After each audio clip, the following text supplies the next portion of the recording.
Now, we move toward the cherished tradition that symbolizes the beginning of new journey and the illumination of knowledge. The lighting of the lamp is a time-honored ritual that signifies our collective commitment to enlightenment and progress. May I kindly request our chief guest, Honorable Minister Pradeep Paudel, along with our distinguished guests, to join us for the lighting ceremony. For facilitation, I would like to call our colleague Tulja Kesi and Nirmala Bandari on the stage.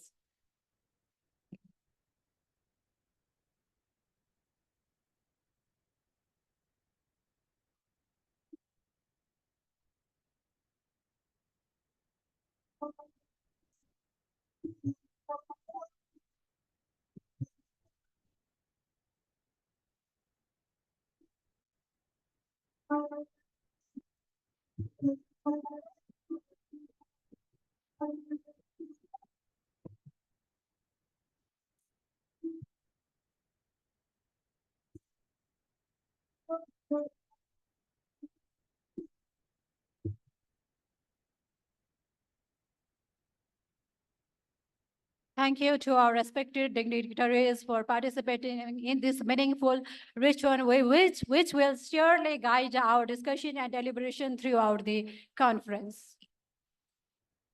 Now, it is our pleasure to unveil the abstract book, a compilation of the research and the papers that will be presented during our conference.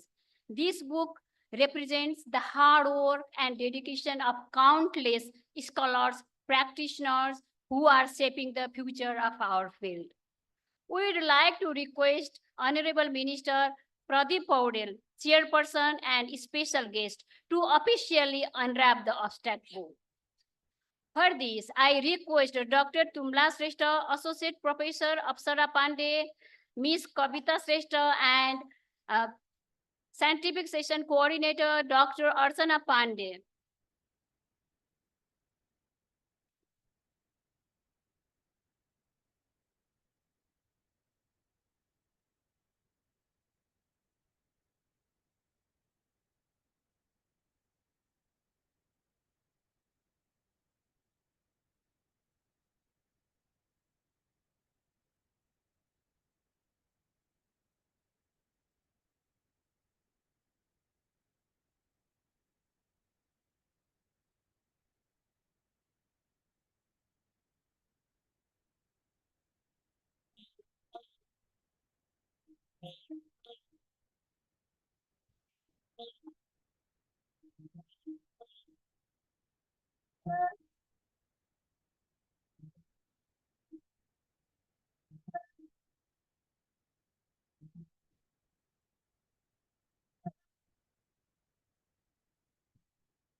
We extend our heartfelt thanks to all contributors. This book will serve as a valuable resource and source of inspiration for all of us. We are honored to be joined by a distinguished array of speakers who will share their key remarks today. First, I would like to hear from our special guest, Professor Dr. Dibya Singh Saha, the Dean of Institute of Medicine, for key remarks. Welcome, ma'am.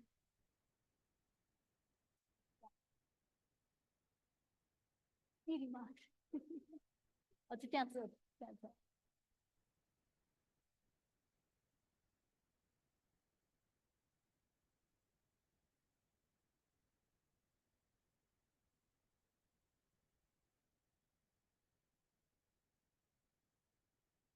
नमस्कार। इस कार्यक्रम का अध्यक्ष जी, campus प्रमुख महाराज nursing campus मुना राणा जी, आज का प्रमुख अतिथि स्वास्थ्य तथा जनसंख्या मंत्री श्री माननीय प्रदीप पौडेल जी, त्रिभुवन विश्वविद्यालय का उपकुलपति जी तथा मंच में आसीन तथा यहाँ उपस्थित सबै विशिष्ट व्यक्तिहरू, देश तथा विदेशबाट पाल्नुभएका डेलिगेट्सहरू, उपस्थित सबै महिला तथा सज्जनवृन्द, म यहाँहरूलाई आजको यो पहिलो कन्फरेन्स महाराजगञ्ज नर्सिङ क्याम्पसले अर्गनाइज गरेको, यसको टाइटल रहेको छ इनोभेसन इन nursing education end midwifery end policy. यसमा सबैको स्वागत गर्न चाहन्छु। नेपालको नर्सिङ शिक्षामा अग्रणी भूमिका लिएको यो महाराजगञ्ज नर्सिङ क्याम्पस तथा इन्स्टिट्युट अफ मेडिसिनका अन्य आङ्गिक क्याम्पसहरू तथा यस नर्सिङ शिक्षालाई यहाँसम्म ल्याइ पुर्याउनु हुने सम्पूर्ण व्यक्तिहरू जसको योगदानले आज नेपालको नर्सिङ शिक्षा यो उचाइमा पुगेको छ, म सम्पूर्ण व्यक्तिहरूलाई हार्दिक नमन गर्न चाहन्छु। साथै नेपालमा नर्सिङ शिक्षामा ब्याचलर लेभलको पहिलो प्रोग्राम यहीँका आङ्गिक क्याम्पस महाराजगञ्ज नर्सिङ क्याम्पस लगायतबाट सुरु भएको हो र नर्सिङ शिक्षाको विकासमा महाराज नर्सिङ क्याम्पसको विशेष योगदान रहेको कुरा सबैलाई जानकारी नै छ।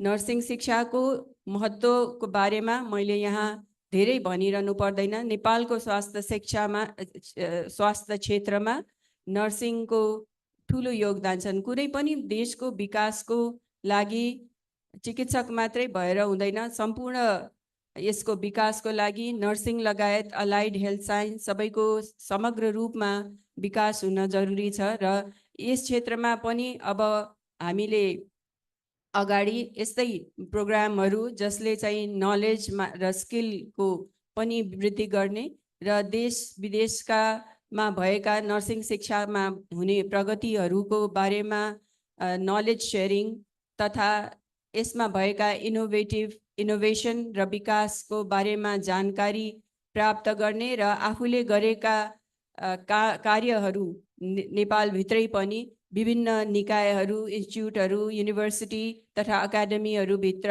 गरिएका रिसर्च लगायत नवीनतम कार्यहरूको सेयर गर्ने पनि एउटा थलो हो भन्ने, आपसमा सौहार्दता विकास गर्ने र नयाँ पहिचान बढाउने पनि एउटा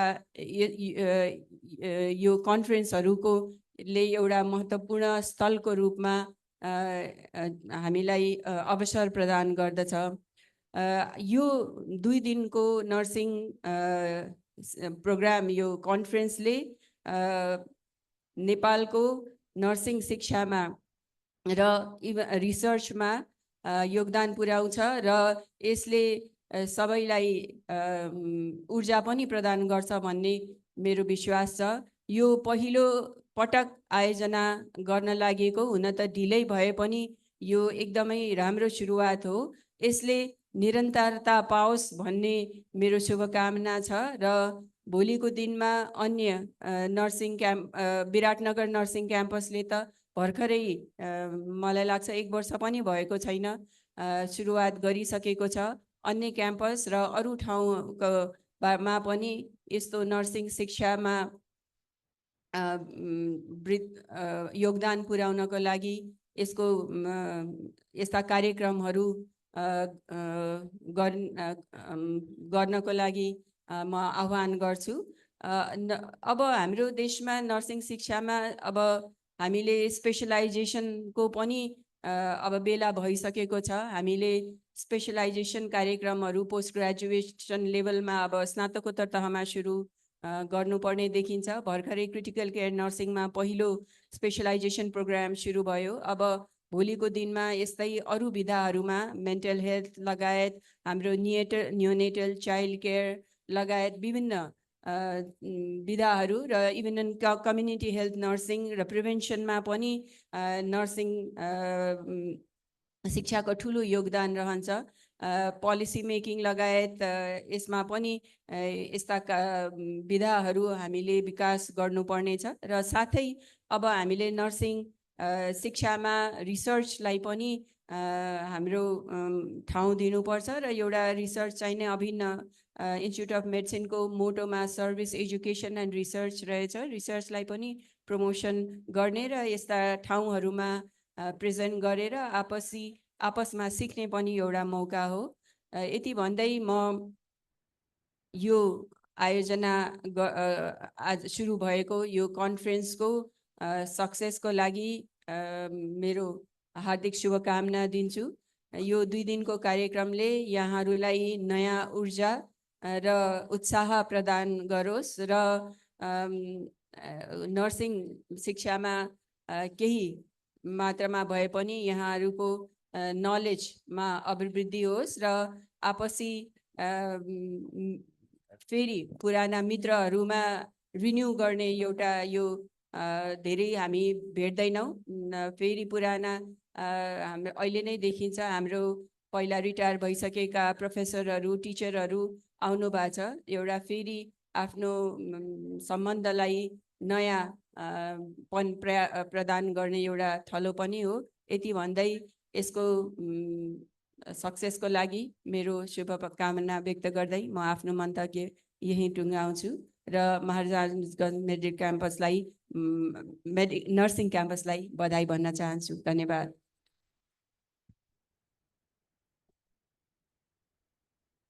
Thank you, Madam, for your encouraging address. We are privileged to having you.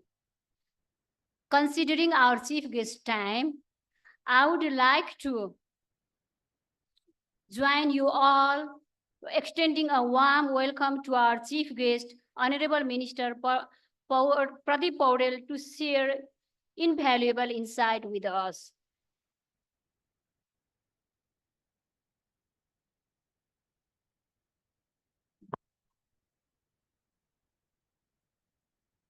धन्यवाद। यो international conference of Maharajganj nursing campus ले आयोजना गरेको यो कार्यक्रमका सभापति आदरणीय क्याम्पस प्रमुख मुन्ना राणा मगरज्यू, नेपालको सबभन्दा जेठो विश्वविद्यालयका आदरणीय उपकुलपति आदरणीय गुरु केशरजङज्यू, त्रिभुवन विश्वविद्यालय मेडिसिन को आदरणीय डिन मैम, आदरणीय सहायक डिन सर, हाम्रो इंटरनेशनल गेस्ट र नेपाल को नर्सिङ क्षेत्रमा मिडवाइफ को क्षेत्र में काम गर्नुहुने आदरणीय नर्सहरू, मिडवाइफ मित्रहरू, आज यो महत्त्वपूर्ण क्षेत्रको एउटा कन्फरेन्स यहाँ भइरहेको छ। यो इन्टरनेशनल कन्फरेन्सले अन्तर्राष्ट्रिय जगतमा यो क्षेत्र कसरी प्रभावकारी बनिरहेको छ, जनतालाई सेवा सुविधा दिने सन्दर्भमा कस्ता कस्ता उपायहरू अपनाइएको छ, यसलाई कसरी डिजिटलाइजेसनको फर्ममा लिएर गइएको छ भन्ने विषयलाई बुझ्नका लागि यो अन्तर्राष्ट्रिय सम्मेलनले सहयोग पुर्याउँछ भन्ने मलाई लाग्छ। त्यसैले यो खाली जम्मा हुने भेटघाट गर्ने कुरामा मात्रै सीमित नहोस्, यो एउटा ज्ञान आर्जन गर्ने एउटा महत्त्वपूर्ण कार्यक्रमका रूपमा यसलाई सम्पन्न गर्न सकियोस्, म त्यस निम्ति हार्दिक अनुरोध गर्न चाहन्छु। मेरो विचारमा यो नर्सिङ र मिडवाइफ पेशासँग मात्रै सम्बन्धित छैन, यो क्षेत्रमा रहनुभएका दक्ष जनशक्तिलाई जनताको सेवामा व्यवस्थित ढंगबाट कसरी परिचालन गर्ने, यो जनशक्तिलाई दबावरहित ढंगबाट कसरी कामकाज गराउने अनि यो जनशक्ति देशभित्रै रहने स्थिति कसरी निर्माण गर्ने, यी विषयहरूसँग यसको नीतिगत पक्ष जोडिएको हुन्छ भन्ने मलाई लाग्छ। खास गरी हामीहरूले नीतिगत पक्षमा पेशाकर्मीहरूलाई सुरक्षित गर्न नसकेको कारणले म पलायन भन्दिन, विदेश जाने प्रक्रिया बढेको छ। काममा स्फूर्ति नआउने, मैले यो काम गर्नुपर्छ भनेर एकदमै ज्यादा तागत नबढ्ने स्थिति बनेको छ। त्यस हुनाले नीतिगत पक्षमा यहाँहरूलाई काम गर्ने वातावरण कसरी बनाउन सकिन्छ, त्यसमा यहाँहरूले आफ्नो कुरा प्रष्ट ढंगबाट ल्याइदिनका निम्ति म अनुरोध गर्न चाहन्छु। यहाँहरूको जीवन यही पेशामा बितेको छ, यहाँहरूको विज्ञता यही पेशामा छ, यहाँहरूको दक्षता यही पेशामा छ। म 2 महिना अगाडि मन्त्री भएर आएको मान्छेले भन्दा यहाँहरूले यसका बारेमा धेरै कुरा जान्नुहुन्छ। यसको विज्ञ पनि यहाँहरू नै हो, यसको नीति निर्माता पनि यहाँहरू नै हो। मैले त खाली समन्वय गर्ने मात्रै हो। त्यसैले सैद्धान्तिक पक्षमा, नीतिगत पक्षमा, यसको व्यवसायीकरणको पक्षमा के काम गर्न सकिन्छ, त्यसको बारेमा एउटा स्पष्ट दृष्टिकोण बनाएर आइदिनका निम्ति म अनुरोध गर्न चाहन्छु। त्यो दृष्टिकोण कार्यान्वयन गर्ने सन्दर्भमा हामी यहाँहरूसँगै हुनेछौँ। त्यो हाम्रो काम हो, त्यसलाई हामीले अगाडि बढाउने छौँ। यो प्रतिबद्धता म व्यक्त गर्न चाहन्छु। खास गरी नर्सिङ क्षेत्रमा थुप्रै विषयहरू छन्। हामीलाई डाक्टर चाहिएको छ, चिकित्सक भन्दा बढी हामीलाई नर्स चाहिएको छ। एकजना डाक्टरलाई 4 जना नर्स चाहिन्छ कम्तीमा। डाक्टर नभएको ठाउँमा पनि हामीले नर्स अनिवार्य रूपमा पुर्याउनु पर्ने हुन्छ। त्यसैले यो नर्सिङ क्षेत्रलाई व्यवस्थित गर्ने, सुरक्षित गर्ने र काम गर्ने वातावरण निर्माण गर्ने सन्दर्भमा स्वास्थ्य मन्त्रालयले जनतालाई प्रभावकारी सेवा सुविधा उपलब्ध गराउने जुन दायित्व बोकेको छ, त्यो दायित्व पूरा गर्नका निम्ति यो नर्सिङ क्षेत्रको आधारभूत विषयहरूलाई हामीले कार्यान्वयन गर्नुपर्छ। त्यो कुरालाई हामीले महसुस गरेका छौँ। आज अस्पतालमा मात्रै होइन, विद्यालयमा नर्सको आवश्यकता छ। काउन्सिलिङ गर्नका निम्ति नर्सको आवश्यकता छ। मनोवैज्ञानिक रूपमा व्यक्तिलाई भड्किन नदिनका निम्ति, जीवनबाट थाक्न नदिनका निम्ति, मेरो सहयोगी कोही छैन भन्ने बुझाइ बन्न नदिनका निम्ति हामीलाई सबैतिर नर्सको आवश्यकता परेको छ। यो असाध्यै महत्त्वपूर्ण दायित्व बोकेको क्षेत्र हो। मैले तपाईले जे जान्नुहुन्छ त्यो जान्दिन। मैले तपाईको काम गर्न खोजेर सम्भव छैन। धेरै थोरै मान्छेले जानेको कुरा ज्ञान तपाईले जान्नु भएको छ। तपाई आफ्ना लागि त्यो ज्ञान जानिरहनु भएको छैन। तपाई दक्ष आफ्ना लागि होइन, समाजका लागि हो, अरूलाई योगदान गर्नका लागि हो। चहराइरहेको घाउमा मलम लगाउने असामान्य योग्यता हो। त्यसैले तपाईमा असामान्य योग्यता छ, अरूलाई योगदान गर्ने योग्यता छ। त्यो मैले गर्न चाहेर सम्भव हुँदैन। त्यसैले यो जनशक्तिलाई असाध्यै स्फूर्तिका साथ काम गर्ने वातावरण निर्माण गर्नका निम्ति पोलिसी लेभलमा के गर्नुपर्छ, यस्ता कन्फरेन्सहरूले गाइडलाइन दिन जरुरी छ। म त्यसको निम्ति अनुरोध गर्न चाहन्छु। मिडवाइफको सन्दर्भमा वास्तवमा यसलाई रेकग्नाइज पनि गरिसकेको स्थिति छैन। यो पनि महत्त्वपूर्ण क्षेत्र हो। संसारमा जन्मदै प्रवेश गर्दै गरेको त्यो शिशुलाई स्याहार गर्ने, त्यसको स्वस्थताका बारेमा चेतना बढाउने अनि प्रसव वेदनामा रहेको आमालाई त्यो पीडाबाट मुक्त गराउने कुरा असामान्य विषय हो। त्यसलाई हामीले रेकग्नाइज गर्न पनि सकेका छैनौँ। त्यसैले यो मिडवाइफको पनि एउटा काउन्सिल हुनुपर्छ। त्यसमा सबैको रजिस्टर हुने व्यवस्था हुनुपर्छ।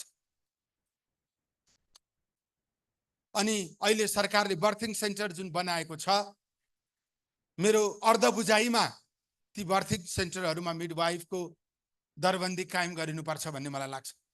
अस्पतालमा त्यसको दरबन्दी कायम गर्नुपर्छ भन्ने मलाई लाग्छ। अथवा नीतिगत पक्षमा मैले अघि नै पनि भने यो कुरा हामीहरूले भन्दा यहाँहरूले बढी जान्नुहुन्छ। नीतिगत पक्षमा यसलाई रेकग्नाइज गर्नका निम्ति, कार्यक्षेत्र निर्धारण गर्नका निम्ति, सेवा सुविधा प्रदान गर्ने वातावरण निर्माण गर्नका निम्ति, जनशक्ति परिचालन गर्नका निम्ति के गर्नुपर्छ, यो विषयका मुद्दाहरू पनि यहाँहरूले हामी समक्ष ल्याइदिनका निम्ति म अनुरोध गर्न चाहन्छु। र यी सबै कुराहरू भनिरहँदा एउटा कुरा हामी सबैले ख्याल गर्ने विषय के हो भने स्वास्थ्य सेवा प्रभावकारी बनाउन जरुरी छ। स्वास्थ्य सेवा प्रभावकारी बनाउनका निम्ति जनशक्ति बढाउन आवश्यक छ। अस्पतालका पूर्वाधारहरू व्यवस्थित र पूर्ण बनाउन आवश्यक छ। अस्पताललाई चाहिने उपकरणहरू व्यवस्थित र पूर्ण बनाउन आवश्यक छ। यो सबैका निम्ति आर्थिक दायित्व बढ्छ, आर्थिक भार बढ्छ। आर्थिक भार बढेको जुन स्थिति हो त्यसलाई बेहोर्न नसक्ने अवस्था रहेको कारणले विद्यमान जनशक्तिभित्रै, विद्यमान भौतिक संरचनाभित्रै, विद्यमान उपकरणभित्रै हामीले प्रभावकारी सेवा सुविधा प्रदान गर्नुपर्ने स्थिति छ। त्यसैले राष्ट्रलाई सम्झिएर, नागरिक प्रतिको कर्तव्यलाई सम्झिएर हामीले कतिपय कुराहरूमा कम्प्रोमाइज गर्नुपर्ने स्थिति छ। यहाँहरूको समय असाध्यै महत्त्वपूर्ण छ। देशलाई यहाँहरूको समय चाहिएको छ, किनकि यहाँहरूसँग भएको सिप अरूसँग छैन। अरूले समय दिएर पनि यहाँहरूसँग भएको क्षमता प्रदर्शन गर्न सक्दैनन्। त्यस हुनाले हामीहरूले नागरिकलाई सेवा सुविधा प्रदान गर्ने सन्दर्भमा अलि बढी समय कसरी दिन सक्छौं, अलि प्रभावकारी ढंगबाट सेवा कसरी प्रदान गर्न सक्छौं, अलि मुस्कान सहित व्यवहार कसरी गर्न सक्छौं, त्यो कुरालाई ख्याल गरिदिनका निम्ति म अनुरोध गर्न चाहन्छु। न्यूनतम आवश्यकताहरू पूरा गर्ने, न्यूनतम जनशक्तिलाई पूरा गर्ने, जस्तै अहिले हामीले भनेका छौं वीर अस्पतालमा नर्सहरू नथप्ने हो भने, हामीहरूले प्रसुति गृहमा मिडवाइफहरू नियुक्ति नगर्ने हो भने त्यो व्यवस्थित हुन सक्दैन। जति चाहिएको हो त्यति गर्न नसके पनि प्रभावकारी सेवा सुविधा प्रदान गर्नका निम्ति न्यूनतम कति हो त्यो निर्धारण गरेर त्यति चाहिँ व्यवस्था गर्नुपर्ने अनिवार्य छ। त्यस निम्ति हामीले गृह कार्य गरिरहेका छौं। त्यसैले सीमित साधन स्रोत, जनशक्ति र उपकरणभित्र हामीले सेवालाई प्रभावकारी बनाउने अभियानमा हामी सबैको सहकार्य हुन जरुरी छ। त्यो खास वास्तविक समस्यालाई बुझेर त्यस अनुसार हामी सक्रिय हुन आवश्यक छ। तपाईको योगदानप्रति म स्यालुट गर्दै थप योगदानका निम्ति अनुरोध, थप सक्रियताका निम्ति आह्वान गर्न चाहन्छु। मलाई लाग्छ यो कन्फरेन्सले, यो सम्मेलनले यो क्षेत्रको नीति निर्माण गर्ने सन्दर्भमा महत्त्वपूर्ण विषयहरू प्रदान गर्नेछ। यो कन्फरेन्स नेपालको नर्सिङ सेक्टरको, मिडवाइफ सेक्टरको एउटा कोसेढुङ्गो साबित हुन सकोस्, त्यसका निम्ति शुभकामना व्यक्त गर्दै नर्सिङ क्याम्पस महाराजगञ्जले नीतिगत तहमा केही विषयहरू प्रवेश गराउने, केही विषयहरूलाई निष्कर्षमा पुर्याउने र त्यसलाई पैरवी गर्ने जुन कोसिस गरेको छ त्यो असाध्यै सराहनीय छ। क्याम्पस चिफ म्याम र सम्पूर्ण क्याम्पस परिवारलाई यो अन्तर्राष्ट्रिय सम्मेलन गरेर यो छलफल अगाडि बढाएकोमा उहाँहरूलाई पनि हार्दिक आभार प्रकट गर्दै यो सम्मेलनको पूर्ण सफलताको शुभकामना व्यक्त गर्दै यहाँहरूको कार्यक्षेत्रमा यहाँहरूको भूमिका प्रभावकारी हुन सकोस्, यहाँहरूको जीवन सफल हुन सकोस्, यहाँहरूको उत्तर प्रगतिको पनि शुभकामना व्यक्त गर्दै वीर हस्पिटलमा बर्न वार्ड सुरु गर्ने कार्यक्रम रहेकोले क्षमा माग्दै यहाँहरूबाट ओझेल पर्न चाहन्छु। धन्यवाद। जय Nepal. Thank you, sir, for your thought-provoking statement. We are privileged to hear your enlightening word. Yeah, before departure of our chief guest, I would like to invite Professor Sujana Mukhia, Lalita Rai, and Tulja Keshi for token of love. Sir, please.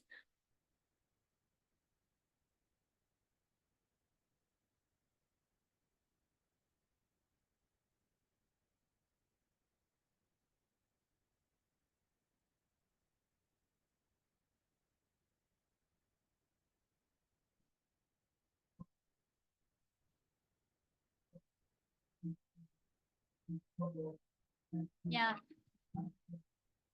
Yes, our chief guest told that he had shortly inaugural program at Veer Hospital, and we also knew that the NAM's Vice Chancellor, Professor Dr.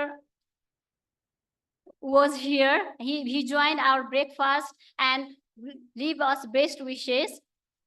Now, moving forward, I would like to invite our special guest, Dr. Buddhi Sechuan, for key remarks.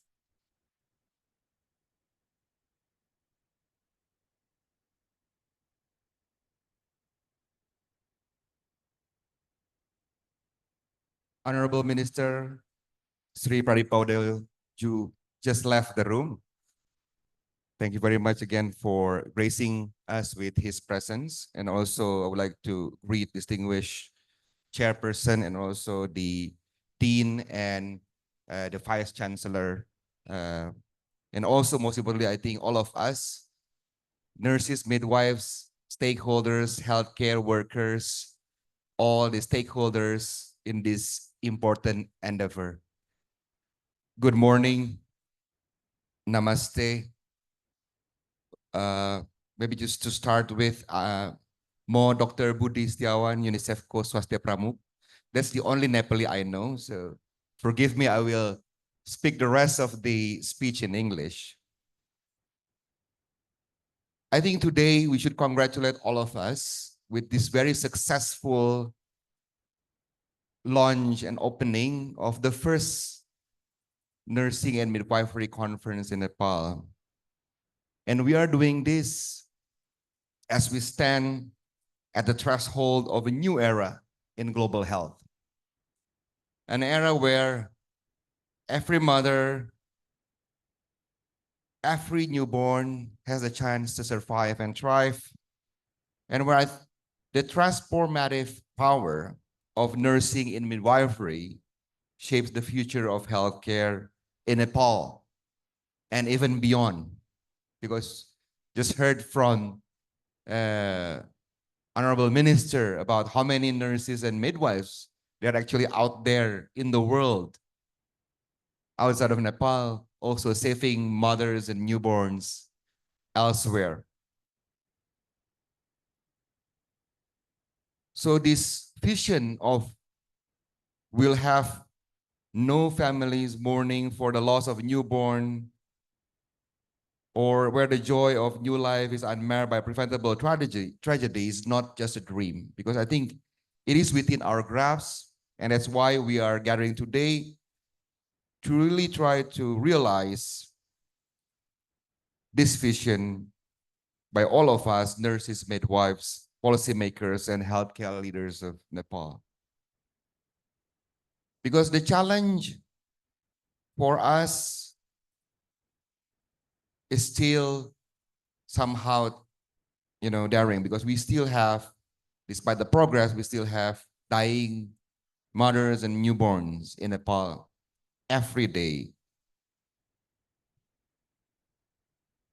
And the statistics, if we always see the statistic, will always make us fearful, but I think also it will inspire us to really challenge, but also use the opportunities, what we have, to really improve and transform the lives of women and children in Nepal. And it's very clear for Nepal, from the commitment that I've seen today, we have that drive. From the bustling streets of Kathmandu, from the remote villages in Himalayas, the dedication of Nepali healthcare workers has touched countless lives. Yet we know that much work remains, especially in those most hard to reach communities. And we're talking about most hard to reach communities. They're not only in those remote areas in the mountains, but even somewhere nearby in the slums of Kathmandu, and also even in urban areas in Terai regions. And the journey of nursing and midwifery in Nepal is really a testament of perseverance and innovation. The present day, we have over 18,000 nurses, if I'm not mistaken, and midwives serving the nation. So your profession has come a long way. But I think today is a milestone where we'll set our sights even higher. The government, in the current strategy of the human resources for health, already set the target to increase the number of nurses and midwives to 2.44 per thousand population by 2030, which is only 6 years away. Right now, I think we are still far from that point. But this target is also a clear call for action, because then we need to rationalize the way the Honorable Minister said. We need to find ways to actually increase and retain our workforce, especially for nurses and midwives. And the innovation is not only in practice, but also in education and policy, and the way the system will be able to support the quality of care and also improvement initiatives led by nurses and midwives. So we'll hear from the proceedings today many of the innovations and also practices, and one of them we will demonstrate this afternoon together with our partner, the Royal College of Pediatrics and Child Health, on some of innovations that we are trying to instill in one of the provinces of Nepal. And this conference is really set the bar and the beginning for us to have a better practice and innovative practice, and also in education, to be able to really empower nurses and midwives to the full extent and ensure that nursing and midwifery professions continue to attract the brightest minds and the most compassionate hearts.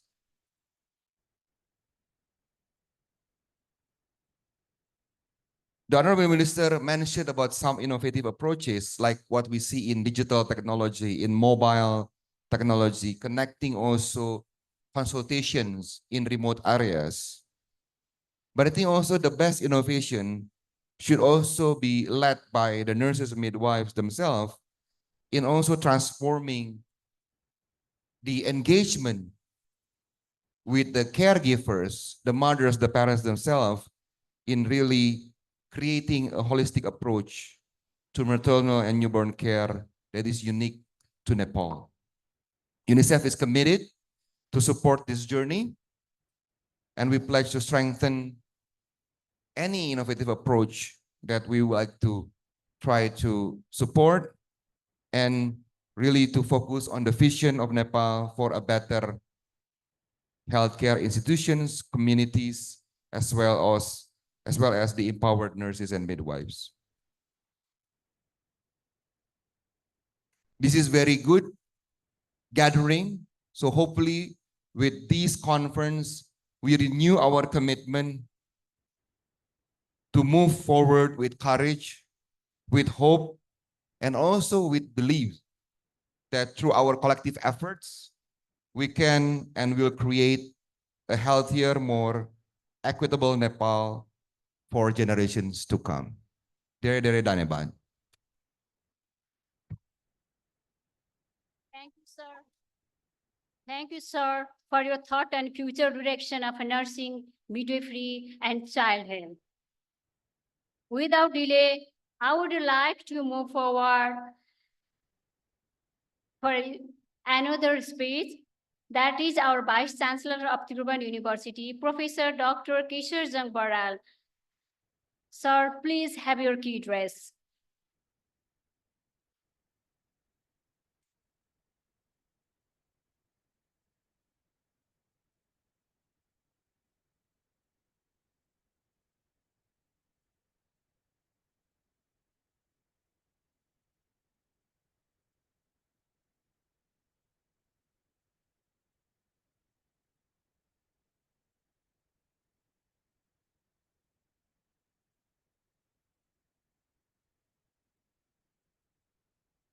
uh, chairmen of this program, Campus Muna Rana,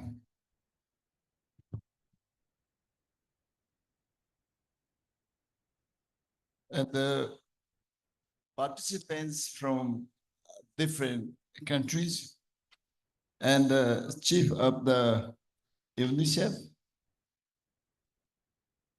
And I think that most of the listed distinguished guests are not here. And the distinguished participants.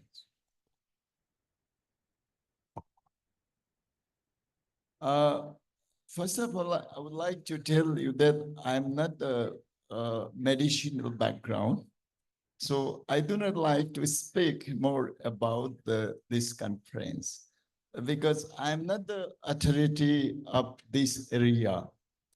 So as a vice chancellor, I would like to say just extend my best wishes to this international conference.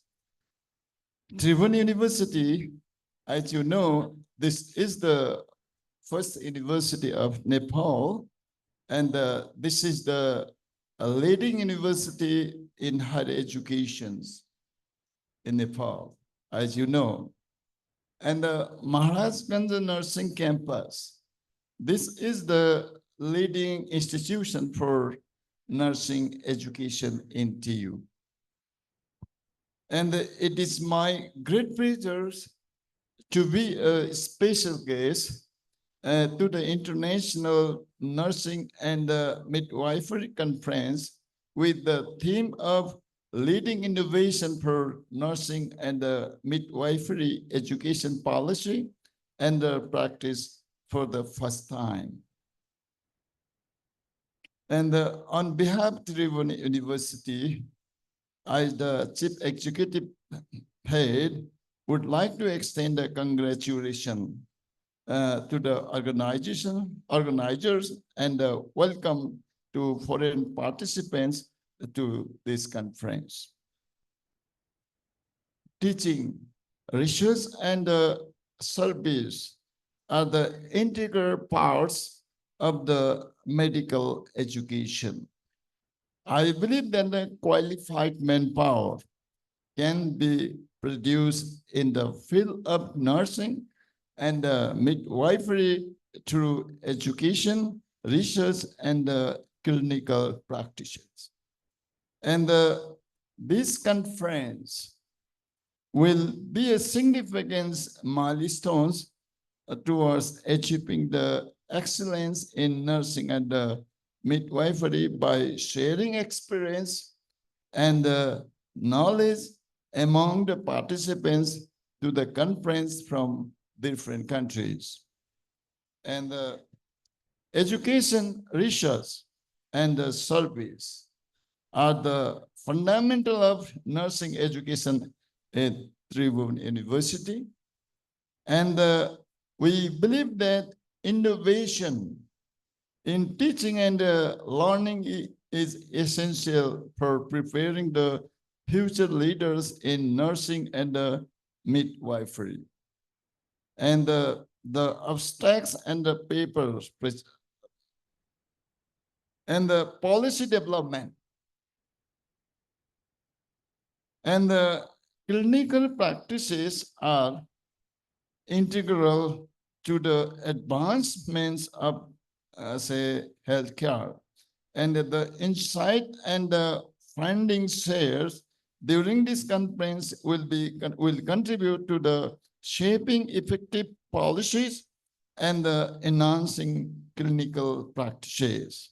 And we are excited and to see how this discussion to be held in this conference will lead to the actionable solutions and improvements in the healthcare system and policy in both local and global level. Finally, I extend my sincere gratitude to the conference organizers, experts, researchers, and all participants who have dedicated their times and expertise to make the events successful. And finally, I wish for grand success of this international conference. And finally, and this is the say derived from my experience. And although I used to say, never forget that the solving for patients with smiling face releases the passion from heart pains. Thank you. Thank you. Thank you, sir, for your motivating remarks. Now, we are near the closing of our inaugural session. For this, I request Chairperson of the program, Professor Muna Rana Thapa, for closing this inaugural session with our key remarks.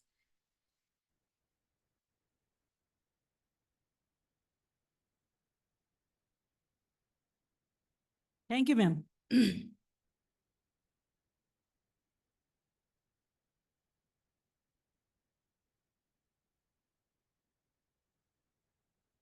A journey of 1,000 miles begin with a single steps.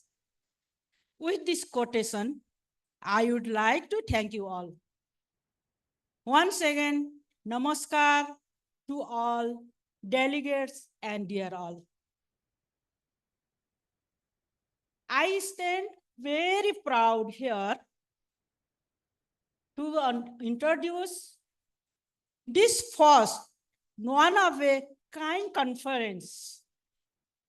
Our campus holds the history of 68 years. 68 years of imparting knowledge, and today, for the first time, even we present you with an international conference on leading innovation in nursing and midwifery education, policy, and practices. I would like to express my sincere gratitude towards the organizing team for their hard work and dedication. Thank you all for your contribution. Thank you to our chief guest, Honorable Health Minister Pardeep Paudel, for taking his precious time out to the grace us today. Thank you to our special guest, Professor Dr. Kesar Jangbaral, the Vice Chancellor of Tirubhuvan University. Thank you for your presence. Your presence here will definitely encouraging the participants. Thank you, Professor Dr. Dibya Singh Shah, ma'am, Dean of the Institute of Medicine. Your encouragement is immeasurable, and we are very grateful for your support. In an era where change is inevitable, it is crucial that nursing and midwifery education keeps pace with global healthcare practices. I hope that this effort would contribute in the field of nursing and midwifery education and practices. We are confident here that the insight gained here will contribute significantly to our healthcare system as we come to the end of the inauguration session of this event. I would like to thank all the esteemed guests, distinguished delegates, presenters, and stakeholders for your support. I would like to express my gratitude to you all who sincerely contribute to this event in order to make it a success in advance. Last but not least, once again, thank you everyone. my dedicated members of the different subcommittee, faculties, administrative staff, students, and supportive staff for your contribution to make this event possible. We look forward to welcome you again in the future edition for this conference. We will continuously strive in our mission to elevate nursing and midwifery education and practice on a global scale. Now, I would like to close this inauguration session. Please join technical and scientific session. Enjoy your day. Thank you very much. Namaskar. Thank you, madam. As we conclude our inaugural session, I would like to take this opportunity to extend our deepest gratitude to everyone who has made this event possible. Before joining the refreshment to our guests, I would like to invite Professor Sujana Mukhia, Lalita Rai, and Tulja Kesi for token of love.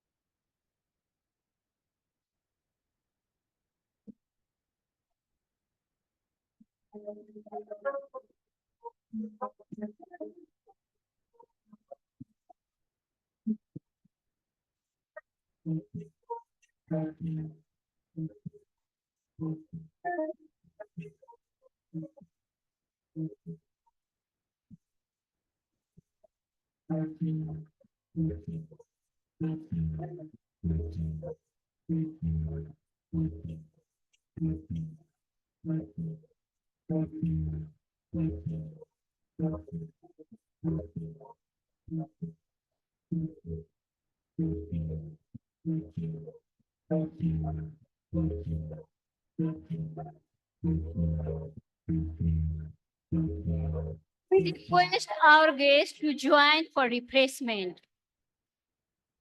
With this, now I hand over this podium to my colleague Nisa Bandari and student Sandhya Pathak for technical and scientific session.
So in a short time, we are going to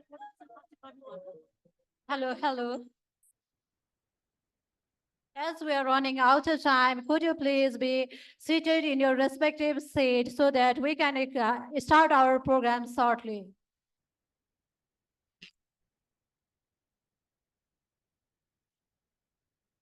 We'll be starting our program in 5 minutes.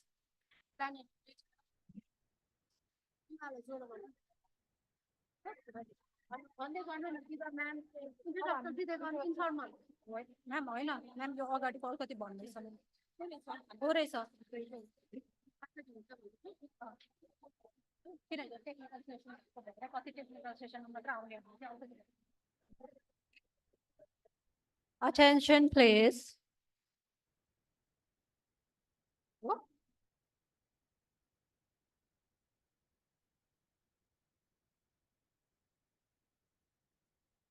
Dear all participants, please be seated. Start our next session. We are entering into the scientific session. Everyone, please be seated.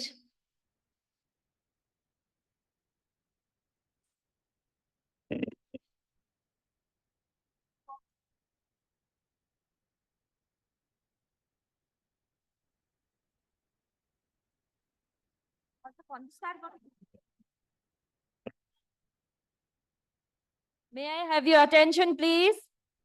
May I have your attention, please? May I have your attention, please, everyone? Everyone, please be seated. We are going to continue our program.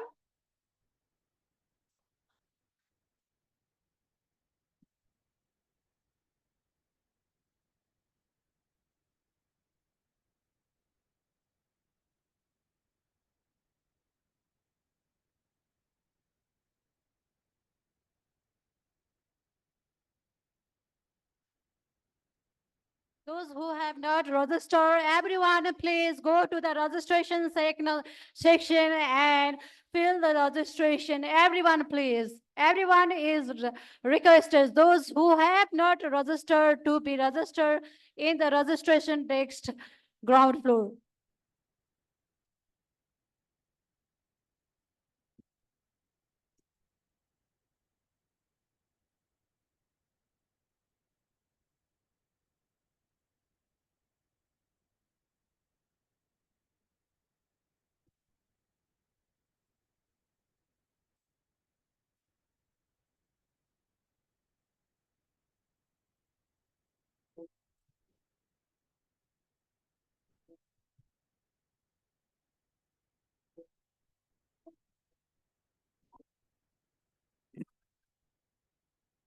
You can't manage knowledge. Nobody can.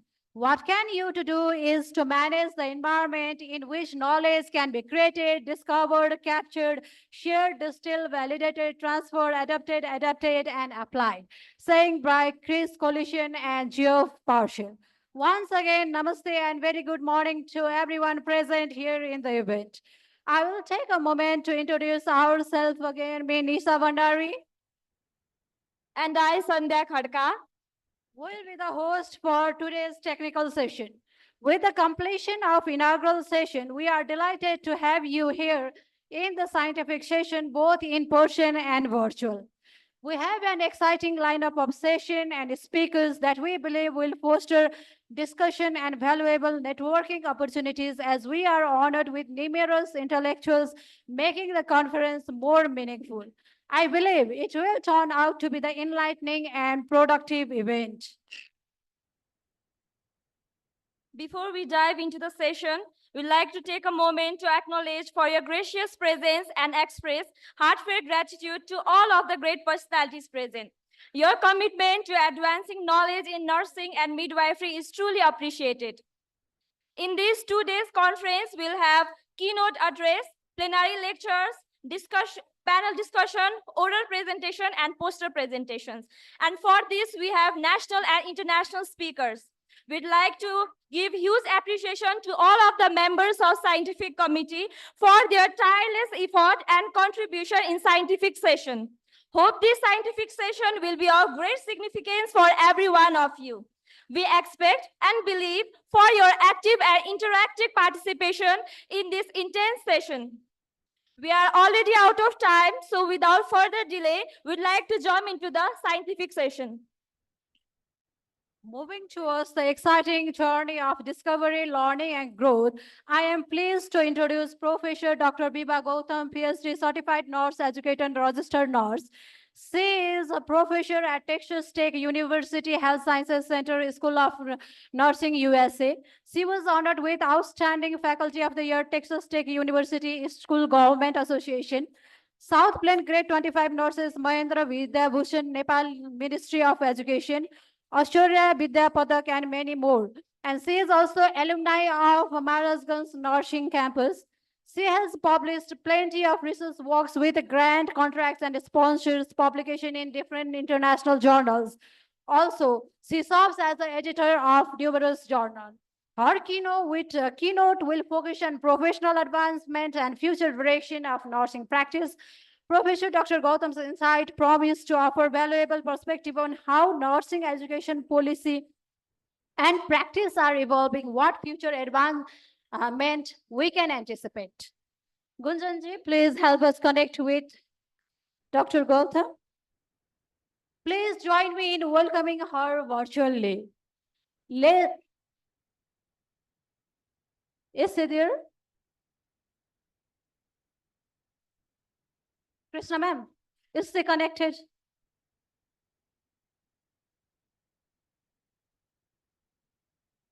Hello, namaste.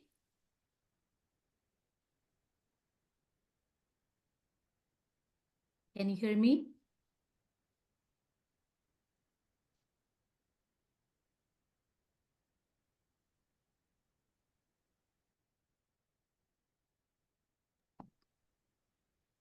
Hello, Hello. namaste. Can you hear me? Yes, ma'am, we can. Yes, let me share my slides. Can you see my slides? Yes, ma'am. Okay, I will not take much time here. First of all, I would like to appreciate this opportunity as an alumni of Maharajgunj Nursing Campus, who received PCL certificate, proficiency certificate degree in nursing in the year 1993. I feel so much honored to be here and present my work in front of you. Greetings to you all the way from USA. So considering the time frame provided to me, and then this is also a conference focused on midwifery education, but I have been given the opportunity to frame my work to a professional advancement issue. So here you go. I would like to share my information. This is short bio about me, and you have been presented with my information. So let's begin. Can you hear me? You can hear me, right?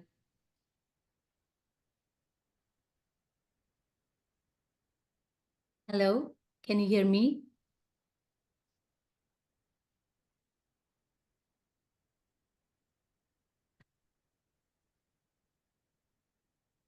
Hello? Yes, ma'am, we are here. Sure. Goal of nursing, let's all ask ourselves a question. What is the goal of nursing? And the answer should be obvious that the goal of nursing should be patient safety. Number one goal of nursing is patient safety. And how do we achieve that? So we achieve definitely with our nursing practice. And this presentation focuses on professional advancement. Obviously, we're talking about nurses' professional advancement. So what does advancement means? Advancement means, as per the definition from a dictionary, the act of moving forward, the act or result of making something better or more successful, the act of being raised to a higher rank or position. So in this presentation, where I'm going to touch on all these aspects. So professional advancement in nursing requires nurses to be lifelong learners and stay motivated to move forward with the profession. So common among nurses for whom nursing is a lifelong career and not a simply not a job. And we hope on this like 21st century, nursing should not be only a job, because we need to move forward, we should advance. So should be part of the ultimate personal continuous quality improvement plan. So why do we think about the professional advancement? Of course, we talked about the patient safety, but what about yourself? What about us, the nurses? So some people might say that I'm fine where I am now, and I'm happy with what I'm doing. However, we all need to think about nursing practice is a dynamic and knowledge changes almost daily. So what is strongly supported by evidence today may not be true tomorrow. I can give you tons of examples, but I don't have to go there. But there are a few examples here mentioned. You all can relate to these examples. Inflation of catheter balloon. We have all learned to inflate the balloon. Now evidence says that not to do that, because that they compromises the integrity. Same thing with the Trendelenburg position for the treatment of shock, and oxygen therapy for COPD patients. And there are numerous other examples that we can take. Knowledge is changing like that. So therefore, this is one example why we need to change, why we need to advance. We nurses need to maintain constant alertness for professional development, which will help to achieve a higher degree of professional fulfillment, extend opportunities for influence and control over your practice, maximize career autonomy, and expand career opportunities. So people who graduated or who got the degree around my time, which is in 90s or even 20s, the early 20s, can definitely relate to this statement, because we were nurses. And at times we were told that we're there to follow the doctor's order, rather than us being autonomous or independent practitioners. So right now, the landscape is changing. Now we're all like autonomous and independent practitioners. So we need to think about advancement even more than before now. So in this presentation, I will touch on pillars of professional advancement, or like tinota professional advancement ko tinota khamba. Tinota khamba madhe clinical advancement, पहिलो khamba, first pillar is clinical advancement.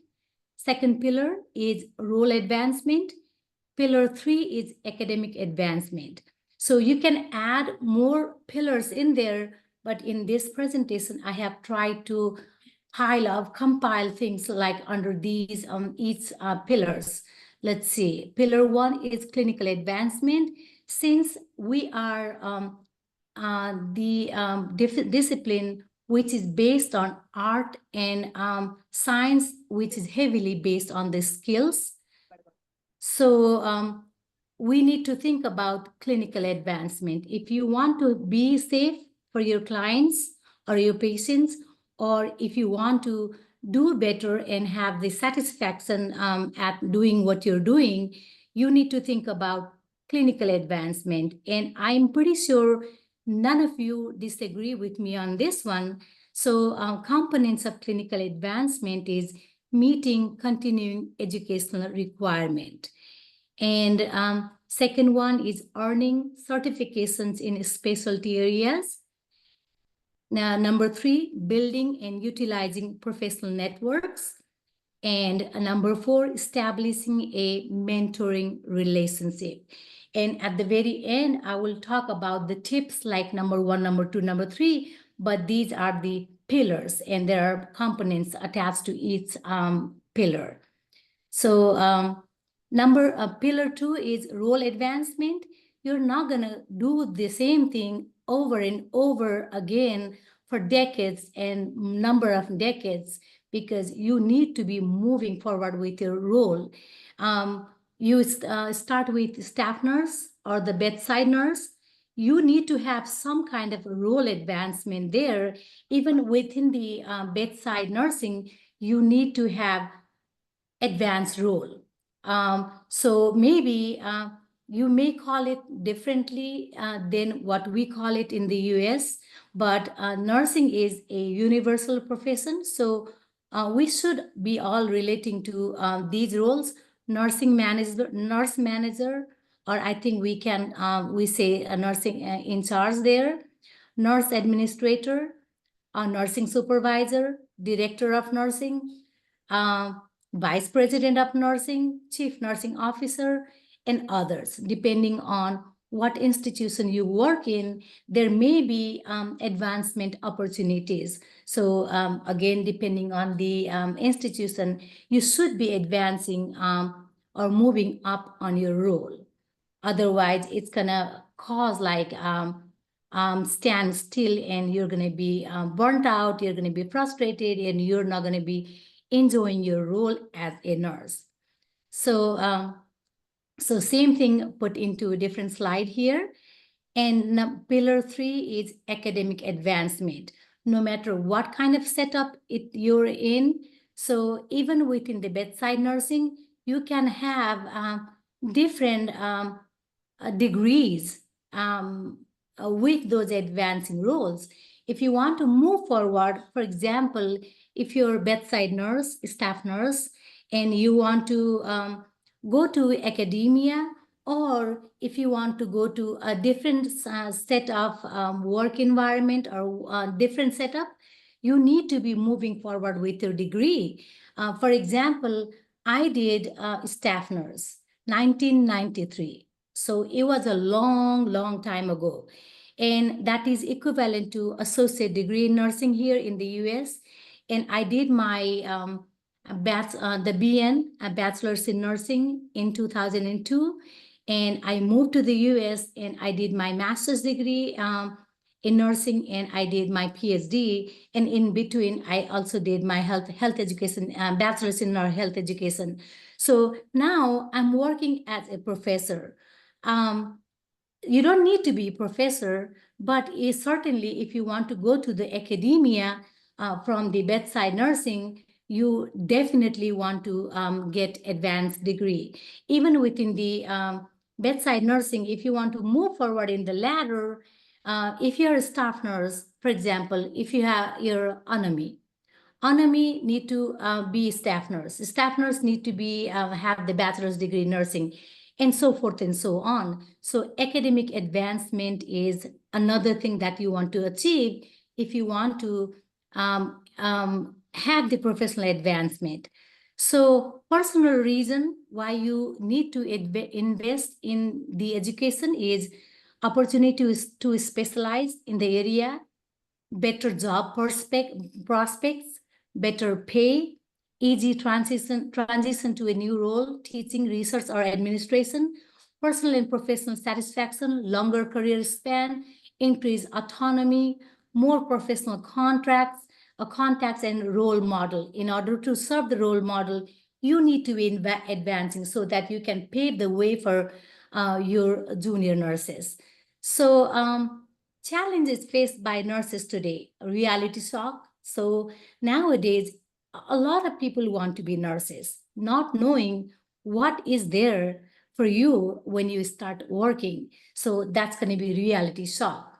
So generally faced by nurses few weeks after they start working. So I'm not going to read the entire thing there. Then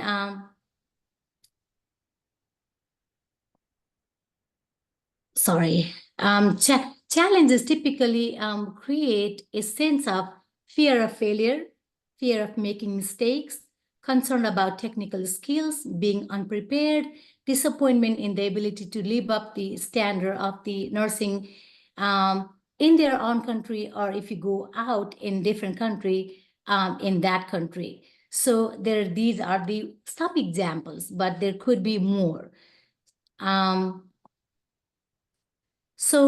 Future direction. So considering the facts, these pillars of advancement, the challenges, and why we need to advance, what is the future direction? What do we need to do?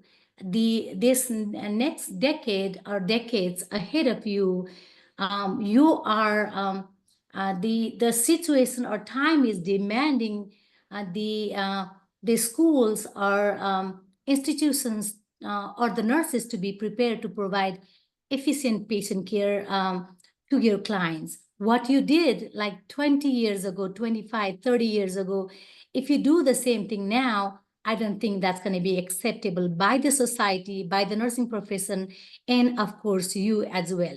So, and also promote the health and well-being among nurses, ourselves, individuals, and communities, and address the persistent health disparities.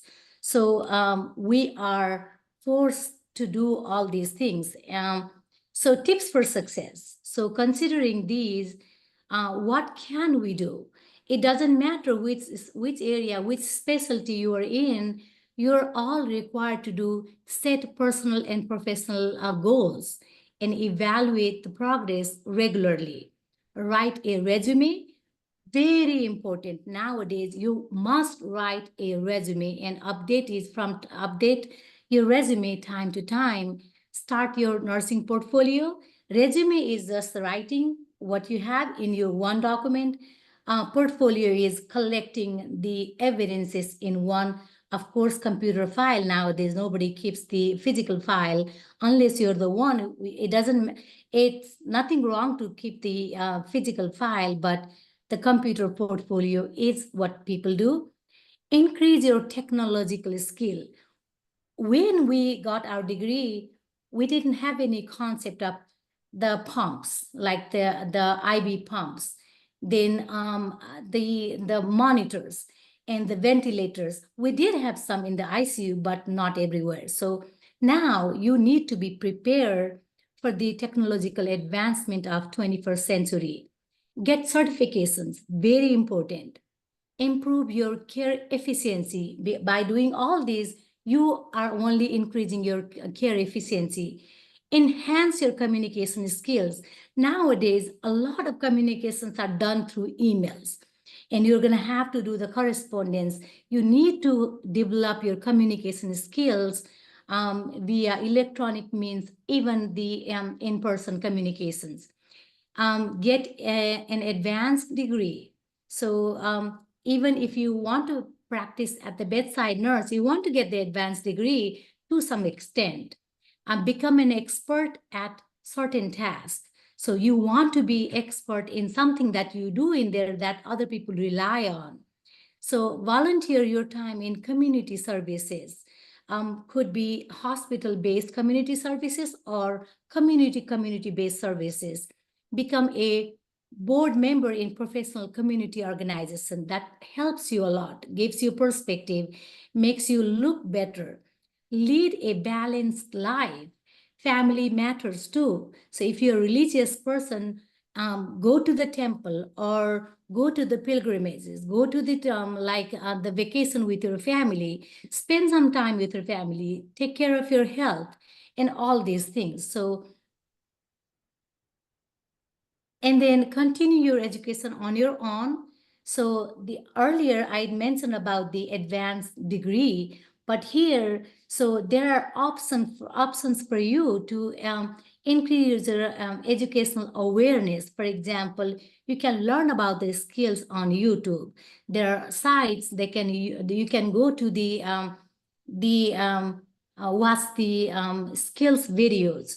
And then education on your own means like you can do the correspondence degree, or you can learn about other things besides skills doing the online activities. Take advantage of in-service activities offered by your employer. Most of 100% of the employer offers some kind of in-service activities. Take advantages of those.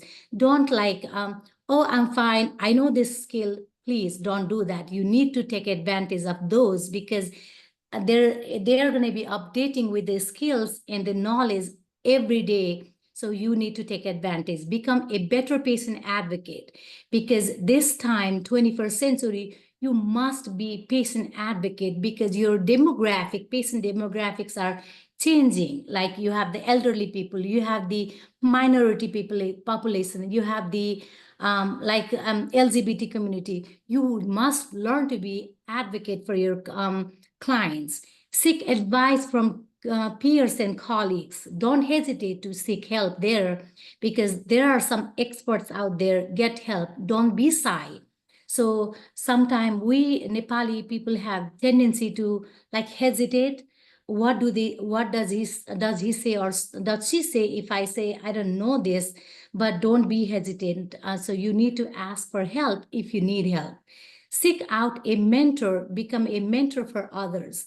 So in the US, there are systems like when you start a job in the academia or in the bedside or the hospitals, they assign you a mentor. If you don't have that system already established, you need to think about it. If you do have one, please utilize and consider being a mentor for other people.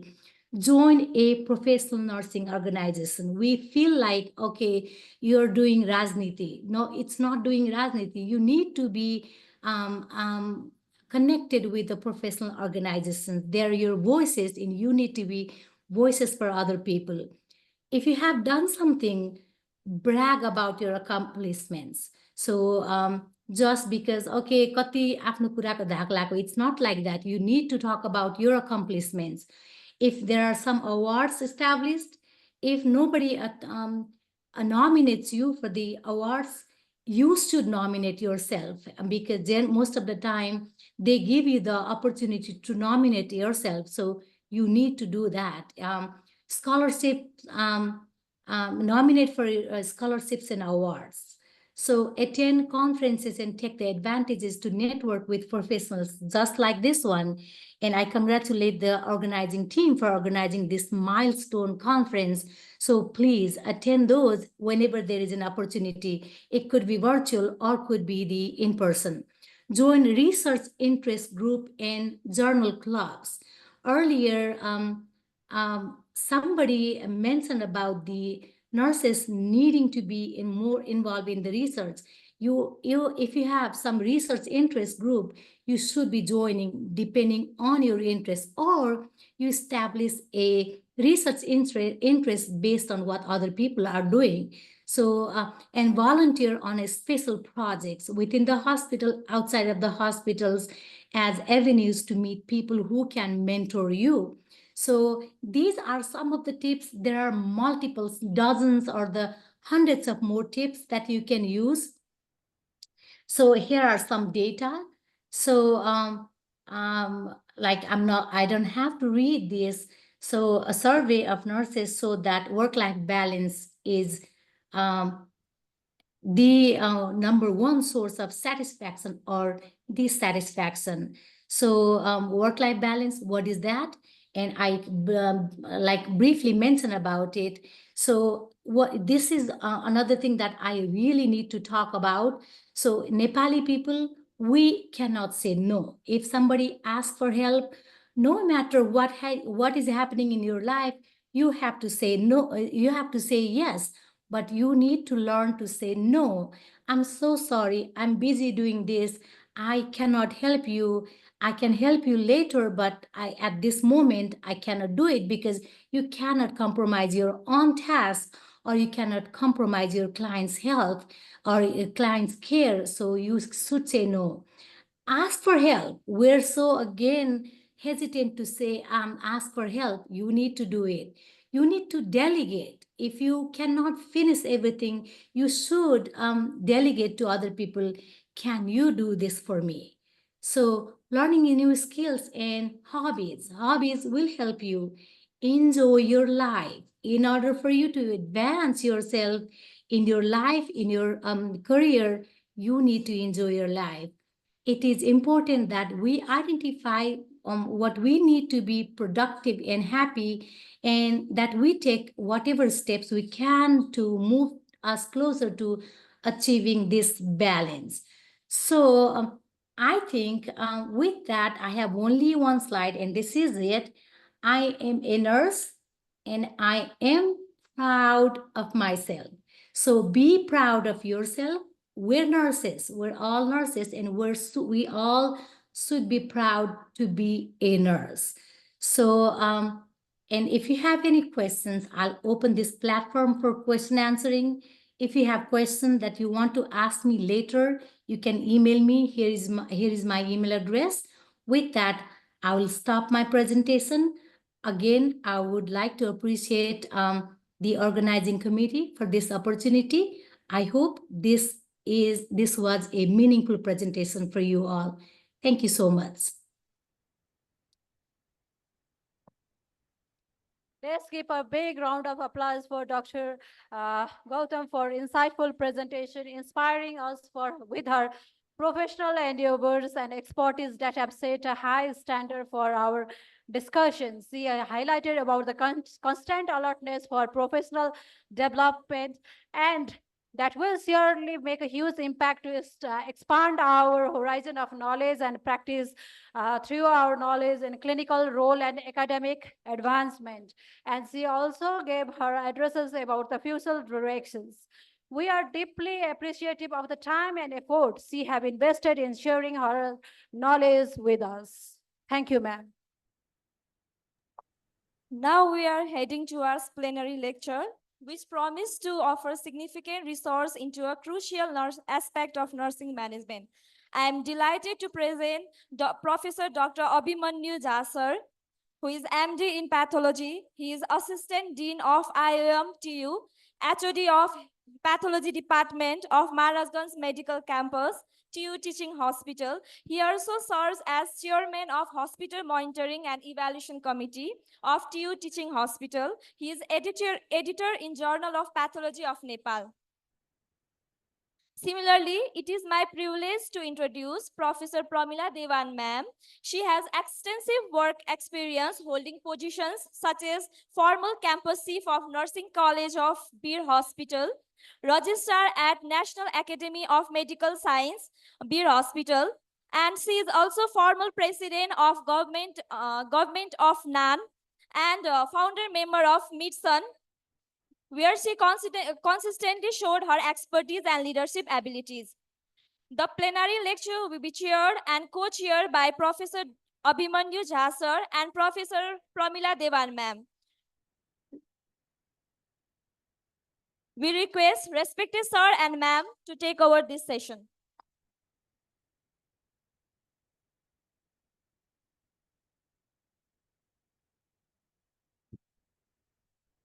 धन्यवाद सबैजनालाई यो बिहानीको सेसनमा स्वागत गर्दै अब हामीलाई सुम्पेको काम गर्नको लागि हामी अगाडि बढ्दै छौं। अब अहिलेको हाम्रो प्रेजेन्टरहरू दुईजना हुनुहुन्छ। एकजना हाम्रो डाक्टर स्वास्थ्य मन्त्रालयबाट पाल्नु भएको नीति योजना तथा अनुगमन महाशाखा प्रमुख डाक्टर कृष्ण पौडेल, उहाँलाई म आसन ग्रहण गर्नको लागि अनुरोध गर्दछु। दोस्रो प्रेजेन्टर हुनुहुन्छ डाक्टर प्रमोद जोशी, नेपाल स्वास्थ्य अनुसन्धान परिषद, र उहाँहरूले गर्न आँट्नु भएको प्रेजेन्टेसन समय सान्दर्भिक हामी नर्सेसहरूलाई चाहिने खालको विषय वस्तुमा छ। यो टपिक चाहिँ achieving the equity in health and health care through the nurses and midwives. यहाँ दुईजनै प्रेजेन्टर र यहाँ ड्यासमा आएर आफ्नो प्रेजेन्टेसन गरिदिनको लागि म हार्दिक अनुरोध गर्दछु।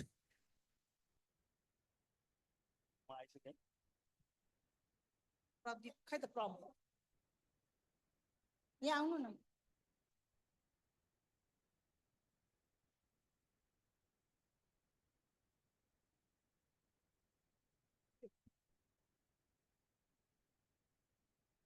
धन्यवाद. Respected chair, my fellow presenter in this plenary, उपस्थित सम्पूर्ण आदरणीय अग्रजहरू, दिदीहरू, बहिनीहरू, वास्तवमा यो समतामूलक नर्सिङ र मिडवाइफरीलाई नेपालको स्वास्थ्य समतामूलक स्वास्थ्य विस्तारमा कसरी लाने भन्ने हिसाबको यो थीम एकदमै रेलेभेन्ट छ। यसमा स्वास्थ्य तथा जनसङ्ख्या मन्त्रालयको तर्फबाट मलाई बोलाउनु भएकोमा व्यक्तिगत रूपमा पनि हजुरहरूलाई धेरै धेरै धन्यवाद दिन चाहन्छु। अलिकति राष्ट्रिय विकास समस्या समाधान समितिको बैठक भएको कारणले अलिकति म चाहिँ रेस्टलेस हुनुपर्ने स्थिति भयो। मलाई राष्ट्रिय योजना आयोगमा छिटै जानु छ। मैले छोटोमा मेरो प्रस्तुति मुख्यतः इक्विटीको लेन्सबाट हाम्रो नर्सिङ र मिडवाइफरीले कसरी कन्ट्रिब्युट गर्न सक्छ थोरै कुरा गर्ने अनुमति चाहन्छु। अब सुरुवातमै फ्लोरेन्स नाइटिङ्गेललाई रेस्पेक्ट गरेर 2020 मा उहाँले 200 वर्ष अगाडि how very little can be done under the spirit of fear भन्ने सम्झेर म अगाडि बढ्न चाहन्छु। र मैले भने जस्तै सिस्टम हेल्थ इक्विटीको लेन्सबाट नर्सेस र मिडवाइफको हाम्रो स्ट्याटिस्टिक्सको अवस्था, role of nurses and midwives in achieving health equity, त्यसपछि सोशल पर्सेप्सन, रियालिटी र अब हामी कसरी अगाडि जान सक्छौँ त, वे फरवर्ड, फ्यु स्लाइड्स म त्यसमा चाहिँ डेडिकेट गर्न चाहन्छु। यो हामी सबैले सधैँ देखेको अवस्था हो। यो धेरै पटक हजुरहरूले हेर्नुभयो होला, म फेरि पनि यो हाइलाइट गर्न चाहन्छु। हामी यो हलमा यत्रो धेरैजना विज्ञहरू छौँ, दिग्गजहरू छौँ, यही क्षेत्रमा काम गरिरहेका छौँ, तर यो तितो यथार्थता, यो रियालिटी यहाँले हेर्नुभयो भने रियालिटी त्यही नै हो। अहिले मेरो सब्सिक्वेन्ट स्लाइडमा पनि हजुरले देख्नुहुन्छ नर्सिङ र मिडवाइफरी जनशक्तिको डिस्ट्रिब्युसनमा पनि यही रियालिटीले काम गरेको छ। हामी इक्वालिटी होइन, इक्विटी र जस्टिसको हिसाबले काम गर्नुपर्नेछ। जस्ट यो कन्टेक्स्ट सेट हुनलाई सजिलो होला भनेर मैले यो हजुरहरूले धेरै पटक देखेको दोहोऱ्याउन मात्रै खोजेँ। अब वास्तवमा सिस्टमको यो लेन्सबाट हामीले हेऱ्यौँ भने, सिस्टम हेल्थ इक्विटीको लेन्सबाट हेऱ्यौँ भने मुख्यतः हेल्थ इक्विटी भनेको दुईटा कुरा रहेछ। एउटा हेल्थ इक्विटीलाई प्रमोट गर्ने रहेछ, प्रमोटिङ हेल्थ इक्विटी, त्यसका लागि विशेष गरी र हेल्थ इनइक्विटी, असमताहरूलाई चाहिँ पहिचान गर्नु पर्यो। कहाँ समस्या छ त, के समस्या छ, यी दुईटा कुरालाई चाहिँ हामीले फोकस भएर हेर्नुपर्ने चाहिँ देखिन्छ। त्यो भएर हामीले ब्रोडली चाहिँ एउटा त प्रवर्धन गर्ने समतालाई र असमताहरूलाई कसरी चिर्दै जाने भन्ने हिसाबले जानुपर्ने देखियो। त्यसैले एउटा रुट कजहरू, त्यसका निर्धारकहरू, इनइक्विटीका रुट कजहरू पत्ता लगाउनु पर्यो र हाम्रो चाहिँ हेल्थ इक्विटीलाई कसरी सशक्तिकरण गर्न सकिन्छ, कसरी बढावा दिन सकिन्छ भन्नेमा ध्यान दिनु पर्यो। यो बिचमा धेरै कुराहरू छन्, यसका आफ्नै कम्प्लेक्सिटी छन्, जटिलताहरू छन्, यसका यो बहुआयामिकताहरू छन्, इन्टरसेक्टोरालिटीहरू पनि छन्। त्यसैले त्यो भित्र यसरी काम गर्न सकियो भने कम्युनिटी इन्गेजमेन्टको कुरा, ट्रान्सफर्मेसनको कुरा, यी सबै कुराहरू ओभरआर्किङ कुराहरू आइपुग्छन्। मुख्यतः यसका जटिलताहरू हामीले बुझ्नु पर्यो, जसलाई क्रमशः हामीले चिर्दै जानुपर्ने हुन्छ र यसको बहुआयामिकता स्वास्थ्य मन्त्रालय मात्रैले चाहेर पनि नसक्ने अवस्था छ, सरकार मात्रैले चाहेर पनि नसक्ने अवस्था छ। सरकारका निकायहरू मात्रै होइन, सरकार, समुदाय सबै मिलेर whole of the government, whole of the society चाहिँ यो समतालाई समतामूलक बनाउन लाग्नुपर्ने चाहिँ अवस्था छ। अब अलिकति तथ्याङ्क अघि मैले कुरा पनि गरेँ, यो WHO को तथ्याङ्क हो। 29 मिलियन नर्सेस र 2.2 मिलियन मिडवाइफ्स वर्ल्ड वाइड हुनुहुँदो रहेछ र 4.5 million nurses end 0.31 million midwives 2030 मा चाहिँ सर्टेज हुन्छ भनेको छ। हाम्रो उत्पादन त छ भन्छौँ, तर पनि ग्लोबल्ली सर्टेज छ। त्यसले गर्दा यो पुस र पुलको फ्याक्टर दुईटैमा काम गरेको छ। र एउटा यो पछिल्लो तथ्याङ्क हामी सबैले मनन गर्नुपर्ने, विशेष गरी नीति निर्माताहरूले सुन्नुपर्ने थियो। मान्य मन्त्रीज्यूहरू हुनुहुन्न, तथापि हामी मान्य मन्त्रीज्यूहरूलाई पनि यो सुनाउँछौँ। 1 in every 8 nurses practice in a country other than the one where they were born or trained.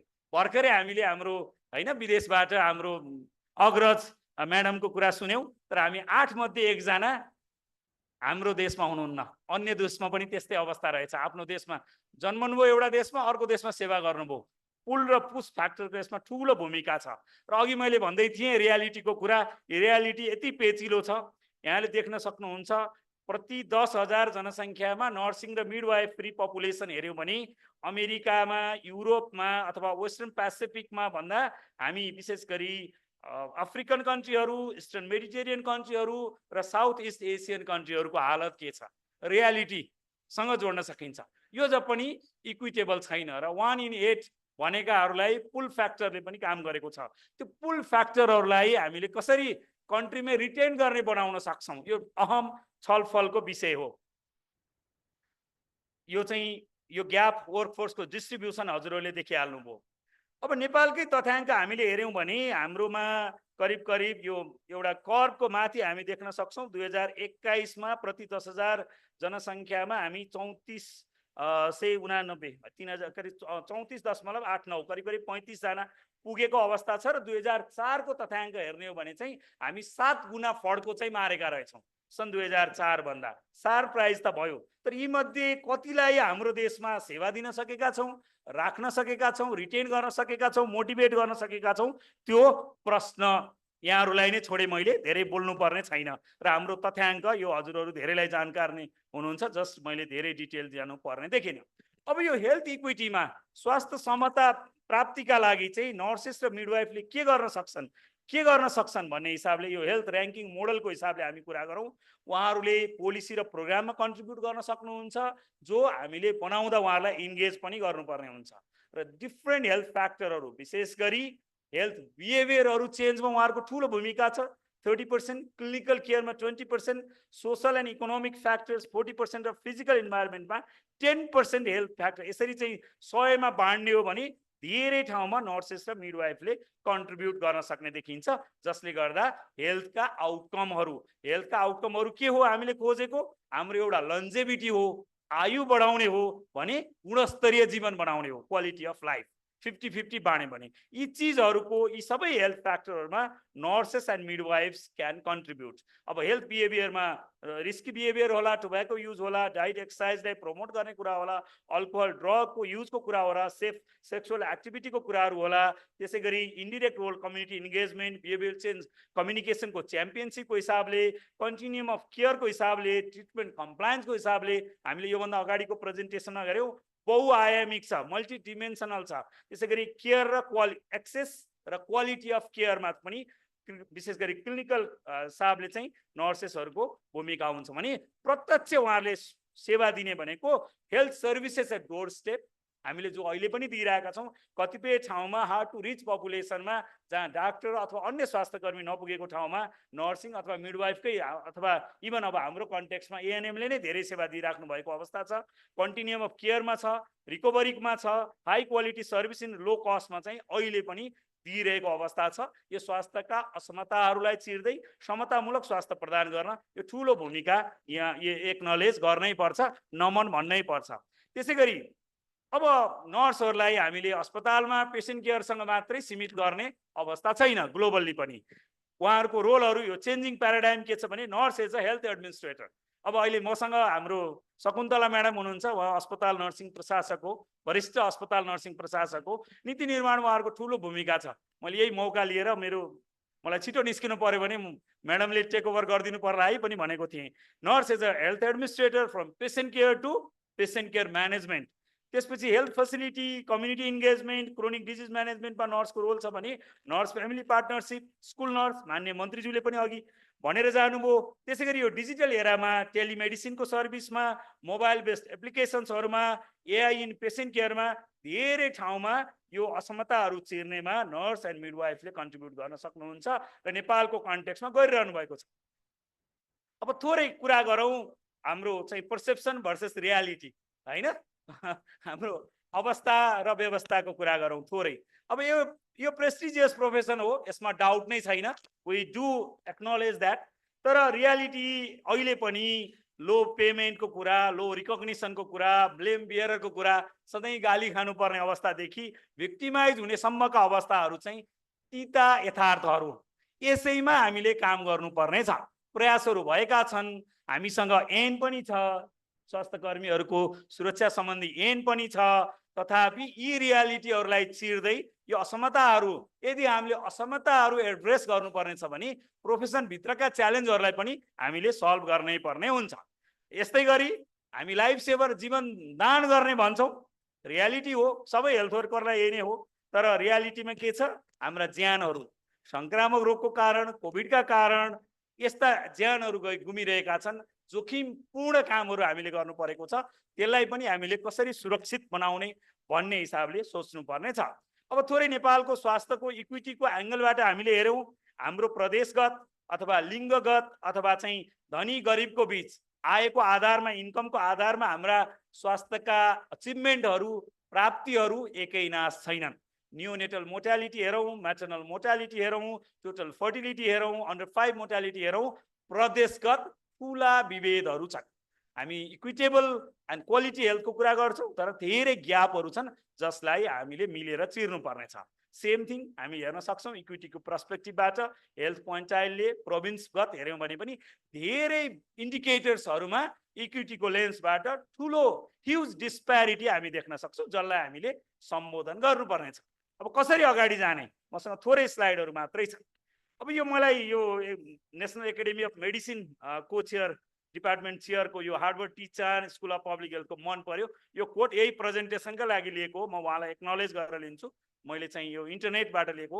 When we invest in nurses, more people and communities will have the opportunity to live their healthiest lifes. Nurses interact with all facets of society, from healthcare to education, public health, and every level of government.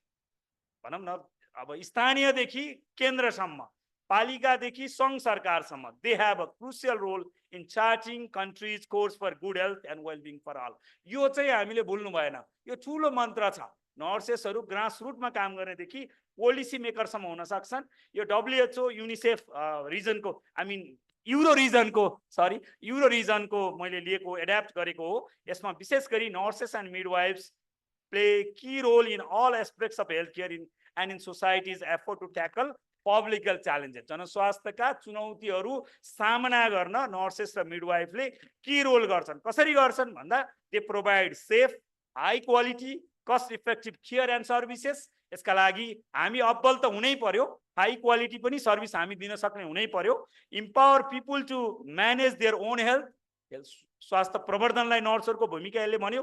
Ensuring equal access and continuity of care, manage chronic conditions and long-term care, and promote health throughout all stages of life. ओमदेखि टर्मसम्म भने जस्तै जन्मभन्दा अगाडिदेखि मृत्युसम्मको अवस्थामा धेरै ठाउँमा चाहिँ nurses र मिडवाइफले contribute गर्न सक्छन्। यो changing health needs raise challenges for nurse, जुन अघि मैले भने धेरै हेल्थ इनइक्वालिटीहरू छन्, इनइक्विटीहरू छन्, त्यसलाई सम्बोधन गर्ने हिसाबले फेरि पनि अब के गर्ने त भन्दा scale up and transform education. हाम्रो शिक्षालाई त्यही हिसाबले स्केल अप र ट्रान्सफर्म गर्नु पर्यो। वर्कफोर्स र अप्टिमाइज स्किल मिक्स, त्यसै गरी create positive work environment and promote evidence best practice end innovation. अब हामीले पनि आफ्नो कन्टेक्स्टका एभिडेन्सहरू जेनेरेट गर्ने, इनोभेसन गर्ने कामहरू गर्नु पर्यो। त्यसले गर्दा यसलाई यो इनइक्विटी सल्भ गर्ने हिसाबले अगाडि जान सक्छौँ। र हामीले मुख्यतः ध्यान दिनुपर्ने हाम्रो देशको कन्टेक्स्टमा production of nurses and midwives according to the need and scientific projection. हामीलाई कति नर्सेस चाहिने हो, कति मिडवाइफ चाहिने हो, पहिला उत्पादन त्यही अनुसार गर्नु पर्यो। उत्पादितलाई त्यही अनुसार वितरण गर्ने, देशैभित्र रिटेन्सन हुन सक्ने, त्यसै गरी परिचालन गर्न सक्ने हुनु पर्यो। हामीलाई थाहा छ ठुलो जनशक्तिको अभाव छ स्वास्थ्य क्षेत्रमा, तर हाम्रा ओएनएमहरू स्वीकृत भएका छैनन्, दरबन्दी बढेको छैन, हामी धेरैजना छौँ। त्यसैले पुश फ्याक्टरले पनि काम गरेको छ। अब त्यो पुश फ्याक्टरलाई पुल फ्याक्टर बनाउन यी कन्टेक्स्टमा हामीले धेरै कामहरू गर्नुपर्ने छ। त्यसै गरी employment of market consumption, retention strategies as well strategies for minimising brain drain. हाम्रो कन्ट्रीको इन्ट्रेस्टमा यो हामीले ढिलो भइसक्यो, यसमा ध्यान दिन। र revision of scope of work practice protocols, regulations, guidelines, role of nurses and midwife so that knowledge and skills can be fully utilise. अब नलेज छ, स्किल छ, हामीले त्यसलाई उपयोग नै गर्न नसकेको पनि एउटा अप्ठ्यारो अवस्था छ। र केही डिस्क्रिमिनेटरी प्रोभिजन्सहरू छन् भने कानुनहरू ऐनहरू अथवा यो सेवा सुविधाका कुरामा छन् भने तिनीहरूलाई सम्बोधन गर्नु पर्यो। अर्को चाहिँ अघि भनेकै जस्तो हामीले विशेष गरी यो नर्सिङको इटिक्वेट चाहिँ हामीले त्यो ध्यान दिनुपर्ने भयो। त्यसै गरी डिस्ट्रिब्युसनलाई मैले भने, इम्प्लोइमेन्ट मार्केट कन्जम्सनको कुरा भने, अल्टिमेटली हेल्थ इक्विटीमा हामी जानु छ भने policies to improve population health implement हुनु पर्यो। हामीसँग धेरै रणनीतिहरू छन्, नीतिहरू छन्, कार्यान्वयनको क्रममा छन्, कार्यान्वयन गर्न चुनौती छ। त्यसै गरी यो हेल्थ इक्विटीका स्ट्राटेजीहरू सम्बोधन हुनु पर्यो र हाम्रा विशेष गरी हाम्रा तथ्याङ्कहरूलाई व्यवस्थित गर्नु पर्यो। त्यसै गरी हेल्थ इक्विटीको एङ्गलबाट त्यसलाई हेर्नु पर्यो। when everyone has an opportunity to be healthy as possible। यसरी हामी सबै मिल्यौँ भने यो हुन सक्छ। यसका लागि अघि पनि भने मल्टी सेक्टोरल, क्रस सेक्टोरल र राज्यले नै ओन गरेर गर्नुपर्ने धेरै कामहरू छन्। गभर्नमेन्टकै लिडरसिपमा धेरै कामहरू हुन सक्छ। यसका लागि स्वास्थ्य तथा जनसङ्ख्या मन्त्रालय अथवा नेपाल सरकारलाई सबैजनाको सहयोग छ। यो सहयोग आवश्यक पनि छ र यसमा सहयोग हुनेछ भन्ने अपेक्षा छ र एज अ प्रोफेसन यहाँहरूले पनि त्यो क्वालिटी मेन्टेन गरेर आफ्नो प्रोफेसनल डिग्निटी मेन्टेन गरेर दिनुपर्ने ठाउँमा एडभोकेसी पर्सिस्टेन्सको कुरा दिइराख्नु हुनेछ भन्ने अनुरोध गर्दै मेरो प्रस्तुति यही अन्त्य गर्दछु र म बिदा पनि हुन चाहन्छु। म मेरो आदरणीय चेयर को चेयरसँग विशेष गरी मलाई एन्ड्याको मिटिङमा जान हतार भइसकेको हुनाले म बिदा नै हुन चाहन्छु। केही त्यस्तो बर्निङ क्वेसनहरू छ भने हजुरहरूले राइट नाउ नै सोध्न पनि सक्नुहुन्छ। अन्यथा हाम्रो शकुन्तला म्याडम यहाँ हुनुहुन्छ मन्त्रालयको तर्फबाट, उहाँले ट्याकल गर्नुहुनेछ। सकिएन भने हामी सबै मिलेर ट्याकल गरौँला। मैले त्यति भन्दै बिदा हुन्छु। धन्यवाद, नमस्कार। Thank you, Dr. Krishna, for your impactful presentation. अब क्वेसनै गर्न नपाउने जस्तो एकछिन दुईटा फ्लोरबाट केही क्वेसन छ भने दुईटासम्मको एन्सर गरिदिनुहोस् न।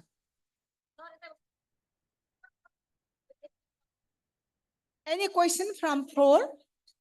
क्वेसन छ कि छैन? छैन भने बिदा गरिदिउँ, उहाँलाई नै हतार छ। र यो मिडवाइफरी र नर्सेसको सम्बन्धी मलाई नै म आफै चेयरपर्सन भएको कारणले पनि एउटा question on the behalf of all the participant मलाई यहाँ एउटा क्वेसन गर्न मन लाग्यो। जस्तो यहाँ achieving the equity in health and health care through the nurses and midwives, ओभरअलमा हामीले इक्विटी के हो, इक्विटीलाई प्रभाव पार्ने के हो भन्ने कुराहरू त सबै जानकारीमा आयो।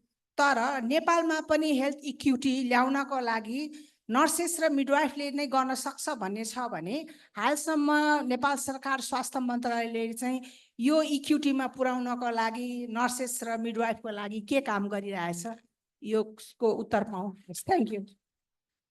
आई थिङ्क एउटा प्रश्नले नै पुरै रामायण महाभारत नै ल्याइदिइसके जस्तो लाग्यो। यो ठुलो पेचिलो प्रश्न हो। हजुरहरू सबै हामी सबैले के हृदयङ्गम गर्नुपर्छ भने विशेष गरी यहाँ उठाएका पेचिला विषयहरूलाई सम्बोधन गरेर हाम्रो स्वास्थ्य क्षेत्रको रणनीतिक योजनामा पनि यी चिजहरू रिफ्लेक्ट चाहिँ भएका छन्। हाम्रो नर्सिङ र मिडवाइफरीको आफ्नै स्ट्राटेजी पनि अलरेडी छ। अब हाम्रा समस्या भनेको कार्यान्वयनमा हो, इम्प्लिमेन्टेसनमा हो र यी पोलिसी र स्ट्राटेजीलाई ट्रान्सलेसनमा हो, ग्राउन्डमा काम गर्नमा चाहिँ रियल चुनौती छ। म एकदमै एक्नोलेज गरेर भन्न चाहन्छु। यसका लागि म पब्लिक हेल्थको विद्यार्थी हो। म चाहिँ हजुरहरूलाई नथाक्नु हुन, नआत्तिनु हुन र प्रयास गरिरहनु हुन भन्छु। किनभने पब्लिक हेल्थमा 5वटा पी भन्छ मेरो प्रोफेसरले, persistence persistence persistence persistence and persistence भन्छ। यदि यहाँहरूले आफ्ना आवाजहरू बुलन्द गरिरहनु भयो भने यसरी नै विभिन्न फोरमहरूमा विशेष गरी नीतिगत बहस गर्ने ठाउँहरूमा यो चिजलाई कार्यान्वयनमा जानलाई सजिलो हुन्थ्यो। जहाँसम्म मन्त्रालयकै कुरा छ, हामीले प्रस्ताव गरेका ओएनएमहरूमा मिडवाइफ्सहरूलाई, स्टाफ नर्सहरूलाई, नर्सिङ स्टाफहरूलाई व्यवस्थित गर्ने, दरबन्दी बढाउने हिसाबले हामी क्लियर छौँ। टेक्निकल पर्सनको हिसाबले हामीलाई त्यो प्रब्लम नै छैन। तर कहाँ गएर समस्या छ भने 48 सालदेखि त्यो मन्त्रालयको मेजर ओएनएम भएकै छैन। यो हामीले एक्नोलेज गर्नुपर्छ। अब यो बिचमा सङ्घीयता पनि प्रवेश गर्यो। हामीले पालिकामा अस्पतालहरू बनाएका छौँ, घरहरू बनिसके, कसले चलाउने आजका मितिमा टुङ्गो छैन, 52वटा बनिसके। प्रदेशले जनशक्ति थप्छु भन्दै हुनुहुन्छ, कसले तलब दिने हो टुङ्गो छैन। ओभरअल राज्यका यी सबै संयन्त्रसँग जोडिने हुनाले मैले अघि पनि इन्डाइरेक्टली त्यो हिन्ट गरेको थिएँ। यसमा यहाँहरूको वकालत भइराखोस् हाम्रा भएका नीति रणनीति कार्यान्वयनको लागि र विशेष गरी हाम्रो नर्सिङ र सामाजिक सुरक्षा महाशाखा, मेरो विचारमा महाशाखा प्रमुख पनि आइसक्नु भएको छ, उहाँको पनि पेपर देखेको थिएँ। त्यो महाशाखालाई झनै सशक्त बनाएर यी इस्युहरूलाई सम्बोधन गरेर मन्त्रालयले कसरी अगाडि जाने विषयमा हामी सँगै बस्न सक्छौँ, छलफल गर्न सक्छौँ र मेनी टाइम्स राष्ट्रिय योजना आयोग, अर्थ मन्त्रालय अथवा प्रधानमन्त्री कार्यालयमा छलफल गर्दा यहाँहरूको विज्ञता र यहाँहरूले पनि अफिसियल्ली अनअफिसियल्ली व्यक्तिगत रूपमा सामूहिक रूपमा हाम्रा सङ्घ सङ्गठनहरू मार्फत पनि यो आवाजहरू बुलन्द गराइराख्नु होला भन्ने पनि अनुरोध गर्न चाहन्छु, किनभने एकल प्रयासले सम्भव भएन। यसका कम्प्लेक्सिटी र इन्टरसेक्टोरालिटी चाहिँ हामीले बुझेकै छौँ। यो हाम्रो आदरणीय चेयरलाई पनि यो विषय विदित नै छ। यसरी काम गरौँ भन्ने अनुरोध गर्न चाहन्छु। एकै प्रयासले यो सफल सजिलो भएको भए त भइसक्थ्यो, सजिलो नभएर नै यो पेन्डिङ भएको हो। त्यसैमा काम गरौँ भन्ने अनुरोध गर्दै म बिदा पनि हुन चाहन्छु। हस्, थ्याङ्क यू। हस् त, thank you.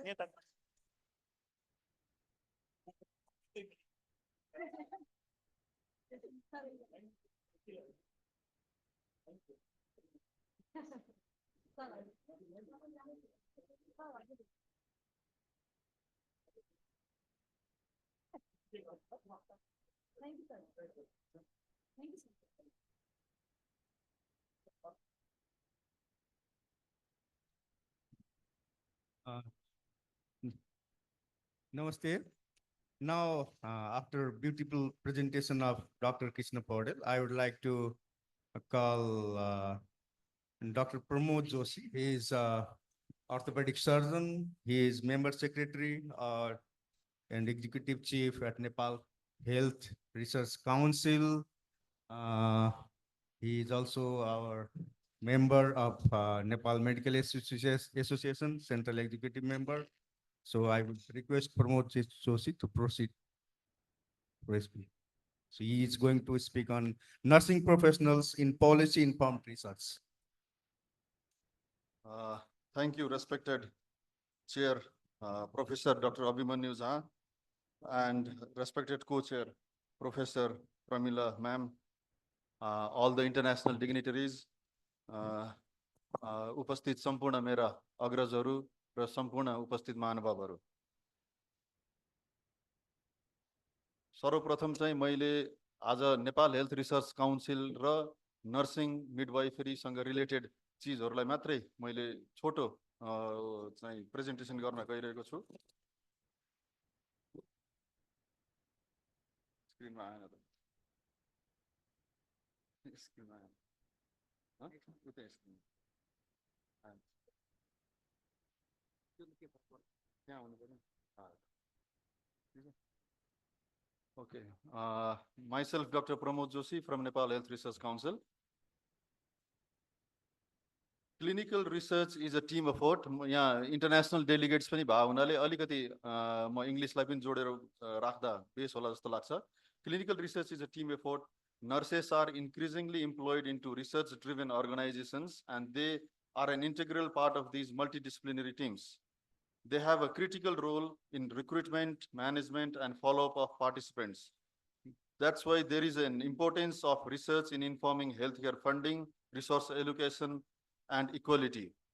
I have used the word equality. The reason behind using the word equality is that they have created a link between the policymakers, other healthcare professionals, and the needy people. Now, coming to the global context of nursing research, World Health Organization recognizes nursing research as crucial to achieve the universal health coverage. Nursing research supports all the 17 goals, as we know very well, and all 169 targets of the Sustainable Development Goals. Similarly, international collaborations are key to addressing the health disparities. The work of a nurse in research is very interesting, and it's full of challenges.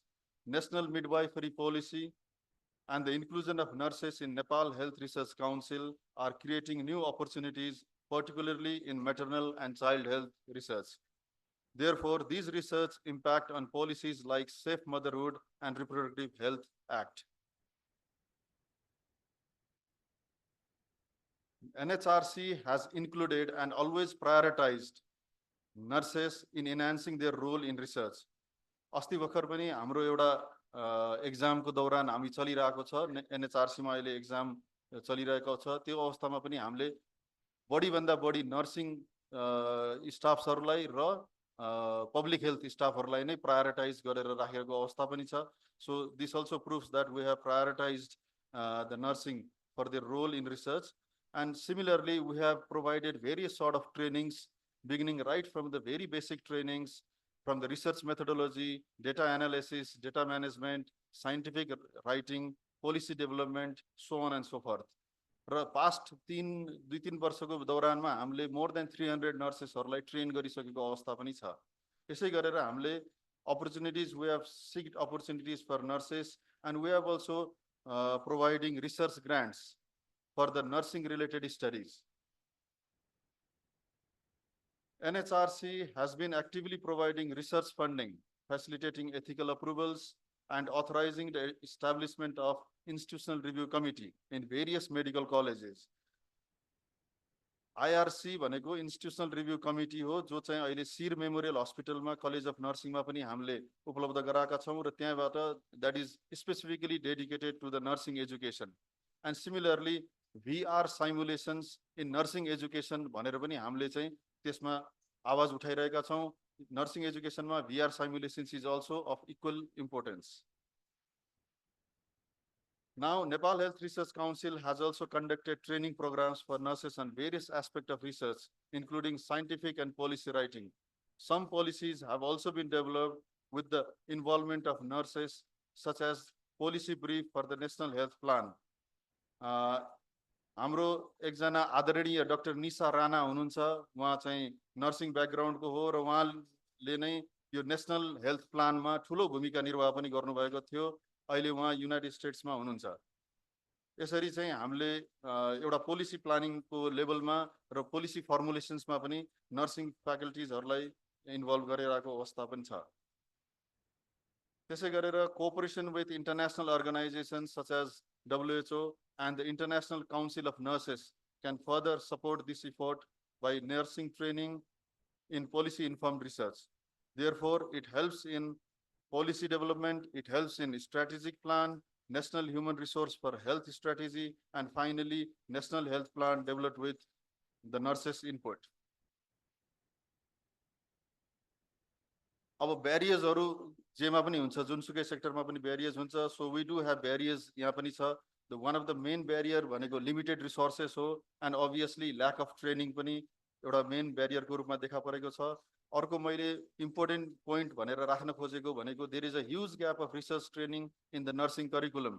त्यही भएर करिकुलममा पनि research training लाई राख्दाखेरि चाहिँ उचित हुन्छ भन्ने हामीलाई लाग्दछ. त्यसै गरेर hierarchical structures is another barriers. Yo professional चाहिँ ठूलो मात्रामा एउटा पोलिसी मेकिङ लेभलमा हुने बित्तिकै त्यहाँबाट गर्ने डिसिजनहरूलाई पनि यसले फेसिलिटेट गर्छ भन्ने लाग्छ. त्यसै गरेर रिसर्चमा पनि फुल टाइम दिनुपर्ने आवश्यकता देखिन्छ. र finally necessary to overcome this barriers to ensure equitable health care in rural areas specially, and this will help them to explore a new aspect of nursing and seek new opportunities and challenges. To conclude, nursing and policy research play a key role to improve quality healthcare and policy formulation, as I've already mentioned, and to overcome the barriers for equitable healthcare in Nepal. And finally, there is a contribution to universal health coverage, sustainable development goals, and national health policies. Thank you.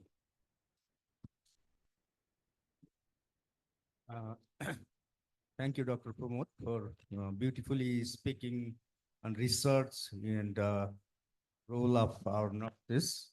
So you also spoke on what NHRC is doing to promote the nursing research or involving nursing in research, and he also on the university about the research gap in the curriculum.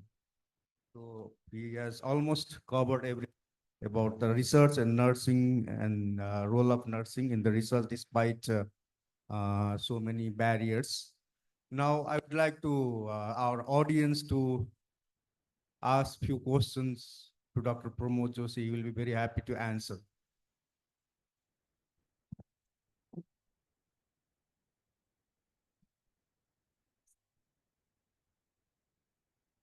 Yes, thank you, Dr. Pramod Joshi, for highlighting the nursing and midwifery role in the research. Myself is Rosni Tuti, Chief Nursing Administrator under Ministry of Health and Population. I have one question with the Member Secretary also. As we know that the health system is a teamwork and we must have an interprofessional collaboration for the clinical as well as research. But in Nepal Health Research Council, there is no one representation from the nurse and midwife in the board. So this is the high time and need to revise that act so that our young nurses and midwives, our experienced faculty and all teachers can have a very insightful inputs for the benefit of our country. So my concern is when it will be included in the act as well as the different committees of the NHRC.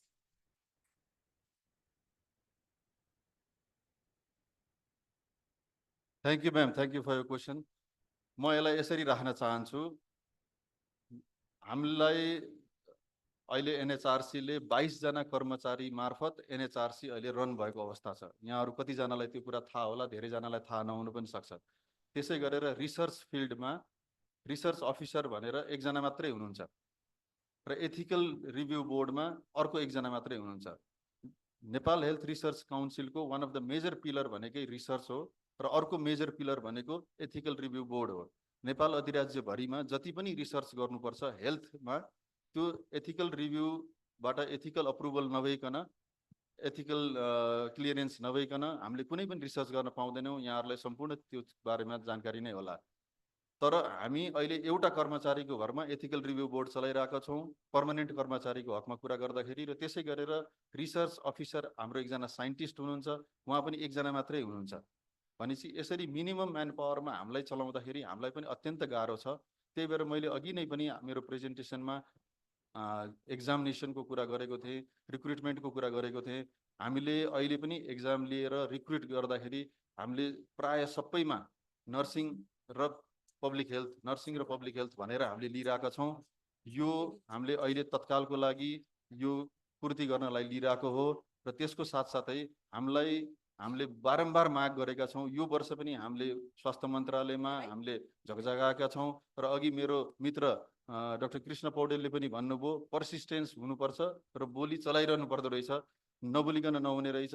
र त्यसरी गर्ने क्रममा हामीले चाहिँ अहिले हामीलाई कम्तीमा 28 जना कर्मचारीहरू पर्मनेन्ट चाहिन्छ भनेर भनिरहेका छौँ र राम्रो पक्ष के छ भने यो पालि पहिलो पटक लोकसेवा आयोगले एनएचआरसीलाई क्यालेन्डरमा लोकसेवाको क्यालेन्डरमा राखेको छ। त्यो चाहिँ राम्रो पक्ष भएको छ। यो चाहिँ एउटा ठुलो उपलब्धि हो। जसरी डाक्टरहरूको हरेक असोजको चौथो बुधबार चाहिँ हरेक वर्ष भ्याकेन्सी एनाउन्समेन्ट हुन्छ। एनएचआरसी को बोर्ड र अर्को आईआरसी कमिटी डिफरेन्ट कमिटीमा चाहिँ नि हो, त्यसमा नर्सिङ मिडवाइफको रिप्रेजेन्टेसन गर्न खोजेको के रादर देन द कर्मचारी भन्ने एनएचआरसी को बोर्ड त्यो सेन्ट्रल लेभलमा आउने बित्तिकै आईआरसीमा स्वतः रूपमा जान्छ। सेन्ट्रल लेभलमा आउने बित्तिकै आरसीमा स्वतः रूपमा जान्छ किनभने सेन्ट्रल लेभल भनेकै एथिकल रिभ्यू बोर्ड हो। आईआरसी एथिकल रिभ्यू बोर्डको अन्डरमा बस्छ। त्यो हिसाबले हामीले एथिकल रिभ्यू बोर्डमा अहिले पदपूर्ति गर्न सक्ने बित्तिकै बिस्तारै आईआरसीमा पनि त्यो कन्टिन्यू भइहाल्छ। Thank you.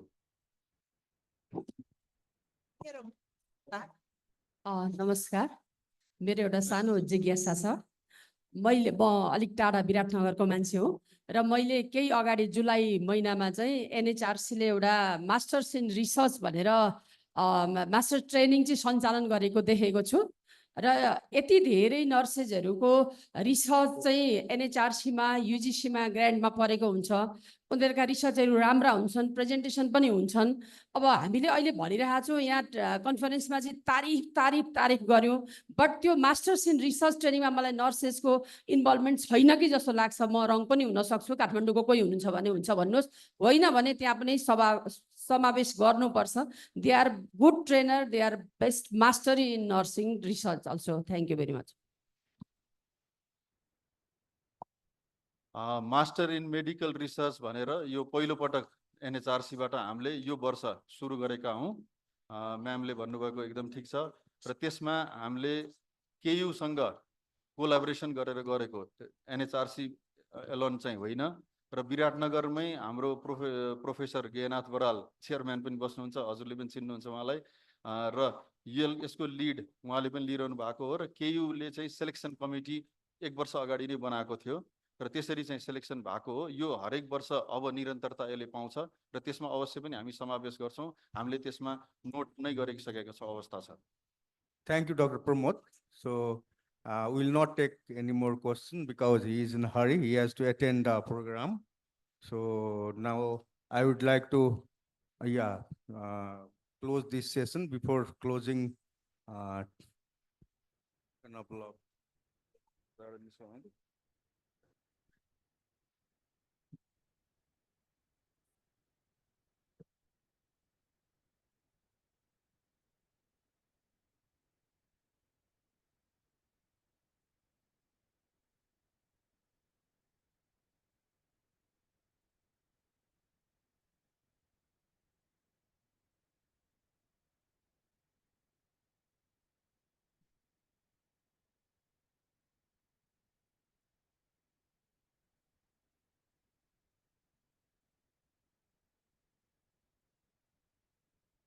Thank you, ma'am and sir, for the wonderful lead of the session.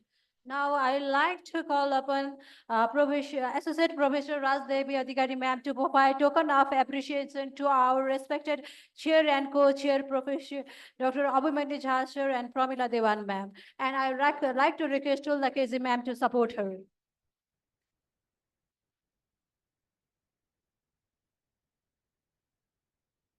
Please join me in applauding the recipients as they come forward to receive their token of appreciation.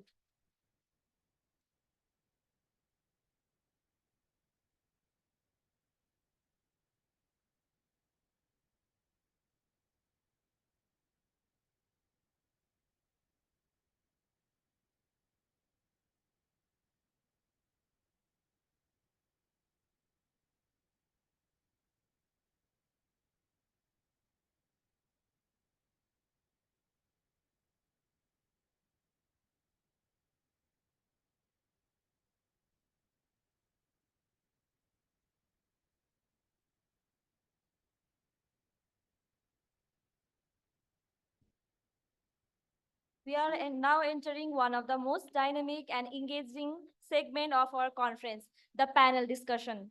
Now we are hereby ready for panel discussion in the theme of the conference, Leading Innovation in Nursing and Midwifery Education, Policy and Practice. This is an excellent opportunity to hear diverse perspectives, engage in thought-provoking dialogue, and gain deeper insights into the cutting-edge advancement and challenges in our field. Due to the time constraints, after each discussion, we will open the floor for 2 questions and promise to address further questions informally at the end. It gives me great pleasure to introduce Dr. Savitri Devkota ma'am, who is NPH and PhD. She is the Executive Director of not-for-profit organization Possible, focused on research and innovation. She has over 20 years of experience in conducting research and supporting early career researchers. Currently, she is the multi-principal investigator on 3 ongoing NIH-funded implementation research projects. We request Dr. Savitri Devkota ma'am for moderating the session. Ma'am, the stage is yours. I need a short break. Now we have Professor Takma Kesi ma'am with us, who is the Assistant Dean of IOM. Ma'am, please, you are so welcome in the program, and I'd like you to request to take the seat in the front row. Ma'am, you can proceed.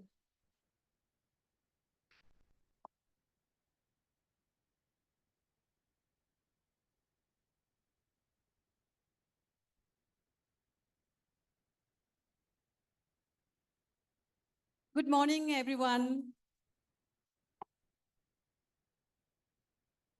It is my great pleasure to be back home in the family. And thank you so much for inviting me to moderate this very exciting and very important session. We all know we are in the 21st century. This is the era of artificial intelligence, machine learning. The type of health needs, health problems, behaviors, the community, family, and society health needs are changing. We need to be innovative in terms of addressing those issues. Today, we are unpacking innovation in nursing, midwifery, be it education, policy, or practice. With me, we have very, very experts panelists from different sectors. I would like to invite them to join me in the podium. Without any order, I would like to invite Professor Kiran Bajracharya. She is the president of Midwifery Society of Nepal. She is also the current president of Alumni Association of Maharajgunj Nursing Campus.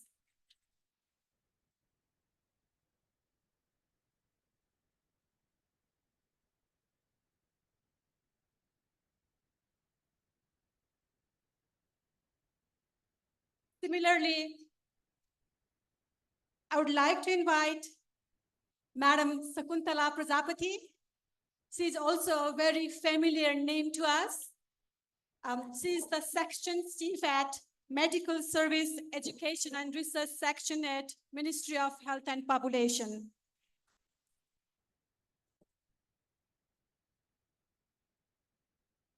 Likewise, I would like to invite Associate Professor Rosani Lakshmi Tuitwi. She is Chief Nursing Administrator at Ministry of Health and Population. I guess Rosni ma'am is also very familiar face to us. Continuing with the introduction, I would like to invite Professor Tara Pokhrel ma'am. She has a lot of portfolio. She is currently professor at Institute of Medicine, Nursing Campus, Maharajgunj. Last but not the least, I would like to invite Professor, give me a sec, please. I would like to invite Professor Dr. Suhas Acharya. He is currently head of Critical Care Medicine, Maharajgunj Medical Campus, Institute of Medicine, Tribhuvan University. Please. You sure? Okay.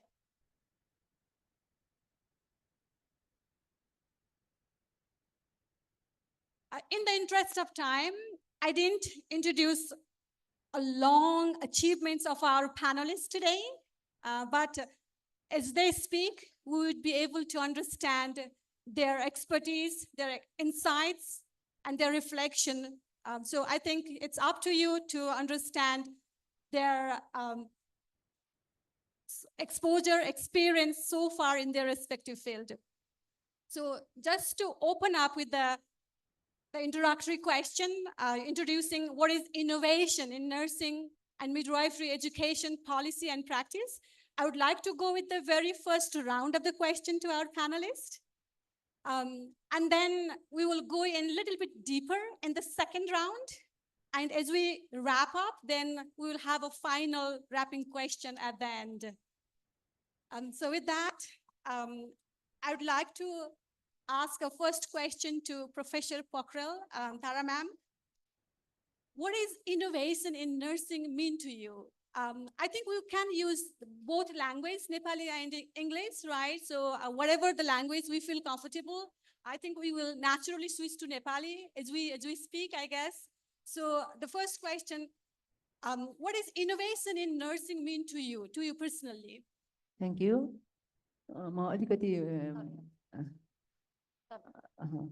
अलिकति म नेपालीमा अलिकति भन्छु मैले नर्सिङमा धेरै कुरा innovation भएको छ नेपालमा त्यो चाहिँ समग्र नर्सेसको भोइसले गर्दाखेरि भएको छ त्यसमा सबभन्दा पहिला चाहिँ के छ भने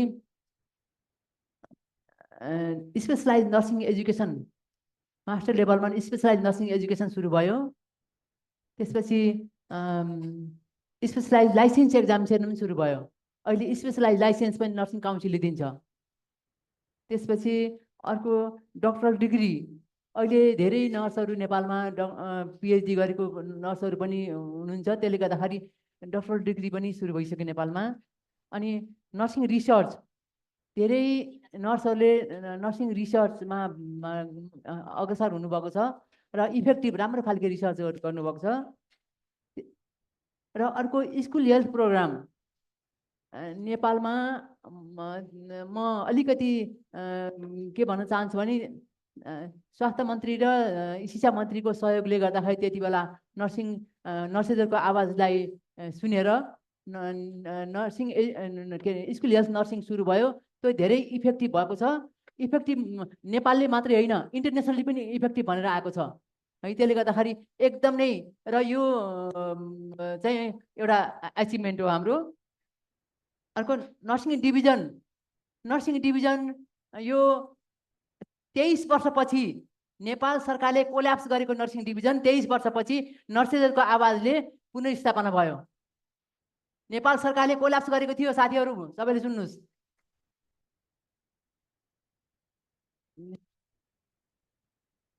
म तारा म्यामलाई यहीँनिर अलिकति रोक्न चाहेँ।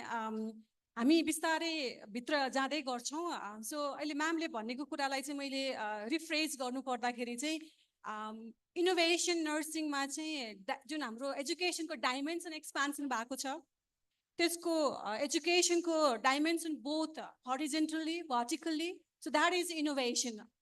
अनि also innovation is having a kind of a platform or mechanism जहाँबाट चाहिँ हामीले नर्सिङको डिफ्रेन्ट डाइमेन्सनमा सपोर्ट गर्न सक्छौँ, विच इज डिभिजनको कुरा गर्नुभयो। So I will come to Kiran ma'am. Kiran ma'am, हामी नर्सिङको कुरा गऱ्यौँ, अब now let's come to midwifery. Midwifery, what is innovation in midwifery mean to you? Thank you very much, Savitri ma'am. And it's my honor today to be here as a panelist in the first National and the Midwifery Conference. Thank you very much for the organizing committee inviting me. Actually, the innovation in midwifery is the innovation in the midwifery is the transform of midwifery. The transform of midwifery, transform of midwifery for the empowering the midwives, for the any solution, the issues in line with the education, regulation, association, practice, service provision. In the context of Nepal, the innovation in midwifery started when the government has endorsed the skill birth attendant policy in the 2006, followed by the midwifery education, that is the professional midwifery education in 2016 from the different universities. Thank you. Thank you, ma'am.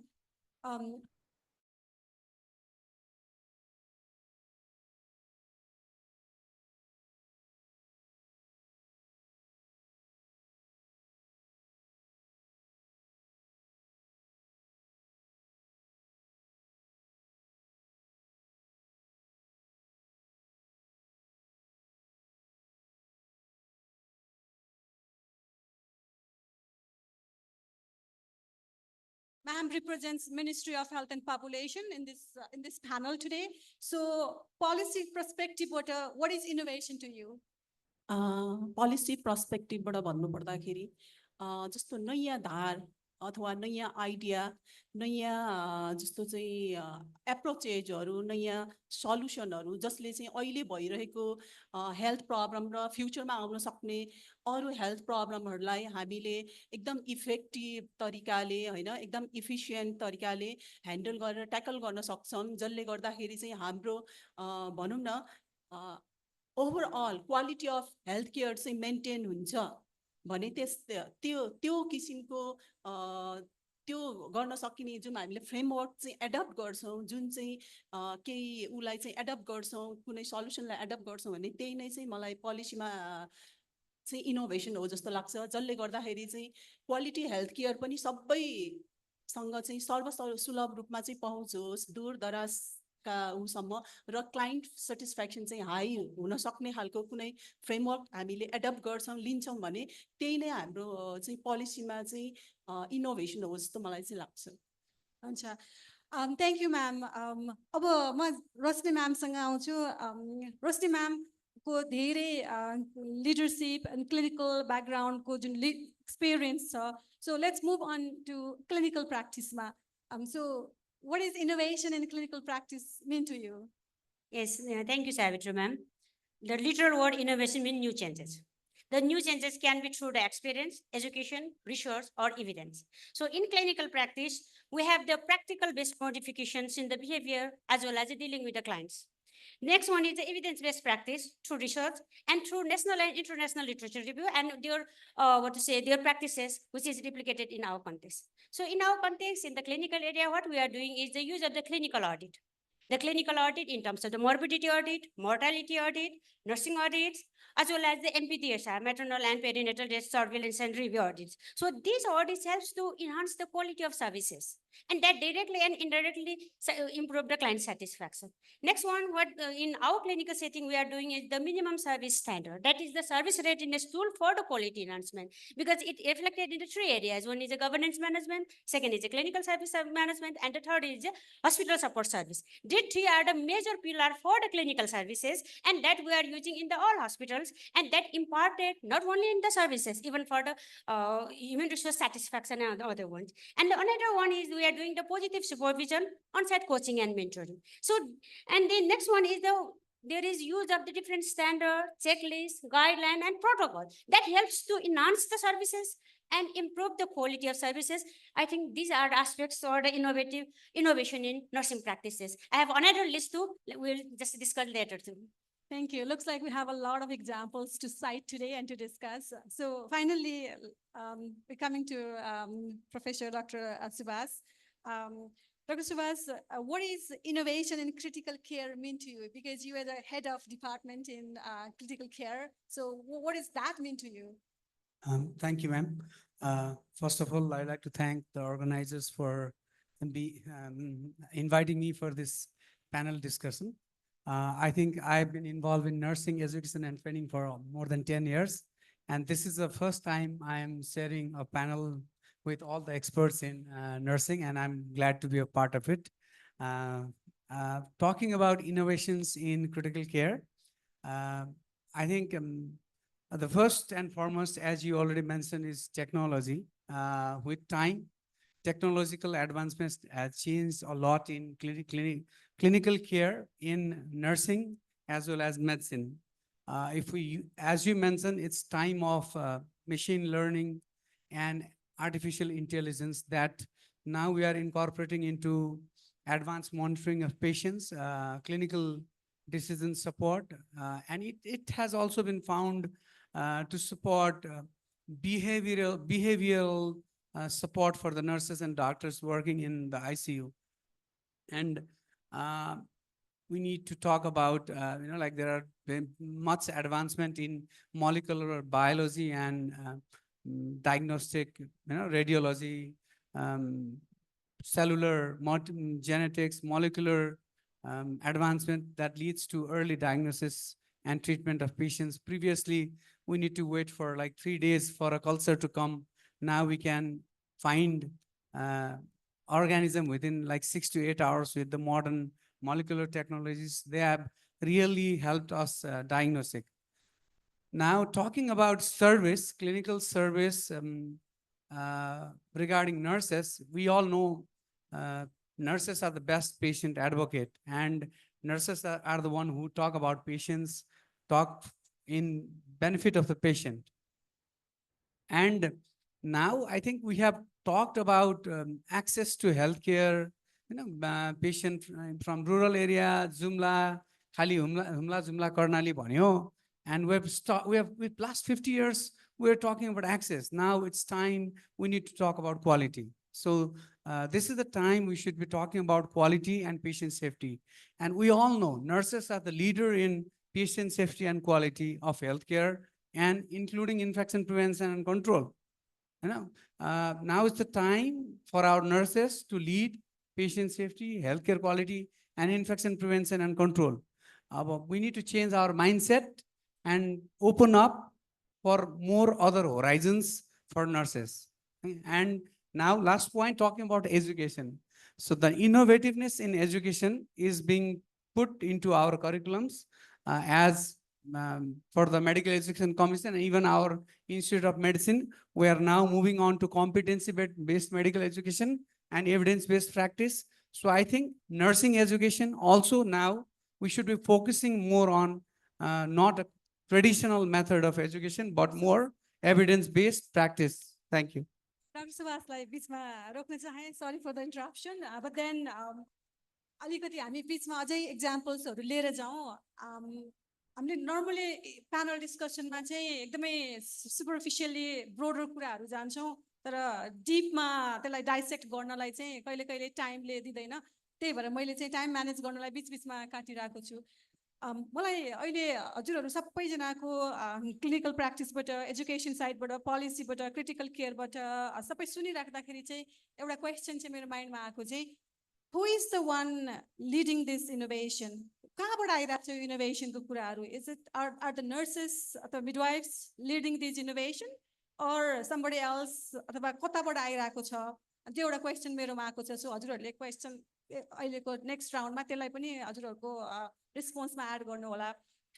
अर्को चाहिँ हाम्रो इनोभेसनको main goal के हो भन्दाखेरि चाहिँ I think सबैजनाकोमा आयो, improving the education, patient केयरलाई चाहिँ enhance गर्ने, क्वालिटी अफ केयर इम्प्रुभ गर्ने कुराहरू भयो, पेसेन्ट केयर आउटकम्सहरू इम्प्रुभ गर्ने, स्ट्रेन्थन गर्नेको कुराहरू छ भने ओभरअल वेलबिङ, नट ओन्ली हामीले पेसेन्टको मात्र हेर्दैनौँ, नर्सेस एन्ड मिडवाइफ्सको आफ्नो वेलबिङको पनि कुराहरू छ यसमा.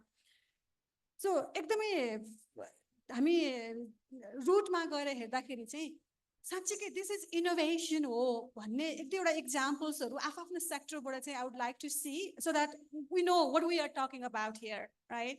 सो again I will go back to Tara ma'am.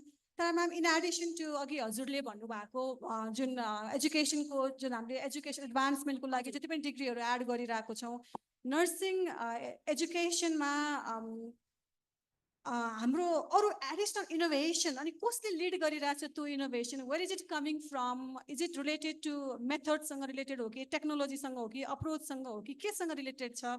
अलिकति टच गरिदिनुहुन्छ म्याम. Thank you.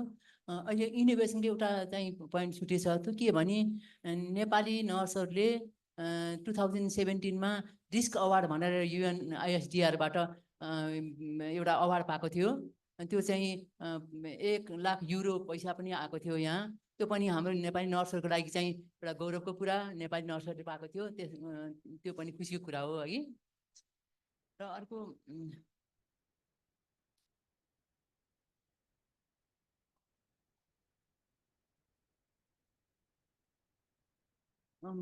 अलिकति मलाई अझै प्रश्नाइदिनु न. हजुर, अहिले जुन इनोभेसन छ ठ्याक्कै त्यो इनोभेसन चाहिँ के हो? अहिले हजुरले अराइज भनेर एउटा प्रोजेक्टको नाम लिनुभयो. What is that project about? त्यसको इनोभेसन कम्पोनेन्ट के थियो त्यहाँभित्र जसले चाहिँ we call it innovation, innovative, right?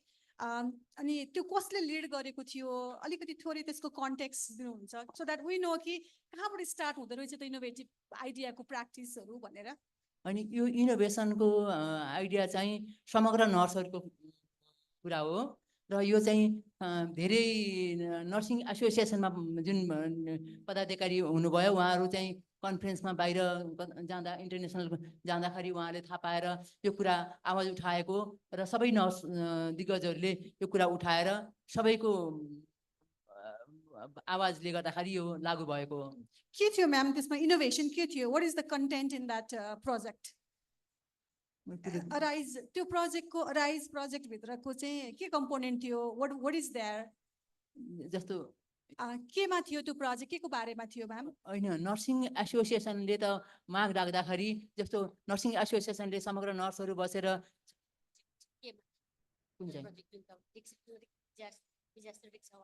हजुर यो डिजास्टर रिस्क अवार्डको चाहिँ नेपालमा नर्सहरूलाई हाम्रो 72 सालमा भुइँचालो गयो.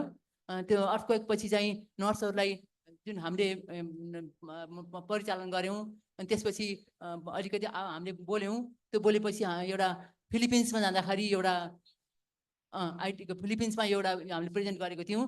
त्यसपछि चाहिँ त्यसपछि हामीले चाहिँ रिस्क अवार्ड भनेर पायौँ र त्यो जुन हाम्रो त्यहाँबाट पाएको चाहिँ थियो बजेट थियो त्यो चाहिँ हामीले धेरै नर्सहरूलाई झन्डै 400 जना नर्सहरूलाई चाहिँ डिजास्टर ट्रेनिङ पनि दियौँ हामीले। हजुर, मैले यसमा बुझेको इनोभेसन चाहिँ के हो भन्दाखेरि लेट मी फ्रेम हैन, यसमा इनोभेसन भनेको चाहिँ हामीले रोल्स नर्सेसहरूको रोल्सहरू एक्सपान्डेड गर्यौँ डिजास्टर जोनमा, डिजास्टर म्यानेजमेन्टमा, जुन चाहिँ हाम्रो युजुअल केयरमा चाहिँ हुँदैन।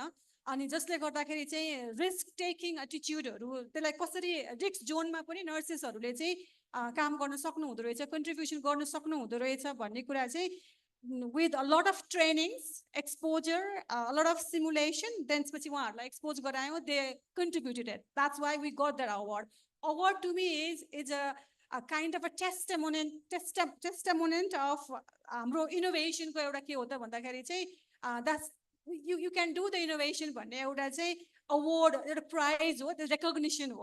But then what we are looking for is exactly why is it innovation? भन्ने कुरामा चाहिँ म अबको प्यानलिस्टहरुलाई चाहिँ किन इनोभेटिभ भयो? इनोभेसन भन्ने बित्तिकै फेरि let's go back to basic.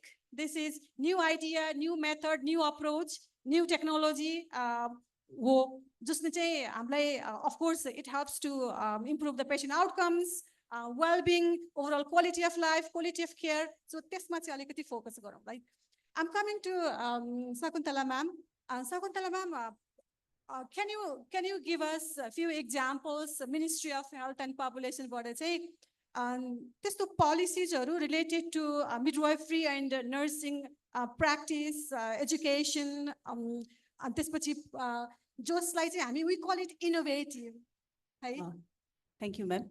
म्यामले जोड्न खोज्नु भएको दुईटा प्रसङ्गमा भयो, एउटा एजुकेसन र अर्को प्र्याक्टिसमा हैन. हामीले अब मन्त्रालयले एज अ पोलिसी इन्फ्लुएन्स गर्न सकेको जसले चाहिँ इनोभेटिभ चेन्जेसहरू ल्याओस्. त्यसमा चाहिँ स्पेसली यो मोडर्नाइजेसन इन एजुकेसनल फ्रेमवर्क, जस्तै एजुकेसनको पाटो अहिले टोटली शिक्षा र शिक्षा मन्त्रालय अन्तर्गत शिक्षा आएको पाटो भए तापनि हामीले चाहिँ के गर्यौँ भन्दाखेरि रिप्रोडक्टिभ हेल्थसँग रिलेटेड उसमा चाहिँ सिमुलेसन बेस नै हुनुपर्छ.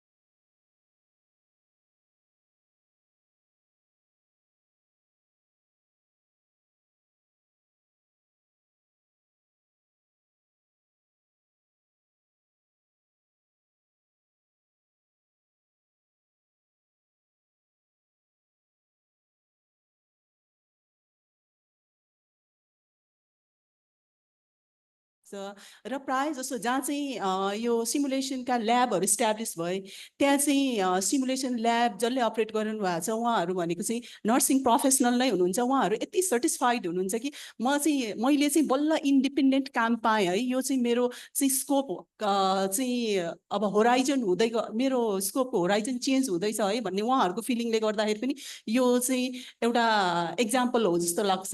जसलाई चाहिँ यो करिकुलमदेखि लिएर सबैमा ल्याउन सक्यौँ भने चाहिँ त्यो नै ठुलो फड्को हो जस्तो लाग्छ. अर्को प्र्याक्टिसमा त हाम्रो एकदमै धेरै छ हजुरहरूलाई भन्नुपर्दाखेरि. जस्तो हामीले मेन हेर्ने भनेको चाहिँ प्र्याक्टिसमा चाहिँ हाम्रो हेल्थ वर्कफोर्सको क्यापेसिटी इन्हान्समेन्ट हो. त्यो क्यापेसिटी इन्हान्समेन्टमा चाहिँ अब जस्तो सिपिटीका मोडलहरू नर्सिङ डिभिजनदेखि लिएर हामी सबै काउन्सिल लगायतले हाम्रो सिपिटीको मोडलहरू डेभलप गर्दैछौँ, जसमा चाहिँ म्यान्डेटरी कम्पोनेन्टमा चाहिँ सर्टेन ई लर्निङ मोडल्सहरू चाहिँ हामीले डेभलप गर्न सकेका छौँ. हुन त यो हाम्रो अब रोल आउट भइसकेको छैन सर्टेन चाहिँ हाम्रो पोलिसीगत उसले गर्दा, तर हामीले जुन तयार गरिसक्यौँ त्यो ई लर्निङ प्लेटफर्महरू मोडलहरू त्यसले गर्दाखेरि चाहिँ हामीलाई धेरै नै इनोभेसन भएको जस्तो छ. जस्तो सिपिटीकै लागि भनेर दूर दराजबाट काठमाडौँ आइरहनु परेन होइन. म्यान्डेटरी मोडल्सहरू चाहिँ उनीहरूले अनलाइनमा लिन सक्ने भयो. अरू भनेको त प्र्याक्टिकल मोडलहरू आफ्नै ठाउँमा लिन सक्ने भयो. अघि टास्क सिफ्टिङको कुरा पनि आइसकेको छ. टास्क सिफ्टिङ अब जसरी भन्नुपर्दाखेरि टास्क सिफ्टिङमा हामीले नर्सिङ मिडवाइफ्स र एनएम्सहरूलाई चाहिँ हामीले युएसजीको ट्रेनिङहरू दिइरहेका छौँ, जसले गर्दाखेरि चाहिँ त्यसले चाहिँ एउटा आमा र बच्चाको ज्यान जोगाउनको लागि त्यो युएसजी ट्रेनिङ चाहिँ हामीले जस्ट रेडियोलोजिस्ट बनाउनलाई चाहिँ दिएका होइनौँ, तर एउटा आमा र बच्चाको ज्यान जोगाउनको लागि त केही न केही इनोभेसनहरू त भयो नि। हाम्रा नर्सहरूले नै हामी उहाँहरूलाई इन्करेज पनि गर्छौँ होइन।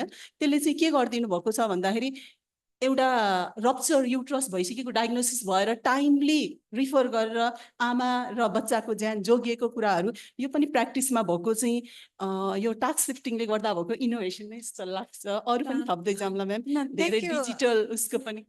धेरै लामो छ, बिस्तारै फेरि हामी आउँला होइन।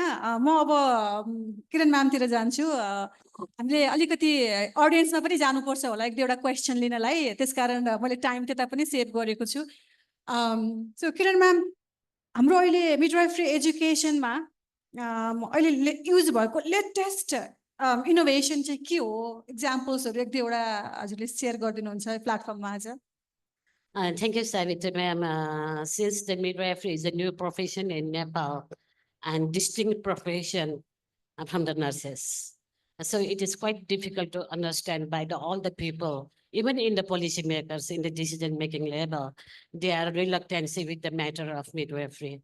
So since we have started this midwifery education from the 2016, and this is the agenda of the global goal and initiated and adopted by the government of Nepal. So we are here now and we have brought many changes in the midwifery education, whereas the midwifery was a part of the nursing before. And now we have adopted the global standards, the core competencies of the International Confederation of Midwives, which is the standardized, global standardized components, which is easily our products will be recognized by the globally.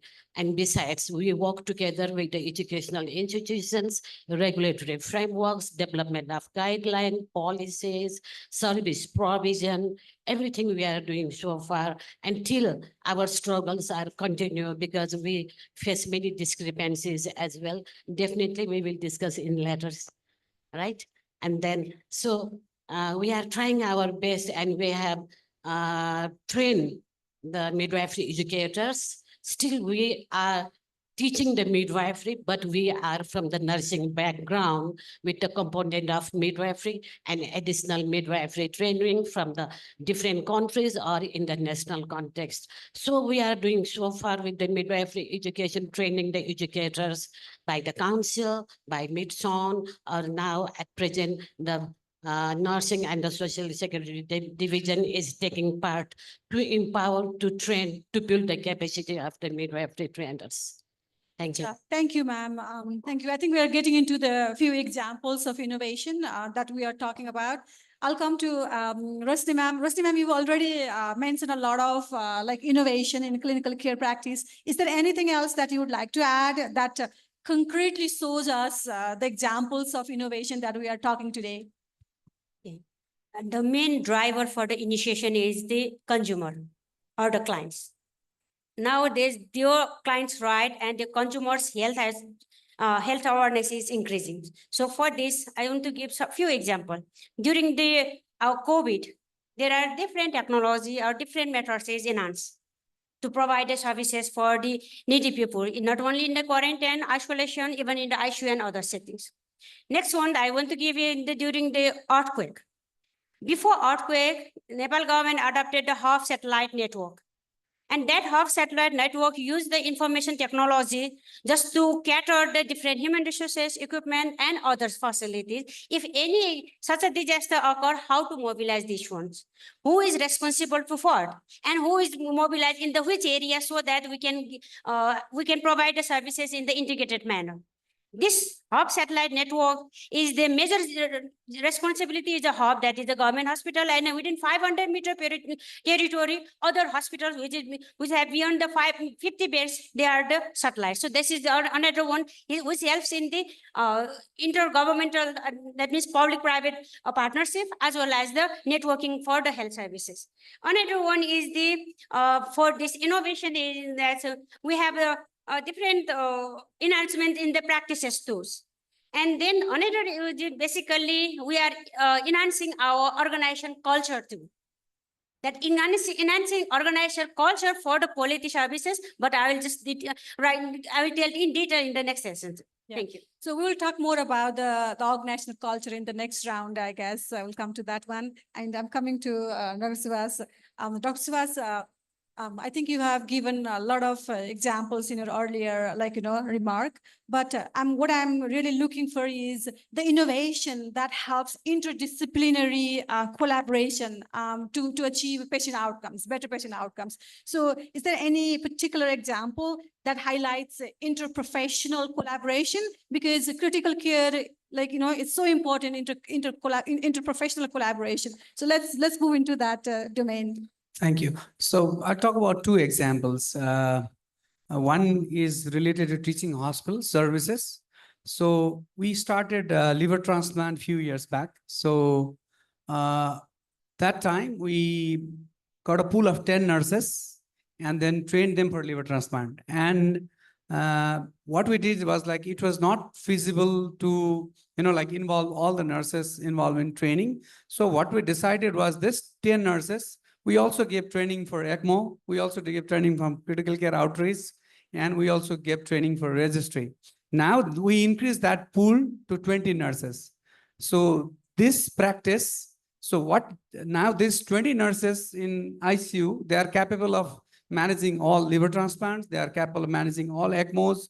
They are capable of managing critical care outreach service in the whole hospital. And they are also involved in maintaining ICU registry and research.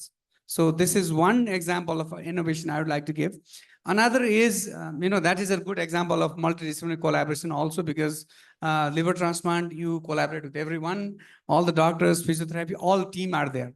Another, I would like to give an example of innovation that is led by Critical Care Nursing Association of Nepal. So in Nepal, we don't have respiratory therapists. So doctors are the one who are primarily responsible for managing ventilators.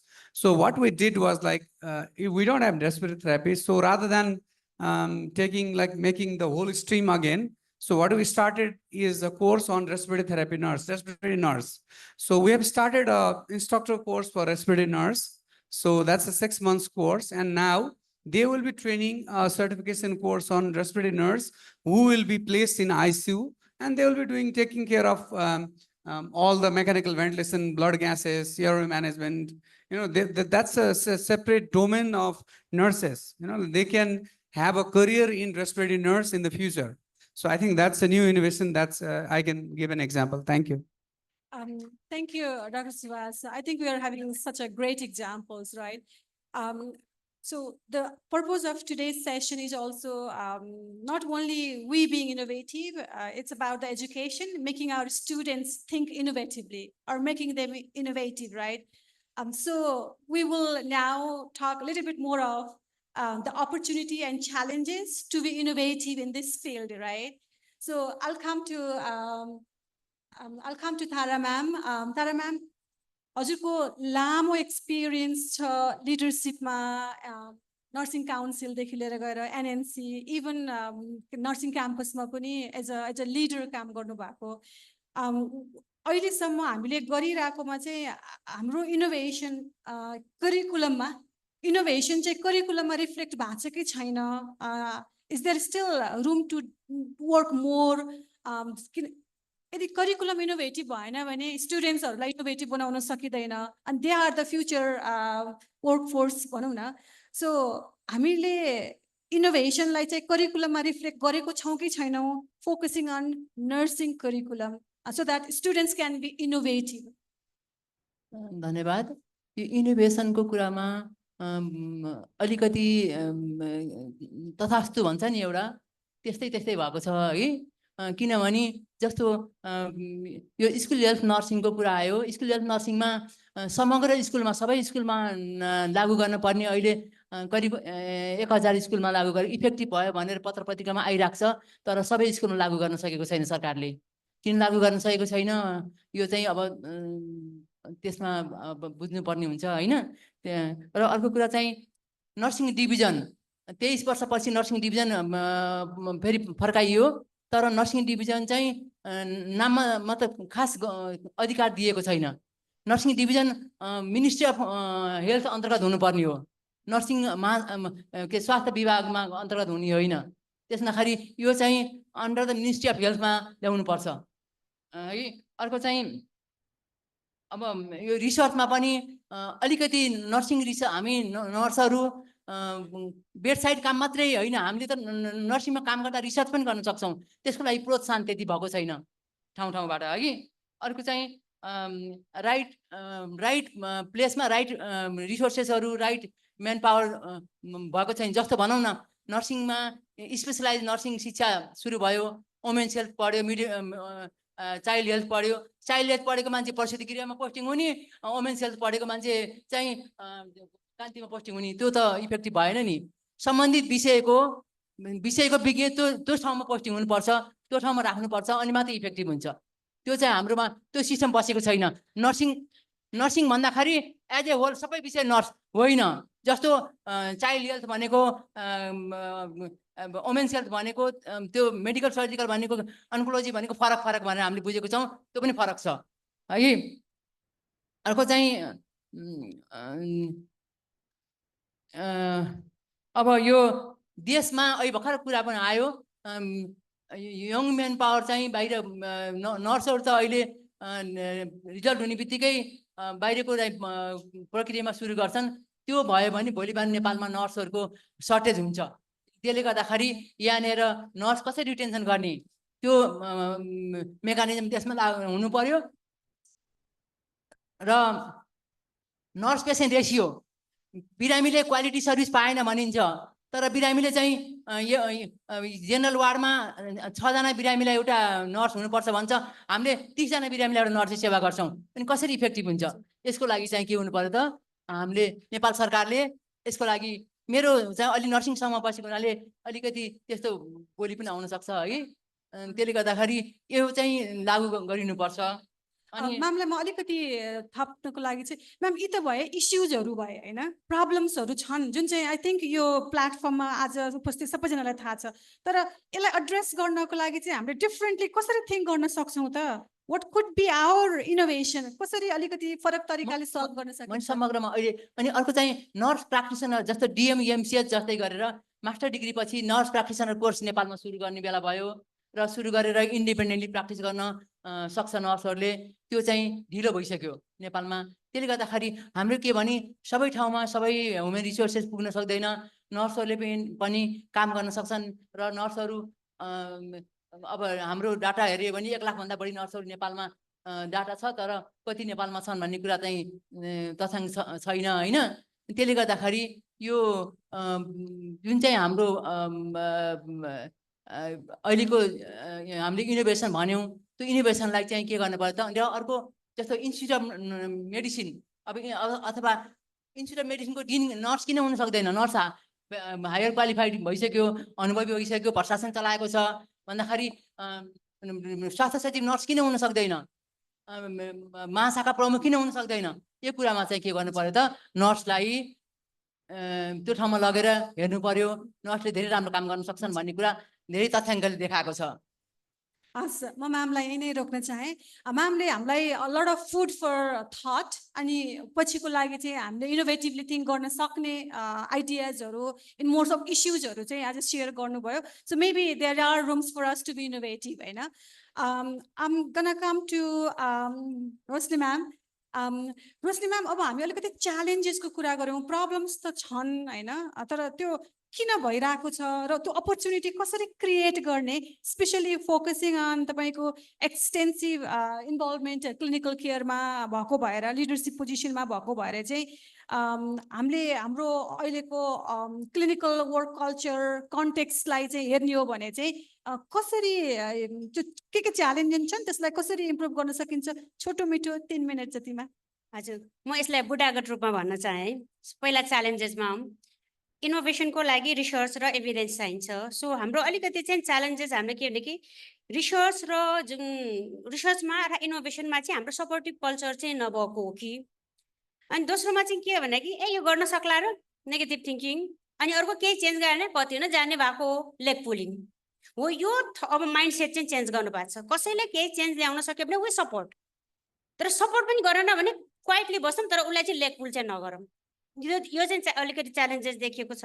अर्को चाहिँ के भन्दा कि lack of support from the administration र अर्को चाहिँ हामीलाई अलिकति फाइनेन्सियली इन्डिपेन्डेन्ट छैन अर्को एउटा मेन च्यालेन्जेस जस्तो कि हामी क्लिनिकल सेटिङमा र अरूमा चाहिँ फाइनेन्सियली इन्डिपेन्डेन्स नभएपछि हामी यो केही गर्छौँ यदि चेन्ज गर्छौँ भन्दाखेरि अलिकति गाह्रो हुँदो रहेछ अर्को एउटा चाहिँ हामी आफूले हाम्रो माइन्डसेट चेन्ज गर्नुपर्ने चाहिँ हामी पनि अब चेन्जको लागि रेसिस्ट नहौँ न अलिकति च्यालेन्ज चाहिँ रेसिस्ट टु चेन्ज छ अर्को चाहिँ मैले चाहिँ एकदम राम्रो लाग्छ डाक्टर सुभाष हुनुहुन्छ he very much supportive for the interprofessional collaboration तर यस्तैको इन्टरप्रोफेसनल कोलाबोरेसन चाहिँ हाम्रो क्लिनिकल सेटिङमा अहिले छैन अगाडि बढ्न खोज्ने जान्ने हुने भन्ने जस्तो त्यो हुँदैछ र इन्टरप्रोफेसनल कोलाबोरेसनलाई चाहिँ हामीले एकदमै राम्रो गर्नुपर्छ त्यसलाई चाहिँ प्री सर्भिसदेखि नै सुरु गर्नुपर्छ so these are the challenges what I thought so अब यो च्यालेन्जेस छ भनेर त बस्नु भन्दैन there are lot of opportunity के भन्दाखेरि अहिले रिसर्च गर्नलाई म गर्छु मात्र भन्नु there are lot of funds and lot of ग्रान्ट्सहरू तर त्यो चाहिँ आफूले खोज्नुपर्छ त्यहाँ चाहिँ रिसर्चको ग्रान्ट्सहरू छ दोस्रो चाहिँ के भन्दाखेरि हामी क्लिनिकल सेटिङमा अहिले एउटा यो मिनिमम सर्भिस स्ट्यान्डर्डले धेरै एउटा पोजिटिभ चेन्ज ल्याएको छ किनकि नेपाल गभर्मेन्टले यति यो चाहिँ स्ट्यान्डर्ड हुनैपर्छ भने छ र त्यो चाहिँ एन्युअली त्यो स्ट्यान्डर्डमा कति पुगेछ भन्दाखेरि त्यसले चाहिँ पोजिटिभ मोटिभेसन गराएको छ र कहिलेकाहीँ चाहिँ अर्गनाइजेसनको बिचमा चाहिँ पोजिटिभ कम्पिटिसन गराएको छ that is also the opportunity for the innovations next one is the के भन्दाखेरि यस we must develop the culture for the advocacy including the organisational cultural change त्यसमा मैले अघि पनि जोड गरेको आज we need to change our mindset र यसमा चाहिँ अर्गनाइजेसनलमा चाहिँ सपोर्टिभ केयर कल्चर बनाऊँ कि एक आपसले सपोर्ट गर्ने त्यो विदिन द नर्सेस मात्र होइन विदिन द टिममा चाहिँ हुनुपर्छ र अर्को चाहिँ यस्तै गरेर रेगुलर कन्फरेन्स रेगुलर एडभोकेसीहरू र गर्नुपर्छ र हामी बिचको चाहिँ फ्रेटर्निटीहरूलाई चाहिँ अझै डेभलप गर्दै जानुपर्छ अहिले चाहिँ critical care infection prevention midwife यस्तो भएको छ तर योभन्दा नि बियन्ड फ्रेटर्निटी डेभलप हुनुपर्छ अनि अर्को चाहिँ सिपिडी म्यान्डेटरी हुनैपर्छ किनकि आज पढेको भोलि चेन्ज हुन्छ त्यस्तै सिएनईहरू चाहिँ रेगुलर हुनुपर्छ र यसमा चाहिँ कोअर्डिनेसन हुनु त्यो चाहिँ भइरहेको छ त्यो अपर्च्युनिटी भयो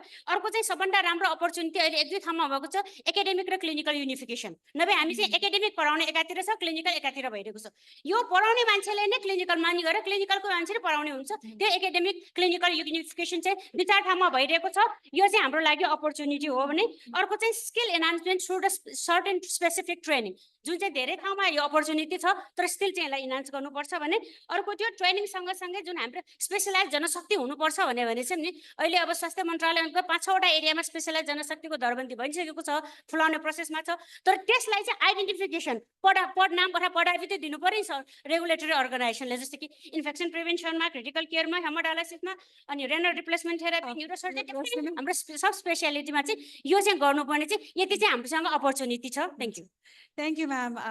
Right to the question. Thank you so much. म शकुन्तला म्यामसँग आएँ बिहान हाम्रो डाक्टर कृष्णले पनि भनेर जानुभयो 5P को कुरा गर्नुभयो यहाँ पनि स्पेसलाइजेसनको कुराहरू भयो कतिपय कुराहरू चाहिँ एडभोकेसी गर्नुपर्नेहरू देखिरहेको छ होइन 5P मा persistence. How can we be innovative in terms of being persistent and pushing or advocating for innovative policies? हामीले जसरी पोलिसीमा एडभोकेट गर्नको लागि चाहिँ सबैभन्दा पहिला चाहिँ पोलिसी नै जस्तो अहिले हेल्थ पोलिसी मात्र भनेछ नर्सिङ एन्ड मिडवाइफरी हाम्रो स्ट्राटेजी आयो तर त्यसको त्योभन्दा अगाडि पोलिसी आउन सकेको भए separate nursing and midwifery policy नै भनेर कसरी डिजाइन हुने भन्ने त्यो आउन सकेको भए चाहिँ एकदमै राम्रो हुन्थ्यो होला हामीले त्यो ल्याउन नसकेर त्यसलाई चाहिँ मन्त्रालयको एउटै मात्र पोलिसी हुने भने हामीले स्ट्राटेजी ल्यायौँ नर्सिङ एन्ड मिडवाइफरी स्ट्राटेजी ल्याउनु पर्यो त्यो चाहिँ विडम्बना हो त्यसमा चाहिँ पोलिसी आउन सकेको भए चाहिँ एकदमै राम्रो हुन्थ्यो जसले चाहिँ भनौँ न अहिले त्यसलाई फिनान्सियल बर्डनहरू त्यस्तोहरू अहिलेसम्म यदि पोलिसी भइदियो भए तुरुन्तै चाहिँ त्यसले फिनान्सियल बर्डनलाई चाहिँ क्याच अन गर्दै जान्थ्यो भने अहिले त्यो बने तापनि त्यसलाई चाहिँ अब भनौँ न त्यो फिनान्सियल चाहिँ अडिटहरू अब फिनान्सियल कति लाग्छ भन्ने कुराहरू चाहिँ क्यालकुलेसनलाई अहिले मन्त्रालयले नेग्लेक्ट गरिरहेको अवस्था छ यदि पोलिसीमा भइदिएको भए चाहिँ त्यो हुँदैन थियो जस्तो लाग्छ अनि हाम्रो लिडरसिप रोलहरू चाहिँ अलि बढी हुँदै जानु पर्यो जसरी अहिले भनिरहेका छौँ हामीले लिडरसिप रोल त छ तर मन्त्रालयमा नर्सिङको 11औं तह 12औं तह हुने त कहिले त त्यो विभागमा लगेर थन्काएर हाम्रो भोइस बिक्ने कहिले हाम्रो लिडरसिप क्यापासिटीमा लिडरसिपमा हायर पोजिसनहरू चाहिँ सबै लेभलमा हुनु पर्यो होइन जस्तो 12औं तह वीर हस्पिटलमा छ नर्सिङको 12औं तह वीर हस्पिटलमा किन नहुने नर्सिङ डाइरेक्टर र नर्सिङ ऊ चाहिँ 11औं तहको थियो भने स्पेसल ऊ चाहिँ भनौँ न सेक्रेटरी भनेर 12औं तहको वीर हस्पिटलमा त्यो जेनेरेट हुन्छ भने नर्सिङमा किन नहुने त्यो कुराहरूमा चाहिँ हाम्रो एडभोकेसी हुन जरुरी भइरहेछ। अब driving for the evidence based प्र्याक्टिसको लागि पनि हामीले त्यसको लागि पनि वर्कआउट, किन भन्दा हामीसँग कतिपय उहरूमा चाहिँ अहिले पनि भनौँ न हामीसँग यति धेरै स्पेसलाइज ह्युमन रिसोर्स भइसक्दाखेरि पनि मन्त्रालयले अथवा अरू प्रोग्राममा सोद्धाखेरि स्टाफ नर्स बाहेक अरूको चाहिँ कुनै उच्चारणै हुँदैन। यहाँ हाम्रो स्पेसलाइज नर्स यति पिएचडीसम्म पुगिसक्दाखेरि पनि किन स्टाफ नर्सै भनेर मात्र हामी खोजिरहेछौँ, त्यो किन भइरहेछ? त्यही भएर त्यसको लागि पनि हामीले इभिडेन्स जेनेरेट गर्न सक्नु पर्यो।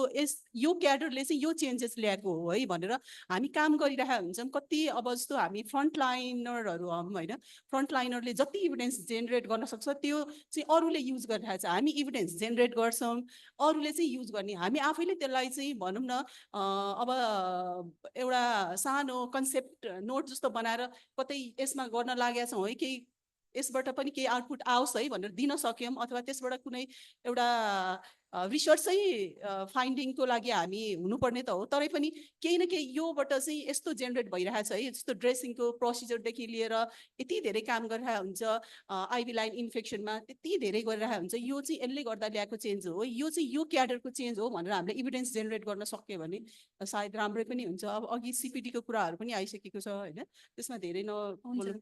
अनि कोल्याबोरेटिङ ले गर्दाखेरि म म्यामलाई रोकेँ, कति राम्रो कुराहरू आइरहेछ तर अनफर्चुनेटली हामीसँग एनफ टाइम छैन। So I'm coming to doctor Subhash. Doctor Subhash, I think हाम्रो प्रिभियस प्यानलिस्टले भनिसक्नुभयो, research provides the foundation for innovation and evidence based practice होइन, त्यो त हामी सबैलाई थाहा छँदैछ।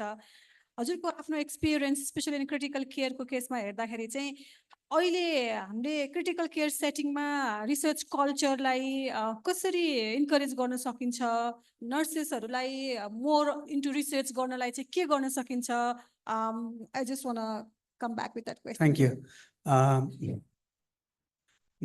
रिसर्चमा चाहिँ आई थिङ्क क्रिटिकल केयरमा we have had tremendous improvement in last 6 years in research.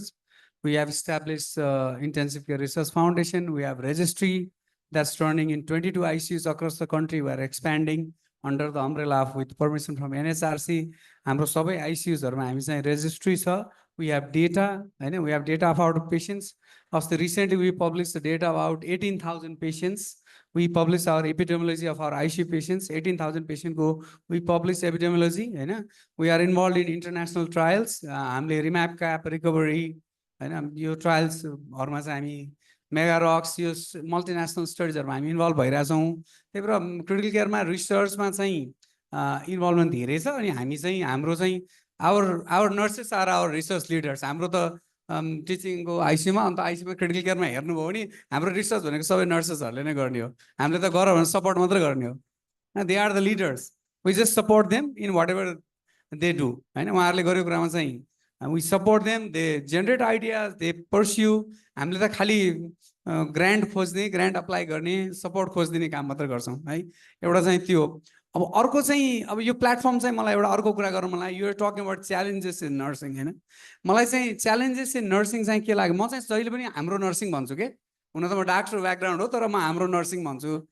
तपाईँहरूको हाम्रो नर्सिङमा च्यालेन्ज चाहिँ के भन्दा हाम्रो माइन्डसेट हो के। वी आर डिभाइडेड है। हामी डिफ्रेन्ट कुराले डिभाइड गरेका छौँ। यहाँ हेर्नु न यस्तो एक्सपर्टिज छ, नेपालको लिडर्सहरू हुनुहुन्छ तर we are still divided. That's our weakness. त्यसले गर्दाखेरि हामी अगाडि बढ्न सकिरहेछौँ क्या है। त्यही भएर हामीले एउटा कुरा के राखौँ भन्दा हाम्रो प्रोफेसनलाई अगाडि राखौँ। हाम्रो प्रोफेसनलाई अगाडि राख्ने हो भने if we keep our profession first, everything is secondary. तपाईँहरूलाई एक्जाम्पल दिन्छु, तपाईँहरूलाई example I can give you example. हामी हरेक भाषणमा इन्टिग्रेसनको कुरा गर्छौँ। इन्स्टिट्युट अफ मेडिसिनले 2 वर्ष भयो इन्टिग्रेसन गरौँ भनेको। Why are we not doing it? तपाईँ इन्टिग्रेसन गरौँ न। तपाईँ एकाडेमीको म्याडम्सहरू हुनुहुन्छ, they have so much experience. You come to ICU and teach the nurses there. मेरो आइसियुमा चाहिँ सुपरभाइजर, सिनियर सुपरभाइजर हुनुहुन्छ, you take care of clinical skills. Integration त माइन्डसेटको कुरा हो, गरौँ न। What is stopping us? It's our personal ego. Let's drop our ego. अनि सबभन्दा that will be the biggest innovation in the history of Nepali nursing. नर्सिङको प्रोफेसनको लागि लेट्स ड्रप आवर इगो। इन्टिग्रेसनको काम अगाडि बढाउँ। Let's work together, collaborate. That will be a huge success for nurses in the future day to come. मैले भने कुनै पनि कारणले रङ लिङ्ग जाति झन्डा केहीले पनि हामीलाई विभाजित नगरोस् नर्सिङ प्रोफेसन भएर काम गरौँ let's work as nurses and then that will अर्को 10 इयर्समा you will see the change जसरी क्रिटिकल केयरमा 10 वर्षमा चेन्ज देखिएको छ नेपालमा तपाईहरुले नर्सिङमा अर्को 10 वर्षमा यति माथि छलाङ पुग्छ भन्ने म एकदम विश्वास छु र we are always ready to help support तपाईहरुलाई फन्ड त सेकेन्डरी कुरा हो के मन मिलेपछि फन्ड भने जहाँबाट पनि आउँछ है पहिला मन मिल्नु पर्यो let's work together I think, sorry for being deviated, but this is the best platform I found, and I request all of you to come together for the profession. Thank you very much. Thank you. Thank you, Dr. Suvas. I think this is a very strong statement, and it's something that we all need to reflect internally, right? So coming to Kiran ma'am. Kiran ma'am, I don't think I need to ask anything. Do you want to add anything on the contents that we have discussed so far in terms of how we can overcome the challenges in order to be able to be innovative in particularly focusing on midwife education and practice? Thank you, Savitri ma'am.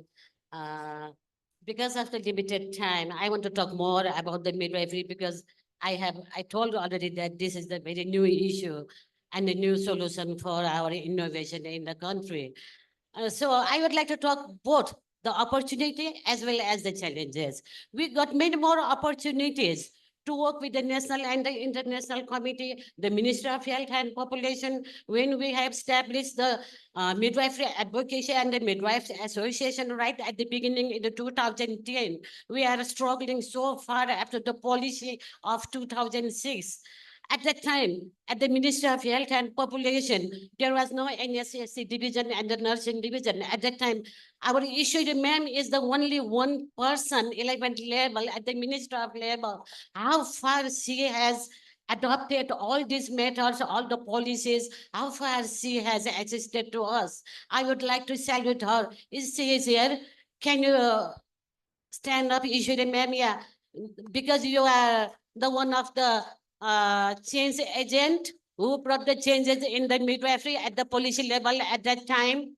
And she worked very hard along with us for the advocacy, parliamentarian people, talk together, decision-making level, and supporting the institution for the seed money to develop the curriculum at that time. Many of you may not know about it. तपाईहरुले कति लाख दिनुभएको 5 लाख हैन ईश्वरी ma'am 5 lakh एउटा इन्स्टिट्युटलाई नयाँ because the policy has to meet 5 lakh support गर्छु curriculum बनाऊ भन्दाखेरि बनाउनेहरुले बनायो नबनाउनेहरुले आफू अगाडि हामी गर्छु इन्स्टिट्युसन हामी एजुकेसन मिडवाइफरी एजुकेसन सञ्चालन गर्नेहरुले लिएनन् त्यो मिस भयो. So always we have to grab the opportunity. This is the one of the opportunity. So far, we knowingly, unknowingly, in line with the global standard, we learned from the international, national, government, nursing, social security division, and the supporting partner right from the beginning, the UNFPA. I should not forget here. And besides is the WHO, UNICEF, NSI, everything. So we do have the challenges as well. हामीसँग 91 जना midwiferहरू production भइसक्यो अहिले. We don't have, the government has the deployment plan yet. Yo deployment plan हामीले 2010 सालदेखि advocacy गरेको र advocacy गर्दाखेरि हामीलाई साथीभाइले पनि हुन त म अलिकति आउट अफ ट्र्याकमा जान लागे. साथीभाइहरूले के भन्यो भने बच्चा पाउने कहिले कहिले फोटो सिलाउने अहिले मिडवाइफ निस्किने त कहाँ अहिले डेभलपमेन्ट प्लान खोज्यो भन्यो. आज 14 वर्ष भयो डेभलपमेन्ट प्लान छैन. तर वायानियम सर्वे गर्नुपर्छ भने हामीलाई थाहा छ. अघि डाक्टर कृष्णले पनि भन्नुभयो वायानियम सर्वे 2022 मा अब यो whether it is official or non-official, Sakuntala ma'am is here from the Ministry of Health. हाम्रो रोशनी म्याम पनि हुनुहुन्छ NSSD मा. उहाँले नै हो सुरु गर्नु भएको उहाँको पहिलो त्यहाँ NSSD मा एज अ डाइरेक्टर. त्यहाँ चाहिँ नि 50 बेड र 200 बेडका लागि वायानियम सर्वे गरेर प्रोजेक्सन गरिसकेको छ. This is our challenge that यदि 91 जना मिडवाइफ मध्ये 1-2 जनालाई पब्लिक सर्भिस कमिसनले भ्याकेन्सी खोलिदियो भने हाम्रो विद्यार्थीहरूलाई चाहिँ के हुन्छ त भन्दाखेरि रियालिटी सक हुँदैन. विद्यार्थीहरूमा नैराश्यता आउँदैन. यसले गर्दाखेरि के इन्फ्लुएन्स पर्यो त भन्दाखेरि विद्यार्थीहरूमा नैराश्यता आयो. प्रोफेसनमा चाहिँ नि अलिकति Interprofessional collaboration is very important. Thank you. 1 घण्टामा इनोभेसनमा हामीले धेरै कुराहरू गर्न भ्याउँदैनौँ, but whatever आएको छ that's fine. Wrap up गर्ने क्रममा चाहिँ 2वटा क्वेशन चाहिँ हामी ऑडियन्सबाट लिन चाहन्छौँ. Please raise your hand and एकदमै short and sweet question अनि कसलाई सोध्नु भएको हो direct गर्नु होला. 2वटा question. Can somebody help us to pass the mic? Subhadra ma'am लाई देखेँ.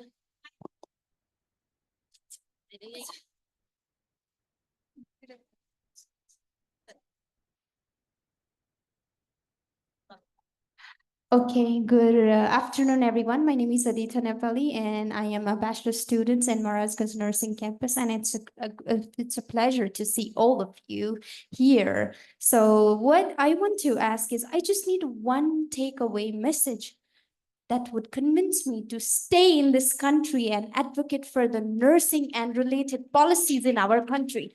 Because even myself, when I look at the seniors and when I look in the government level, I don't see any of the nurses getting well paid. There are so many gaps and challenges, but I just need only one takeaway message that would actually convince me to stay in this country and further progress my study and stay here. I don't want to go abroad because of the challenges. Thank you for your question. Thank you. So, ma'am.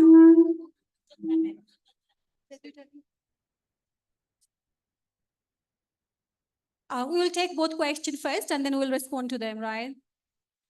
Namaste, ma Subhadra Pradhan, ma Professor of Nepalese Army Institute of Health Science.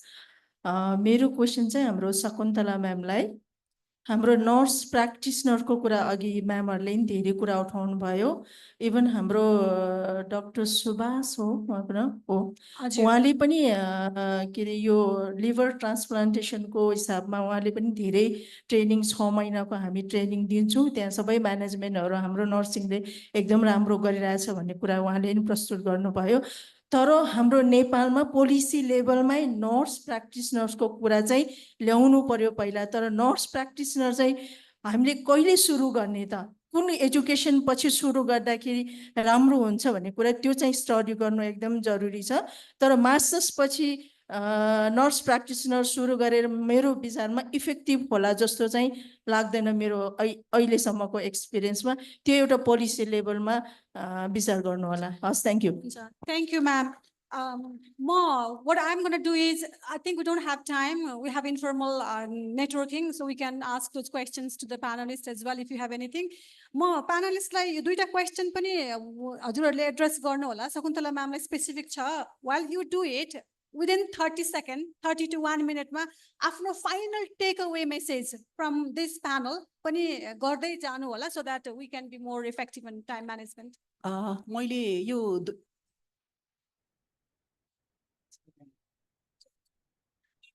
Thank you.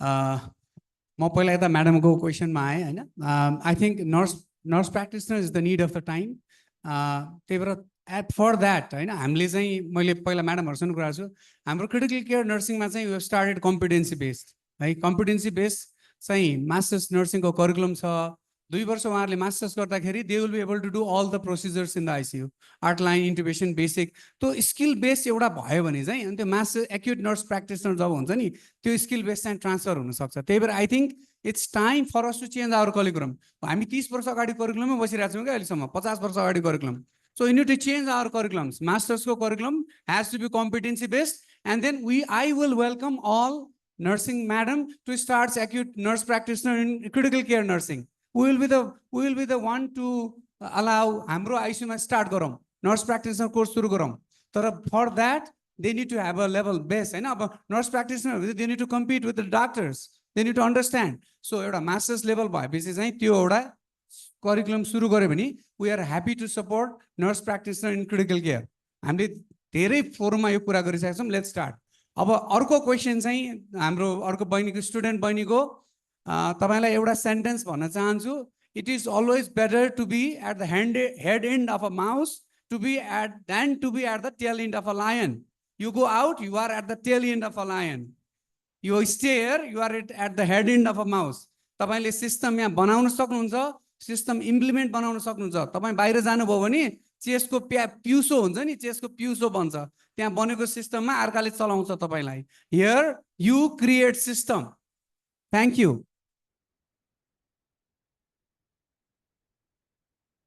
Rap अपमा मैले भन्नु पर्दाखेरि दुईटा कुराहरू भन्न मन लाग्यो मलाई। सायद एउटा कुरा मात्रै अहिले ठिकै छ। यसमा के भनेको छ भने चिकित्सा शिक्षा आयोगले नेपालमा मिडवाइफ्सहरू 9120 जना चाहिन्छ बाई 2031 भनेको छ। कति बाँकी छ अब हामी नै विचार गर्न, 5-6 वर्ष बाँकी छ। यति बेलासम्ममा 9102 जना मिडवाइफ चाहिन्छ भनेपछि how we can going to fulfil this human resources for the country भन्ने कुरा मलाई एकदमै चिन्ता लागेको छ हाम्रो सबै टिमलाई नै। यसकारणमा मैले के भन्न चाहन्छु भने अहिलेसम्ममा वुमेन हेल्थ एन्ड डेभलपमेन्ट गरिसकेकाहरू अहिलेको ग्रेजुएट्सहरू र प्लस म्याटर्निटी युनिटमा काम गर्ने हाम्रो मिडवाइफले प्र्याक्टिस गरेर आएको नर्स बहिनीहरूलाई भनेर लक्षित गरेर बनाएको करिकुलम दुईटा छ।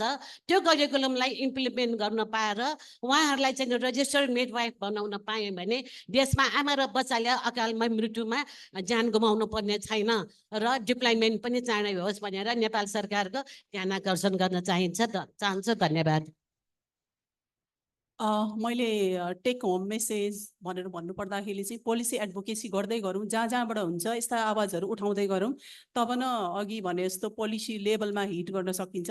यसको लागि मल्टी स्टेक होल्डरहरूसँग पनि टकिङ गर्दै गरौँ, मिडियासँग पनि कुरा गर्दै गरौँ होइन, सोसियल मिडियाहरूमा पनि इन्फर्मेसन थ्रो गर्दै गरौँ, जसले गर्दाखेरि चाहिँ माहौल तताउन सहयोग गर्छ र पोलिसीमा चेन्ज ल्याउन एटलिस्ट हामीले चाहिँ लिडरहरू जेनेरेट गर्दै गरौँ, जसले गर्दाखेरि चाहिँ एडभोकेसी गर्न हामीलाई सजिलो हुन्छ। हामीलाई हाई लेभल लिडरहरू चाहिएको छ सबै इन्स्टिच्युटमा, सबै ठाउँमा, सबै एकाडेमिया, सबै युनिभर्सिटीमा हो। र अहिले अघिको क्वेसनको एन्सर भइसकेको हो भने अहिले प्र्याक्टिसनरको लागि चाहिँ अहिले हाम्रो क्राइटेरिया भनेको मास्टर नर्सिङ पछि नै हो। त्यसको लागि चाहिँ किन भन्दा त्यो इक्विभ्यालेन्सी, इन्टरनेसनल इक्विभ्यालेन्सीदेखि लिएर सबै दिन्छ। हाम्रै कन्ट्री कन्टेक्सको इक्विभ्यालेन्सीमा पनि मास्टर पछि नै हामीले चाहिँ त्यो प्र्याक्टिसनरलाई राखेका छौँ। त्यो भन्दा अहिलेको लेटेस्ट मुभमेन्ट भनेको यही हो। यही भन्न चाहेँ मैले। मैले टेक होम मेसेजमा जस्ट 3वटा पोइन्ट राख्न चाहेँ। एउटा फर्स्ट पोइन्टमा चाहिँ हाम्रो वर्किङ कल्चर पोजिटिभ र सपोर्टिभ गरौँ। यसमा एकले अर्कालाई हात तानौँ खुट्टा नतानौँ। एक दोस्रोमा चाहिँ हामी कम्पिटेन्सी बेस्ड एजुकेसनबाट स्पेसलाइज प्रोडक्सन गरौँ, jack of all master of none नहुँ। दोस्रो तेस्रो जुन अघि हाम्रो एकदमै राम्रो कुरा उठाउनु भएको छ, उहाँले एउटा पोइन्टले मलाई कन्भिन्स गर्नु म नेपाल बाहिर जान्न भने भन्नुभन्छ। मैले चाहिँ कन्भिन्स गर्न सक्छु सक्दैन इट्स एनालाइज बाई योरसेल्फ। तर के भन्दाखेरि आफ्नो ठाउँमा आफूले नगरे कसले गर्छ, मैले नगरे कसले गर्ने। त्यसकारण चाहिँ आफूले आफ्नो ठाउँमा गर्ने सबै चाहिँ मानसिकता गरेर बाहिर गयो भने नेपाल कसले बनाउने त, यहाँ सेवा कसले दिने त। त्यसकारण चाहिँ मेरो ठाउँमा मैले गर्ने भनेर काम गरौँ। डेफिनेटली आजको अहिले चेन्ज नहोला, भोलि त पक्कै चेन्ज हुन्छ। Thank you. एकदम यो मैले भन्न खोजेको कुरा मैले यही भन्न खोजेको थिएँ के भने हामीलाई चाहिन्छ भनेर हाम्रो चाहिँ अधिकार पनि खोज्छौँ हामीले, र हाम्रो अप्टिमम एजुकेसन चाहिन्छ, रिसर्च चाहिन्छ, सबै चाहिन्छ। तर हामीले बिरामीलाई पनि उत्कृष्ट सेवा दिनु पर्यो। बिरामीलाई हामी सबैले तन मन लगाएर सेवा दिनु पर्यो, अनि मात्रै हामीले पढेको चाहिँ प्रयोग हुन्छ। होइन भने हामीले पढेर मात्रै हुँदैन, बिरामीलाई सेवा पनि दिनुपर्छ। र हाम्रो सबभन्दा ठुलो उद्देश्य भनेको बिरामीको सेवा गर्नु हो। र एउटा मलाई अलिकति फेरि पनि मलाई मन लाग्यो, 2 महिना पहिला प्रसूति गृहले त्यहाँ के निकाल्यो भने वुमेन्स हेल्थमा मास्टर गरेकोलाई 5औं तहमा निकालेको थियो। त्यस्तो चाहिँ कुरा मन्त्रालयले हेरिदिनु पर्यो। प्रसूति गृह भने सरकारी हस्पिटल हो, 5औं तहमा मास्टर गरेको मागेको थियो, अनि हामी विरोध गरेर त्यसले गर्दाखेरि यो नेपाल सरकार स्वास्थ्य मन्त्रालयले यस्तो कुरा चाहिँ हेरिदिनको लागि अनुरोध गर्छु मैले। धन्यवाद। Thank you so much. So it's such a vibrant discussion today. अनि म चाहिँ सबैजना हाम्रो प्यानलिस्टलाई चाहिँ धेरै धेरै धन्यवाद दिन चाहन्छु। धेरै कुराहरू आए, सबैको सोल्युसन त आज हामीले निकाल्न सक्दैनौँ। We just starting. मेरो एन्डबाट before I wrap up, thank you everyone. मैले पनि कति धेरै कुराहरू लर्न गर्न पाएँ एस्टिम्ड प्यानलिस्टहरूबाट। र मेरो एन्डबाट भन्नु पर्दाखेरि चाहिँ इनोभेसन भनेको चाहिँ it takes time, we need to build a culture, innovation को culture build up गर्नुपर्ने हुन्छ, supportive culture. And त्यसको लागि चाहिँ it starts from an individual. Who is that individual? Me भनेर चाहिँ if we start from that angle, we can be innovative. So त्यति भन्दै चाहिँ again, thank you so much. Thank you audience for your patience. And Thank you, this is the respected- end of this first panel discussion session. Thank you. Thank you, respected Dr. Sabiti Devkota ma'am and our respected panelists for such a visionary discussion. As we conclude this segment of our conference, it is time to acknowledge and celebrate the contribution of our panelists. We will now proceed with the distribution of token of appreciation, a gesture to honor the valuable insights and expertise shared by our distinguished speakers. We request Dr. Sabitri ma'am to provide token of appreciation to our panelists. And Professor Muna Rana Thapa ma'am to provide token of appreciation to the moderator, Dr. Sabiti Devkota ma'am. We request Rosni Gautam ma'am and Tulza Kesi ma'am to facilitate Professor Muna Rana Thapa ma'am. Last.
Please provide a round of applause for our respected panelists and to our Dr. Sabiti Devkota ma'am.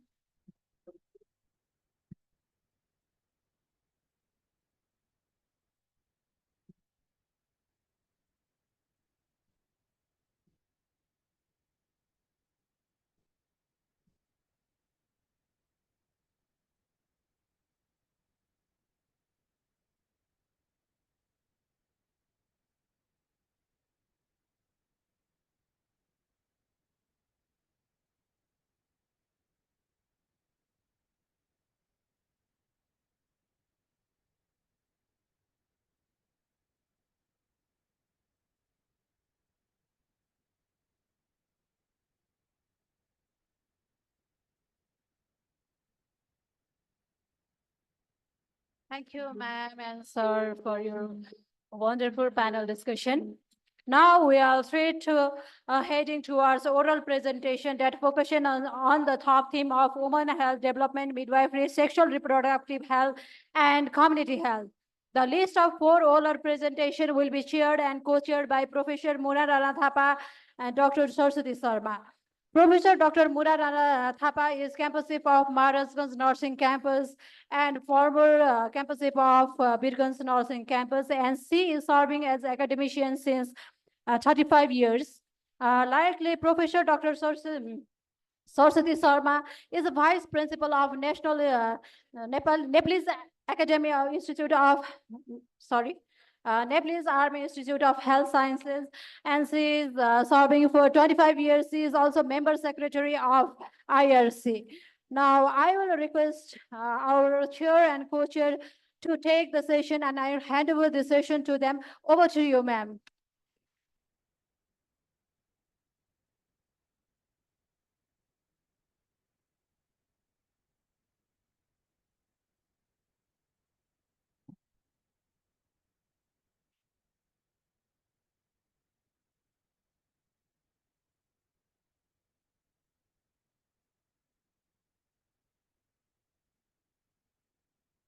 Thank you, Misha.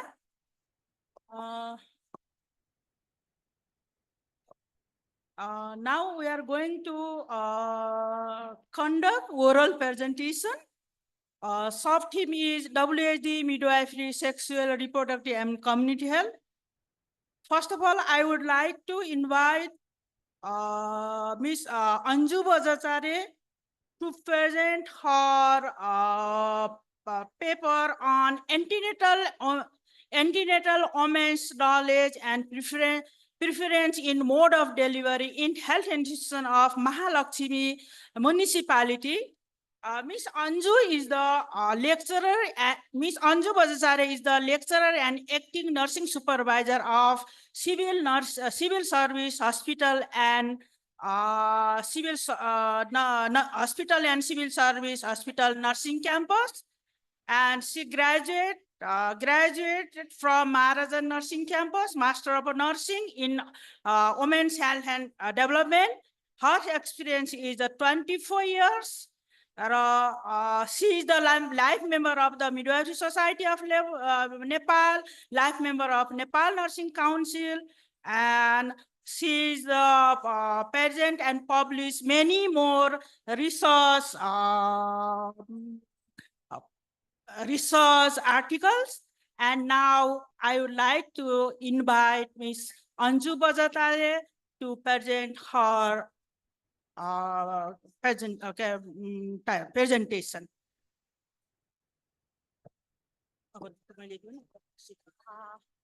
Good afternoon, a very warm good afternoon to all the co-chairs in the desk, distinguished guests, all my teachers, my senior, my juniors, ladies and gentlemen in this workshop today, conference here. I would like to thank all my teachers and this organizer team to provide me this opportunity to present my presentation here. So now I'm going to present on the title, Knowledge and Preference Towards Mode of Delivery and Associated Factors Among Antenatal Women in Health Institute of Mahalakshmi Municipality. So moving to introduction, as we already know that choosing the childbirth mode is the global interest to many investigators, clinicians and researchers. And as we know that there is an advancement in the technology, and that technology has been used in our health facility as well, like in the maternal health services as well. This helps to decline the maternal and perinatal death in somehow. Though we know that the natural vaginal delivery or a normal delivery is a natural phenomena, though there is a increased rate of cesarean section, which is that is more than the recommendation. That is more than the WHO recommendation of 10 to 15% despite of the medical indication. So this study aimed to assess the knowledge and preference of pregnant women regarding mode of delivery in the Health Institute of Mahalakshmi Municipality. So moving to the specific objectives of this study, that way to study level of knowledge regarding mode of delivery among pregnant women, to identify the preference on mode of delivery among pregnant women, and to determine the factors affecting knowledge and preference of mode of delivery. So moving to the methodology. So the methodology I use in this study is cross-sectional analytical. The study method was quantitative method, and study population was antenatal women attending to obstetric department of the health institutions. And study area was a health institution of Mahalakshmi Municipality, mainly KISS Hospital and Primary Healthcare Center in the Lugu. The sample size was obtained 212 by using the Cochrane formula, Z square GP upon D square. The prevalence was taken from the one of the study from the NMC teaching hospital, which was done in 2018 with a good knowledge. So the 211 with adding the non-response rate 10%, 211 participants or responded were obtained by using the formula. So sampling was done by simple random with lottery method to select the participants, to select the health institutions. Probability to proportionate sampling was done from the tail institute to the two health institute, namely KISS and the LU PSCC. So data collection was done by the interview method, and tool use was structured interview schedule. After collecting the data, tool of validity of the tool was maintained by the consulting the 5 experts. And after obtaining the consultation, after doing the expert consultation, content validity index was obtained. So content validity index in terms of the scale and in terms of the proportional relevancy, 0.94 was obtained. The reliability of the tool was maintained by pre-testing the 20 respondents from the non-study area, that is in Vajrayogini District Hospital. And after that, necessary modification was done. The inclusion criteria to select the participants was pregnant woman with a gestational age of 12 to 42 weeks, singleton pregnancy, and exclusive criteria was pregnant women with high risk cases, whoever have a medical disease and major disorders, unwilling to participate in fertility treated pregnant women. So data collection procedure, in this procedure, ethical clearance was obtained from Nepal Health Resource Council, and formal permission letter from KISS Medical College was obtained, and as well as from the Mahalakshmi municipality. And then verbal permission was taken from Lugu PSCC, and informed written consent was taken from the participants prior to data collection. Data was collected from the interview method, as I already mentioned. After collecting the data was checked for the completeness, and then it was cleaned, coded, and classified, and analyzed, and it was entered into the EP Info 3.1 version, and data was analyzed using the SBS version 16 for the descriptive and inferential statistics. For the descriptive, mean, median, and standard deviation were obtained. Likewise, in inferential statistics, chi-square and multivariate logistic regression were done. So moving to the findings, and this is the table number 1. It shows the respondent socio-demographic characteristics and some obstacle variables. Here we can see more than the 20 years and more, 20 years and more than 20 years participants were higher than the others. Likewise, in education, whoever are below the bachelor's level and able to read and write, they were the highest than others. Like in occupation, homemakers were the highest than other occupation. In obstacle variables, we can see second gravida mother were the highest, followed by the primary mothers. So moving to the table number 2, in table number 2, knowledge of respondent on mode of delivery can be seen. Here I use the 10 items to identify the level of knowledge of the respondents. By using these 10 respondents, and whichever the places has asterisk sign, that are the right responses given by the respondents. By using these 10 items, this table number 3 was generated, and here we can see the most of the women, nearly 2/3 of the women prefer the vaginal mode of delivery despite of their low adequate knowledge, which is also the 2/3. So moving to the table number 4, here you can see the determinant of the knowledge factors among respondents in mode of delivery. Here, age, education, occupation, and previous mode of delivery were the factors for affecting the level of knowledge. Here you can see 20 years and more, whoever the respondents has increment in age, they are more likely to have a more knowledge than less than 20 years. In education, whoever have the higher level of education, they are 3 times more than 3 times likely to have a level of knowledge rather than the not able to read and write. Likewise, if you see in the occupation, whoever have a employed and service holder, they are they are 3 times more likely to have a good level of knowledge rather than others, respondent and others. Likewise, whoever had a previous personal delivery, they are more likely to have a more knowledge. Now moving to the table number 5, and this table shows the factors affecting the preference of vaginal delivery. So previous mode of delivery, the respondent who responded to the statement, infection risks to both mother and newborn are higher in cesarean section than vaginal delivery, and the respondent who responded normal delivery may be riskier after previous cesarean section, and whoever have a level of knowledge adequate, their preference mode of delivery is the vaginal mode of delivery.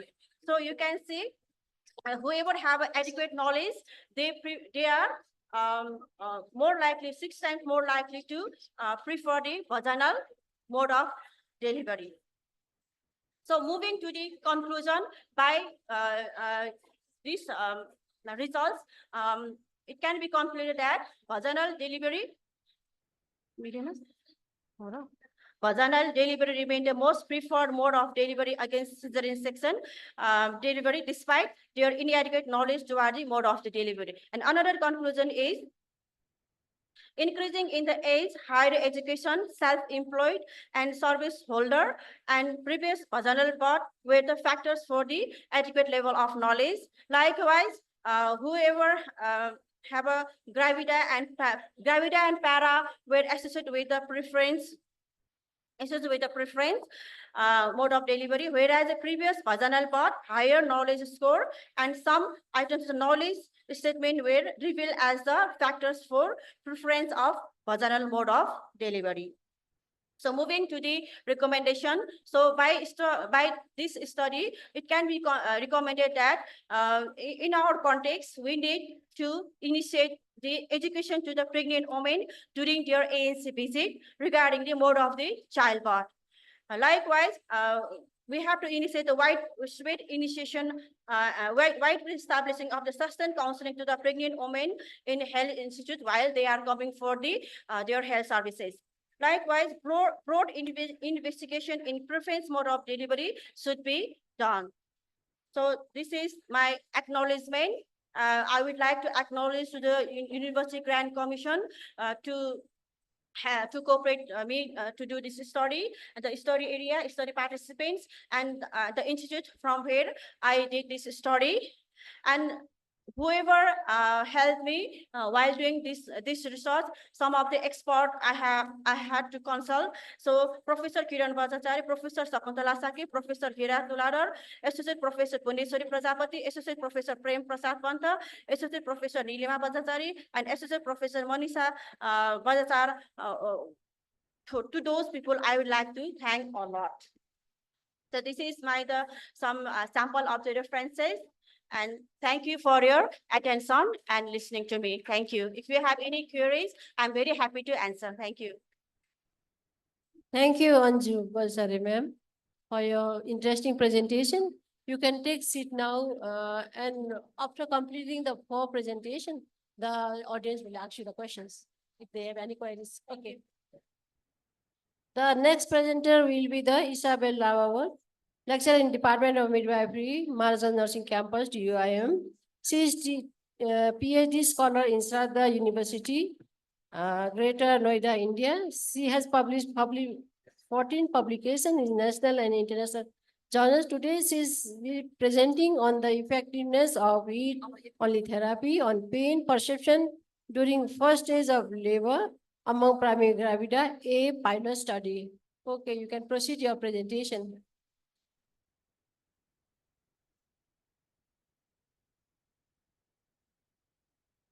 She's going to do virtual presentation.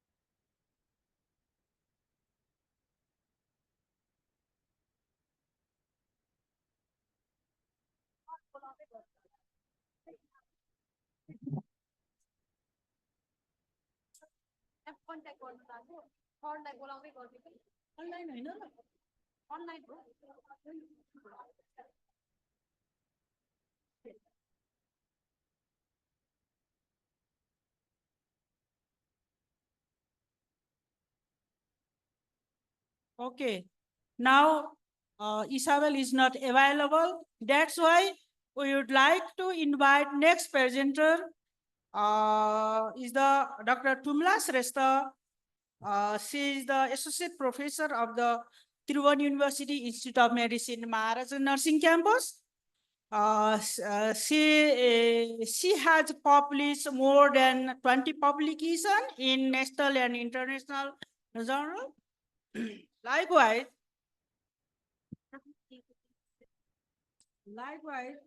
she is the presented. She has presented paper in more than dozen national and international conference. Now she is going to present her presentation on contributing factors of postpartum mental health among women attending at immunization clinic of tertiary hospital in Kathmandu. This is the mixed method exploration. Now, we would like to call you to present your presentation. Just time is only 10 minutes. Okay. Respected chairs, delegates, fellow presenters, and everyone present in this hall. Namaste and welcome all of you. And it's our immense pleasure to share our research finding with you all. And in behalf of our research team today, I am going to share our research findings on contributing factors of postpartum mental health among women attending a immunization clinic of tertiary hospitals in Kathmandu. And it is mixed method exploration.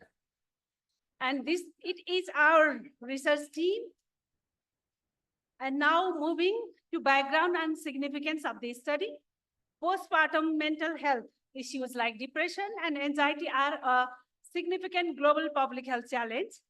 Postpartum depression is the most common postpartum mental health problems affecting approximately 14 to 18% women globally.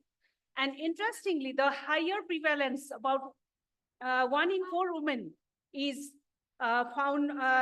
Research studies reported highest prevalence of problem in lower middle income countries. And in Nepal, literature reported prevalence from 14.7 to 30% by different literatures. And it is in its most severe form, postpartum depression can result in suicidal ideation and attempts, self-harming behaviors, and harm into their infants. As well as globally, 1 in 10 postpartum women have suicidal ideation, in attempt, and suicidal deaths. And problems may also contribute to impaired mother-infant bonding, which is foundational for long-term developmental outcome among children.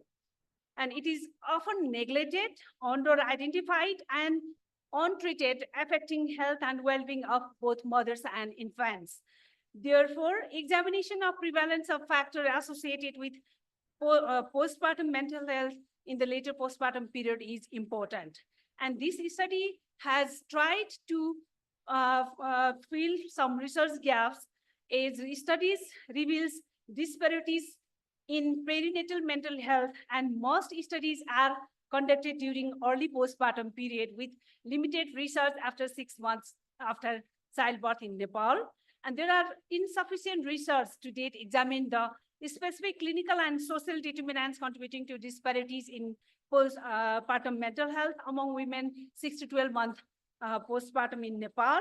And to our knowledge, no mixed method research to date has examined Nepali women's experience of postpartum mental health issues. Therefore, this study was conducted with the aim of to estimate the status of postpartum mental health among women during 6 to 12 months postpartum, to examine the unique clinical and social determinants contributing to disparities in the problem among women 6 to 12 months postpartum, and to explore women's perspective towards factors contributing to postpartum mental health issues. And now methods. This cross-sectional mixed method study was conducted among women aged 6 to 12 months postpartum attending in immunization clinic for immunization of their infants in 2 immunization clinic of Kanti Children's Hospital and Tribhuvan University Teaching Hospital. And for ethical consideration, approvals were obtained from the Rutgers University, which is the funded university, and Nepal Health Research Council, along with the IRC of the study sites, and administrative approval was obtained from those research sites. Furthermore, this is the mixed method study, and in quantitative phase, 200 women were recruited conveniently, whereas among the 200 respondents who had Edinburgh postpartum depression scale score more than 9, among those having high score, 15 participants were purposefully selected for the qualitative phase, and during quantitative phase, Edinburgh postpartum depression scale, depression anxiety stress scale, social support skills were used for the self-administered questionnaire survey, and during qualitative phase, in-depth interviews were done using interview guide, and finally, data analysis was done during using descriptive and regression analysis for the quantitative data and Polygen method for the qualitative data. And now findings. First of all, quantitative findings. Respondents' socio-demographic information shows that among the 200 respondents, their mean age was 29.2 years. Though they were ethnically diverse, 56.5% were Brahmin Kshetri, and 53% had cesarean delivery. 90% were currently breastfeeding their infants. And regarding their education, 37% had secondary level education. And 37.5% respondents had family income sufficient for 12 months. And regarding infants information, mean age of the infants were 9.96 months, 56% were male, and 80% were born in public hospitals. The key findings, mental health status of the respondents shows that 28% respondents had EPDS score equal or more than 10%, indicating prevalence of postpartum depression among the respondents. And it is the criteria for the referral for further management and monitoring. And 3% respondents had DAS score equal and more than 50%, indicating presence of severe anxiety among them that they required referral for the further management. Furthermore, 29% of the respondents had depressive thought during pregnancy, whereas 39% had anxious thought during pregnancy. Similarly, higher percentage of respondents had depressive thought and anxious thought during postpartum period. And regression analysis finding shows that perinatal factor, including perinatal anxiety and preterm birth, were significantly higher, had significantly predicted higher level of postpartum depression during 6 to 12 months postpartum. Also, unique social determinants, including exposure to violence, lack of food security, and inadequate postpartum social support, significantly associated with the postpartum depression symptoms. And this model has explained 42.1% variance in postpartum depression. And regarding qualitative findings, among the 15 participants, their age ranged from 22 to 35 years. 9 were Brahmin Kshatriya in the group. 7 had bachelor's level educated. 12 participants were homemakers. 10 were belonged to a nuclear family. 9 were primary mothers, and all the participants had 4 or more antenatal visits. And regarding infants information, their age ranged from 7 to 12 months, and 9 were females, 7 were preterm, and 6 were low birth weight. And women's perspective on postpartum mental health and contributing factors, exploration of women's perspective on postpartum mental health and contribution factors shows that mental health problems are prevalent among the participants in different forms like negative emotions, physical symptoms, self-harm, frequent medical consultation, reality unacceptance, and so forth. And the factors associated with spouse support and relationship like spouse substance use status, intimate partner violence, lack of spouse support, and so forth. And furthermore, income and family support was also contributed the postpartum mental health. And yes, income and family support was characterized by economic hardship and dependency, inadequate family support for infant care, family disintegration, etc. And infant and maternal health was also contributed to postpartum mental health problems. And this slide shows the illustrative codes and theme cluster sample. And now integrated findings. This table shows that in quantitative findings, but respondents had higher percentage of score regarding EPTS score. That means prevalence of postpartum depression and anxiety. And qualitative findings shows that mental health problems were present in different forms like negative emotion and so forth. And this finding shows that quantitative and qualitative findings are consistent. And furthermore, in quantitative phase, postpartum social support, exposure to violence, lack of food security, and prenatal anxiety and preterm birth were identified as the predictor for the problem. And similar findings were found in qualitative findings as like spouse support, relationship, economic hardship, inadequate family support, infant and maternal mental health, indicating the consistent findings both in quantitative and qualitative phase. And now conclusion, the mixed method exploration among the 200 women, postpartum women, shows that women had increased risks of postpartum mental health problem during 6 to 12 months postpartum. And the problem is associated with the clinical and social factors like preterm birth, prenatal mental health, exposure to violence, economic hardship, inadequate postpartum social support, among others.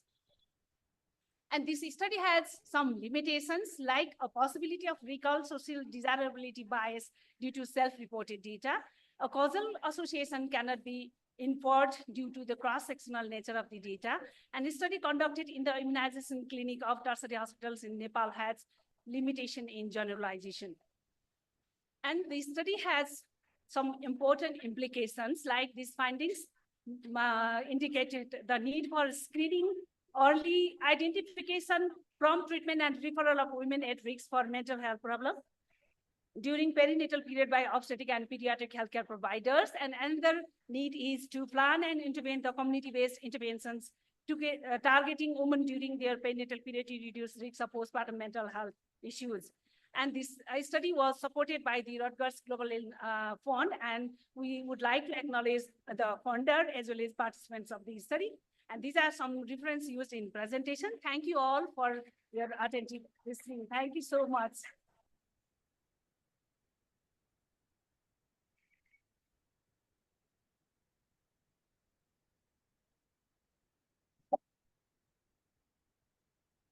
Thank you. Tumla ma'am, congratulations. It's a nice presentation. Come and have a seat. The question answer is the after co-presenter finishing the our presentation.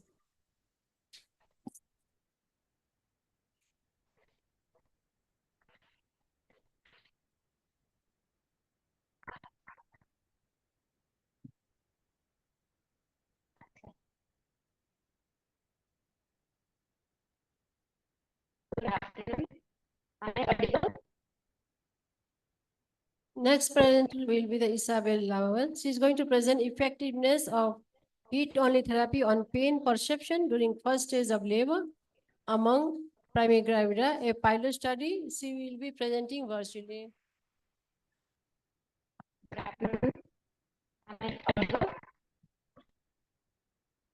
Hello. Am I audible, ma'am?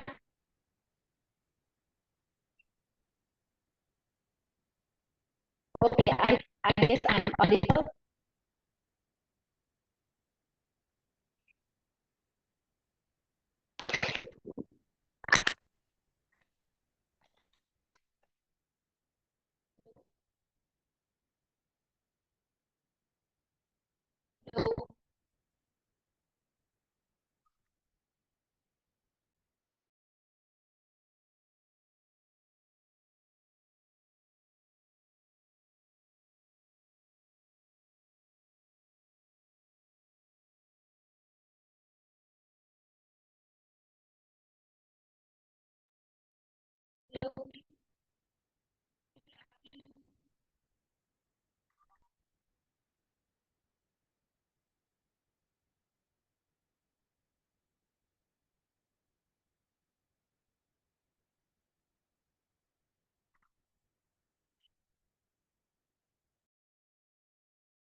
Hello.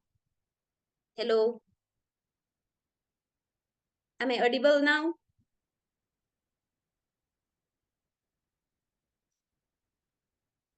Thank you, and I'm very sorry. I could not manage this microphone. Anyways, thank you so much for your patience.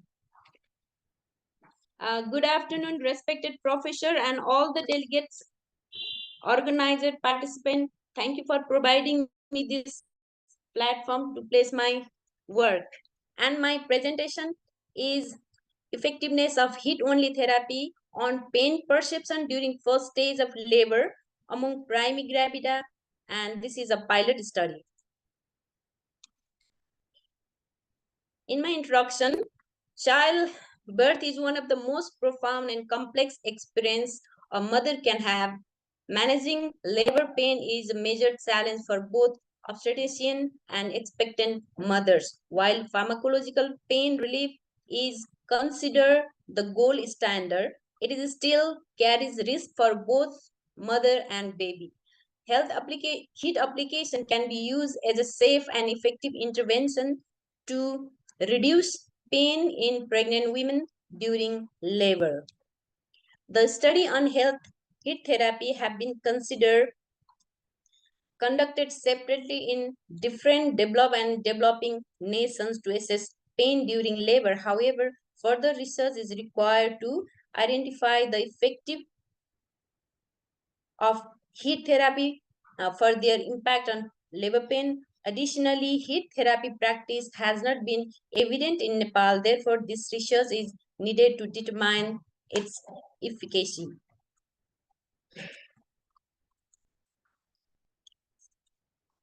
My objective is to assess the effect of heat therapy on labor pain intensity during the first stage of labor among primi gravida women. And my hypothesis has been said was there is no significant difference in labor pain during first stage of labor between interventional and control group. And my method was research approach was quantitative research approach. Research design was true experimental post-test only design. Setting up the study was Bharatpur Hospital Chiton in the maternity ward. And population of my study was where low risk primi gravida women aged 18 to 35 years with 37 to 41 weeks of gestation who are anticipated to deliver spontaneously and admitted to the maternity ward of Bharatpur Hospital, Chiton, Nepal. Sampling technique was those mothers, primi gravida mothers who are admitted to the maternity ward in the Bharatpur Hospital were were selected as sample purposively. Then those participate who were agreed to participate, they were allocated randomly into intervention and control group using a pack envelope. And ethical consideration was permission was taken from Sarda University, after that NHRC and the Bharatpur Hospital. My data collection procedure was after ethical consideration and getting informed consent from participant, the intervention was started for the intervention group, and my intervention was heat application during after when mother get 4 to 5 centimeter of cervical dilatation, the intervention was started. I did heat application to those mother who were selected as an interventional group, and 40 to 42 degree centigrade temperature was used from hot water bag. The hot water bag was covered with towel and apply on lower back of the woman for 20 minutes, and it was repeated every hourly until the cervix was fully dilated.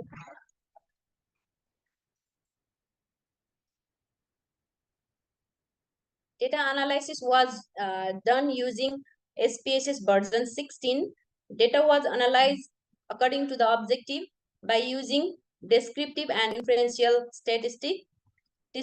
Demographic information was calculated by using frequency and percentage, and the relationship was calculated using inferential statistic test.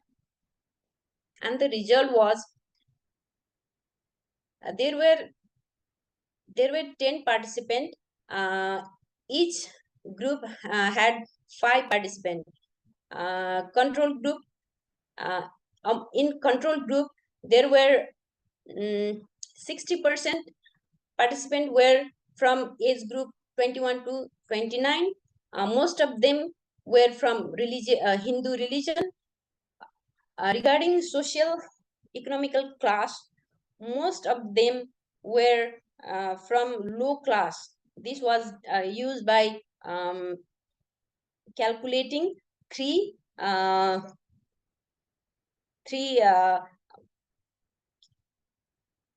education, occupation, and economic status. Regarding type of family, all of them were from joint family, and most of them used to live in urban area.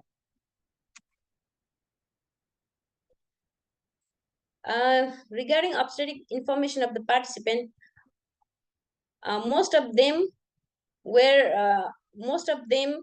had less than normal BMI, and all of them used to visit more than 4 times antenatal clinic. Among them, 39 to 40 weeks of gestation, where most of them type of labor started was spontaneous. And my pain intensity was compared using t-test, and it was shown on the table that pre-test before using the intervention, I have assessed the labor pain status using visual analog scale, which shows that they had almost similar pain intensity during pre-test. But after the application, after heat application, pain was started to decrease. They perceive less pain than control group. During immediate after this pre-test heat application, the pain was almost same, and later during 7 to 8 and 9 to 10 centimeter of dilatation, cervical dilatation, it was shown significantly less pain. So my discussion was the effect of heat therapy on labor pain during the first stage of labor was assessed in this pilot study among 10 participants. The mean age of the participant was 21.80. Almost half of them were living in urban area, had less than normal BMI. The current study shows that the pain level of both groups were before the application of heat therapy at 4 to 5 centimeter of cervical dilatation was almost similar. And this study is in line with the study conducted in Iran. And however, the pain level is less than control group in the post-test 3rd and 4th after heat application. Heat therapy intervention appeared to significantly reduce labor pain compared to standard care, especially in the later stage of labor. The difference was significantly association with the heat application, which is supported by various studies. And my conclusion is the study concluded that applying heat to the lower back during the first stage of labor was effective in reducing pain level in the intervention group compared to the control group. Therefore, this method can be useful for the managing pain among priming gravida as a complementary therapy. Here are my some reference. And thank you very much.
Now we request Ms. Kalpana Pia, ma'am.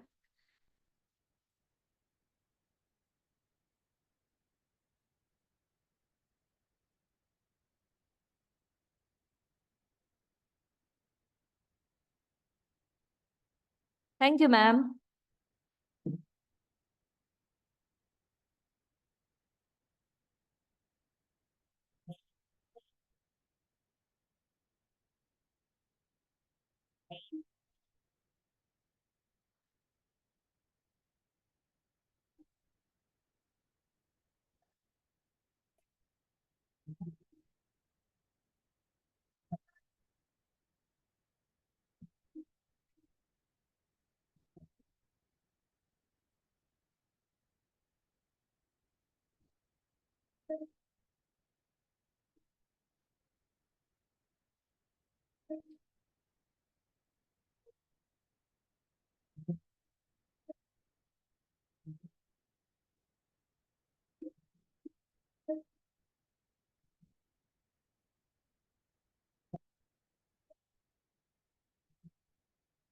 Moving towards the second phase of oral presentation on the same theme, we have Professor Milan Lobson ma'am and Professor Subhadra Pradhan ma'am as a chair and co-chair. Ma'am, you are invited on the stage. Professor Milan Lobson is an expert in family planning and maternal health, child health epidemiology and research. She is the founder principal of Chitwan Medical College School of Nursing, Chitwan. She works as a local research coordinator at Tokyo University of Japan and has numerous research publications. She is serving as an advisor at Nepal School of Health Science, is a board member of Urban Health Promotion Center and member of Wada Mahila Sanjal Samiti Ward number 30. Likely, Professor Subhadra Pradhan is working as a professor of Nepalese Academy Institute of Health Sciences, College of Nursing. She is also a coordinator of Masters of Nursing program and also member of research division of the same institute. Her total working experience is 39 years and currently she is also the board member of Medical Education Commission. With the introduction of chair and co-chair, I would like to hand over the session to our co-chairs and the stage is over to you, ma'am.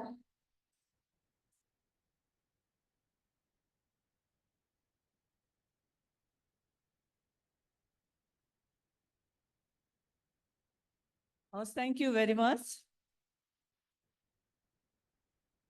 अब हामी आजको oral प्रेजेन्टेसनको दोस्रो सेसनमा जाँदैछौँ र सर्वप्रथम yes oral प्रेजेन्टेसनमा आमन्त्रित गर्दछु सरस्वती कुमारी गौतम भट्टराई। उहाँ हुनुहुन्छ associate professor in nursing in Maharajganj nursing campus IOM TU।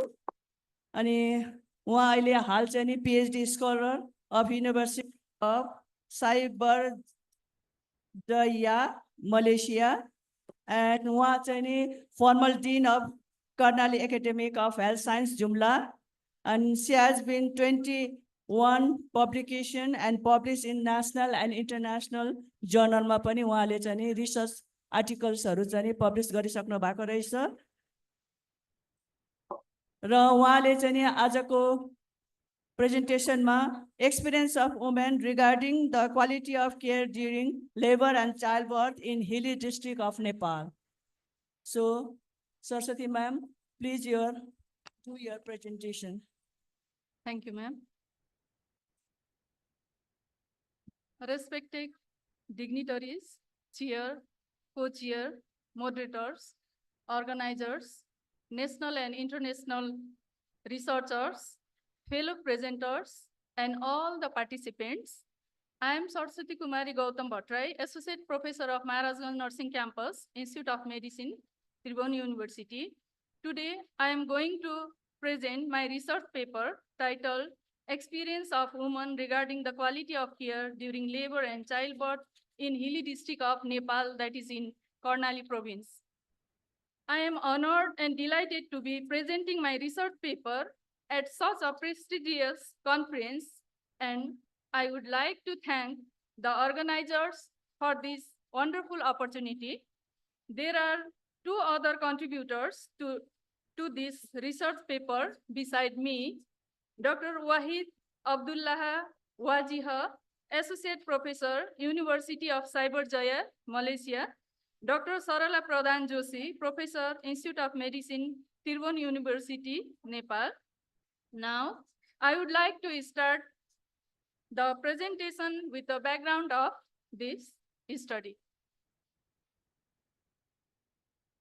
This is regarding the background of the study. Maternal mortality is a global issue, and the use of maternal health service is an effective means to reduce the risk of maternal morbidity and mortality. Quality of care during pregnancy and childbirth is essential to improve outcome and reduce preventable mortality and morbidity among women and their newborns. Now, strengthening the health system to provide quality care is crucial to reduce maternal mortality and promote maternal health and well-being. Childbirth experience is a special event in a woman's life and is an important indicator for assessing quality of care, which is an individualistic and unique experience. Therefore, this study aimed to find out the experience of women regarding the quality of care during labor and childbirth. Now, the objective of this study was to find out the woman's experience regarding quality of care during labor and childbirth. Now, the methodology. A total 406 pregnant women in Jumla were enrolled in a facility-based prospective study. The study included both low and high-risk pregnant women in their third trimester who were willing to participate and attended antenatal clinic, and they were later followed up in the postpartum period. The researchers used a simple random sampling technique and developed semi-structured questionnaires following the WHO standard for improving the quality of maternal and newborn care in the facilities. The study obtained ethical approval from the University of Cyberjaya, College of Medical Science Research Ethics Committee, and the Nepal Health Research Council. The data collection involved face-to-face interviews using a Nepali version questionnaire, and descriptive and inferential statistics were employed for the data analysis. Now, the result of the study. During labor and childbirth, 67% women received good quality of care during labor and childbirth.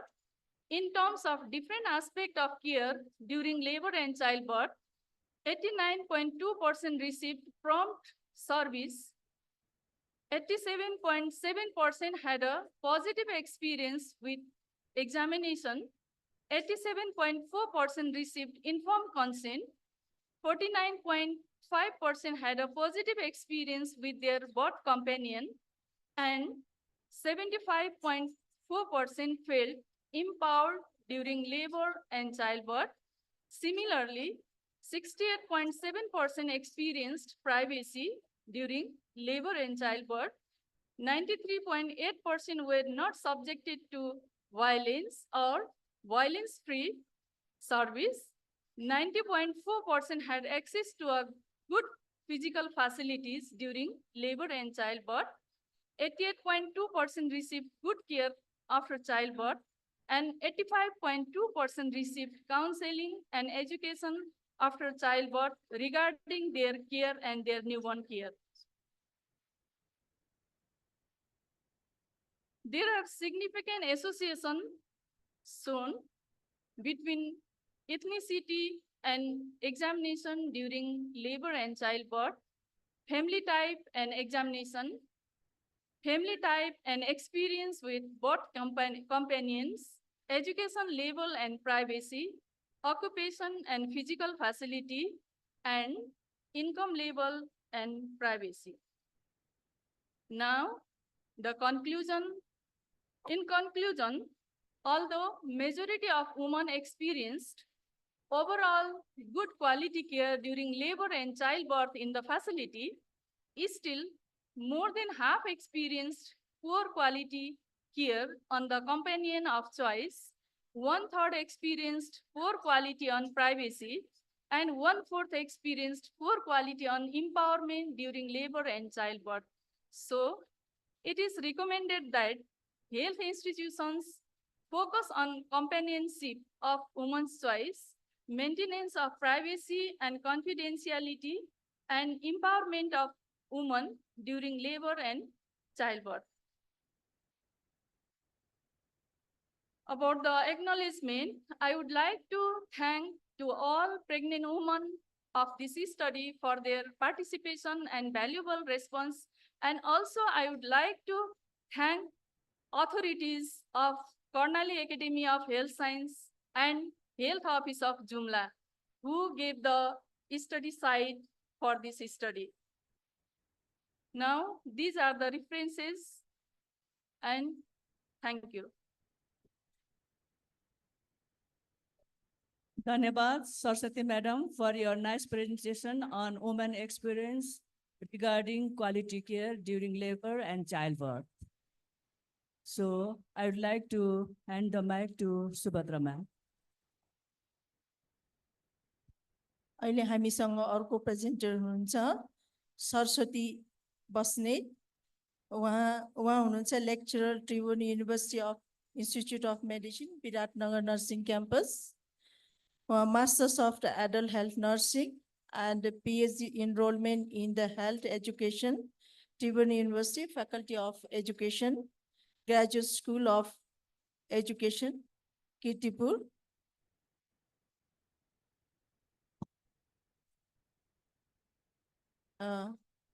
Please, आफ्नो topic presentation गर्नु उहाँको topic रहेको छ रिसर्चको assessment of the school health services and perception of school nurses and principals toward the nurses' role in the school of Province 1, Nepal. So,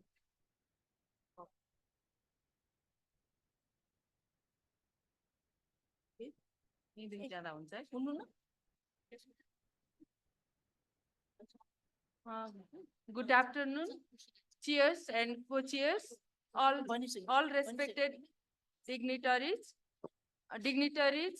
all delegates, presenters, and all participants. Welcome to this presentation. The title of this is of the study, Effectiveness of Educational Intervention on Knowledge of Breast Cancer among Secondary School Students. Affiliation, authors and affiliation, principal investigators, Saraswati Bosnet, me, and co-investigator, Ms. Suveksha Silwal, Ms. Deepika Khadgi, Ms. Anju Kumari Mahato, Mr. Yogendra Prasad Mehta, Ms. Angira Kumari Chaudhary, Department of Adult Health, TUIM Viratnagar Nursing Campus. Background of the study, breast cancer is a leading cause of mortality among women. It affected 2.3 million women globally and caused 670,000 millions women,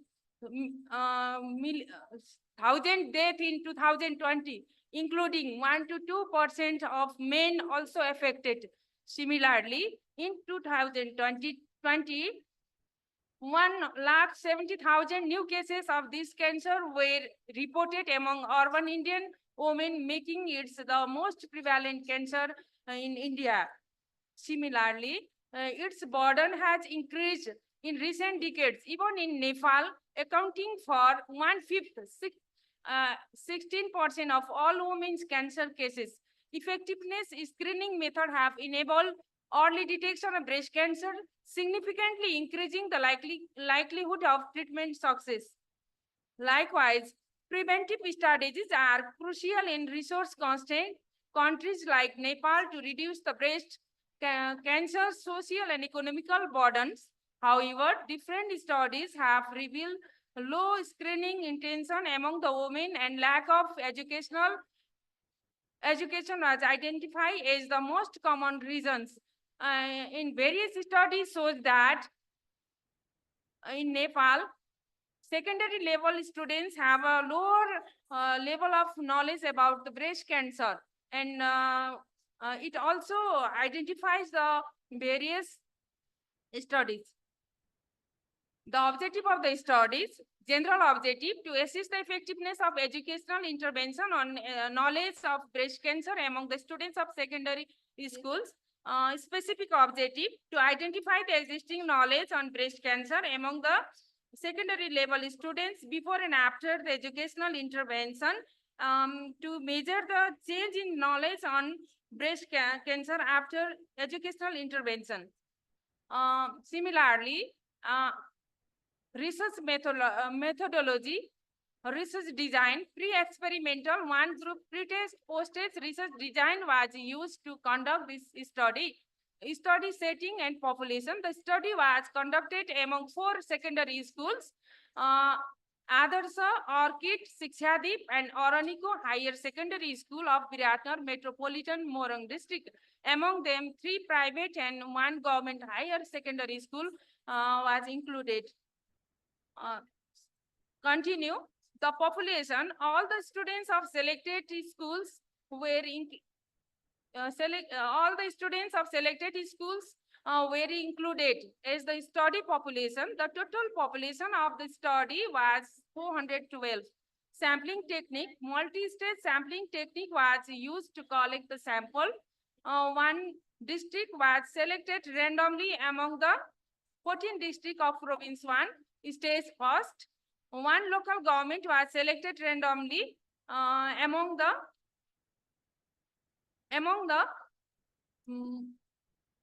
17 local government, stage second. 4 secondary schools were included. 1 government and 3 private secondary school was selected randomly among the 28 higher secondary school in stage third. Finally, proportionate sampling technique was used to select the sample, and 2 sections. Each schools had science faculties. 2 sections was included for the sample, and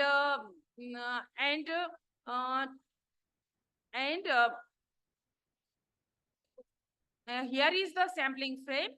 Province 1, including 14 districts, selected 1 district, 1 local government, 28 10+2 schools, and 20 private and 8 government 10+2 schools, and 3 private and 1 government school, 2 sections in each schools, and proportionate sampling technique was used for select for the sample, and total student including 412.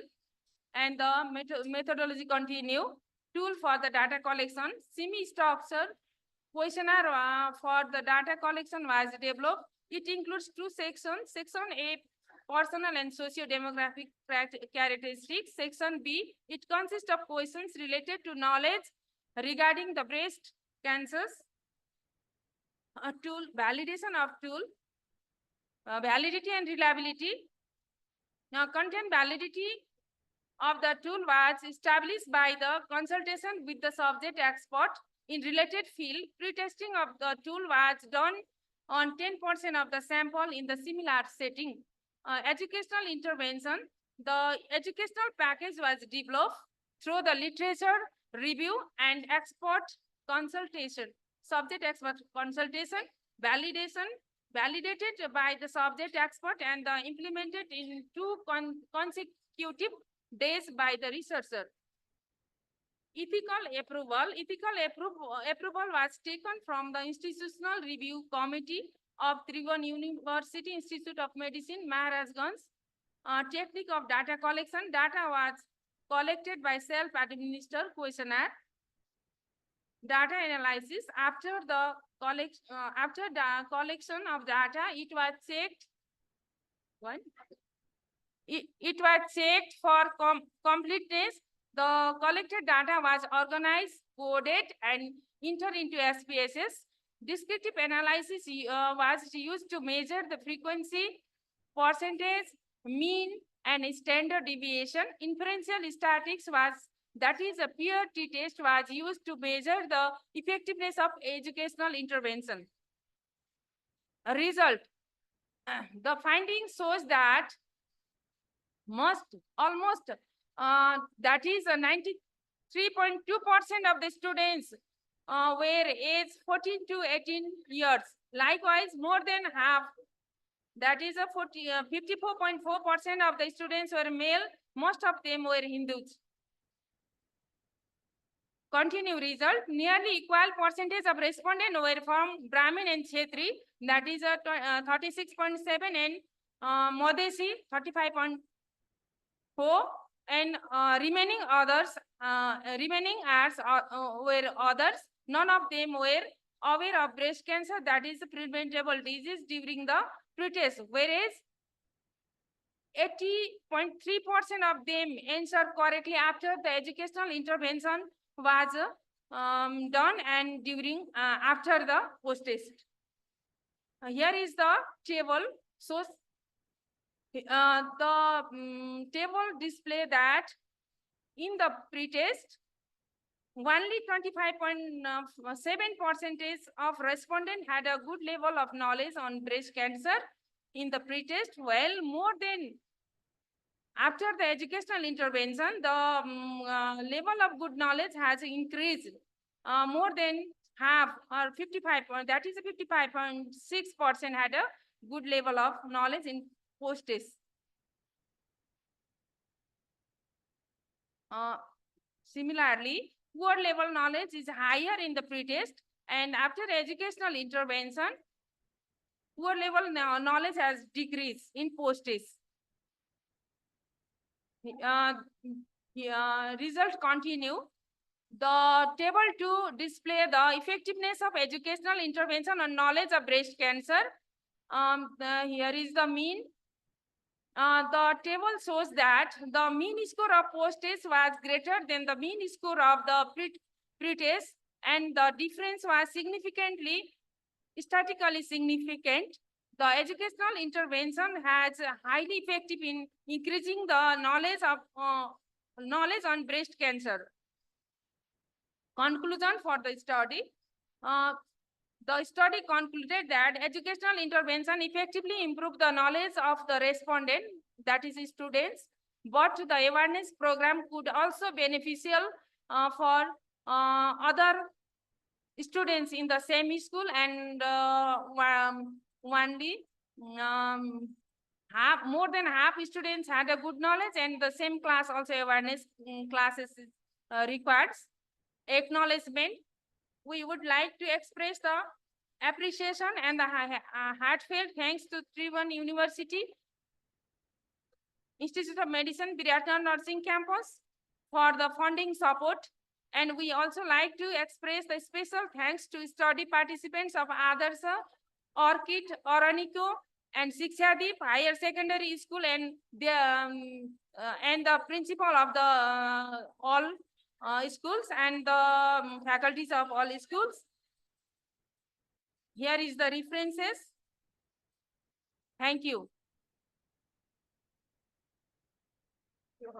धन्यवाद Saraswati ma'am तपाईको प्रेजेन्टेसनको लागि अघि एकछिन confuse भयो होला यहाँ स्केड्युलमा अलिकति हेरफेर भएर छ मैले उहाँको नाम र उहाँको ब्याकग्राउन्ड चाहिँ मैले वाचन गरेँ यहाँबाट तर उहाँको यहाँ स्केड्युलमा टपिक चाहिँ तलमाथि परेर रहेछ उहाँको टपिकको त जानकारी हुनुभयो अब नेक्स्ट प्रेजेन्टरको लागि म माइक मिलन म्यामलाई ह्यान्डओभर गर्न चाहन्छु हजुर धन्यवाद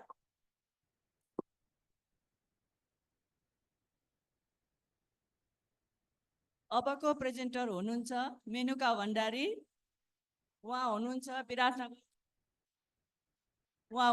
विराटनगर नर्सिङ क्याम्पसका क्याम्पस प्रमुख र उहाँको अनुभव भन्नुहुन्छ भनेदेखि उहाँले क्लिनिकल एक्सपिरियन्स 10 इयर्स र त्यस्तै प्रकारले चाहिँ मोर देन 15 इयर्स चाहिँ उहाँको चाहिँ टिचिङ एक्सपिरियन्स रहेछ त्यस्तै प्रकारले उहाँले चाहिँ विभिन्न चाहिँ नेसनल जर्नलहरुमा आफ्नो आर्टिकल्सहरु चाहिँ पब्लिश गराउनु भएको रहेछ त्यस्तै गरेर उहाँले आज जस्तै यस्तै किसिमको प्रेजेन्टेसनहरु चाहिँ विभिन्न कन्फरेन्सहरुमा पनि गर्दै आउनु भएको रहेछ र उहाँले एनएचआरसी र युजिसीबाट पनि ग्रान्टहरू चाहिँ नि पाइराख्नु भएको रहेछ र उहाँको आजको चाहिँ नि टपिक छ एकदम जल्दो बल्दो टपिक्स हैन जुन चाहिँ नि हाम्रो नेपाल गभर्नमेन्टले पनि यसमा धेरै काम गरेर चाहिँ नि हाम्रो विभिन्न धेरै दिदी बहिनीहरू अब अहिले त भाइ पनि भनौँ उहाँले पनि काम पाइराख्नु भएको छ र टपिक छ उहाँको assessment of school health service and perception of school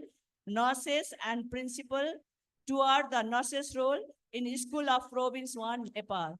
So now, Menuka Bandari, please present your research topics. Thank you very much. भएको जस्तो छ हैन सबैलाई भोक त लागिसकेको होला हैन राम्रोसँग सुनिदिनु. Thank you very much, madam.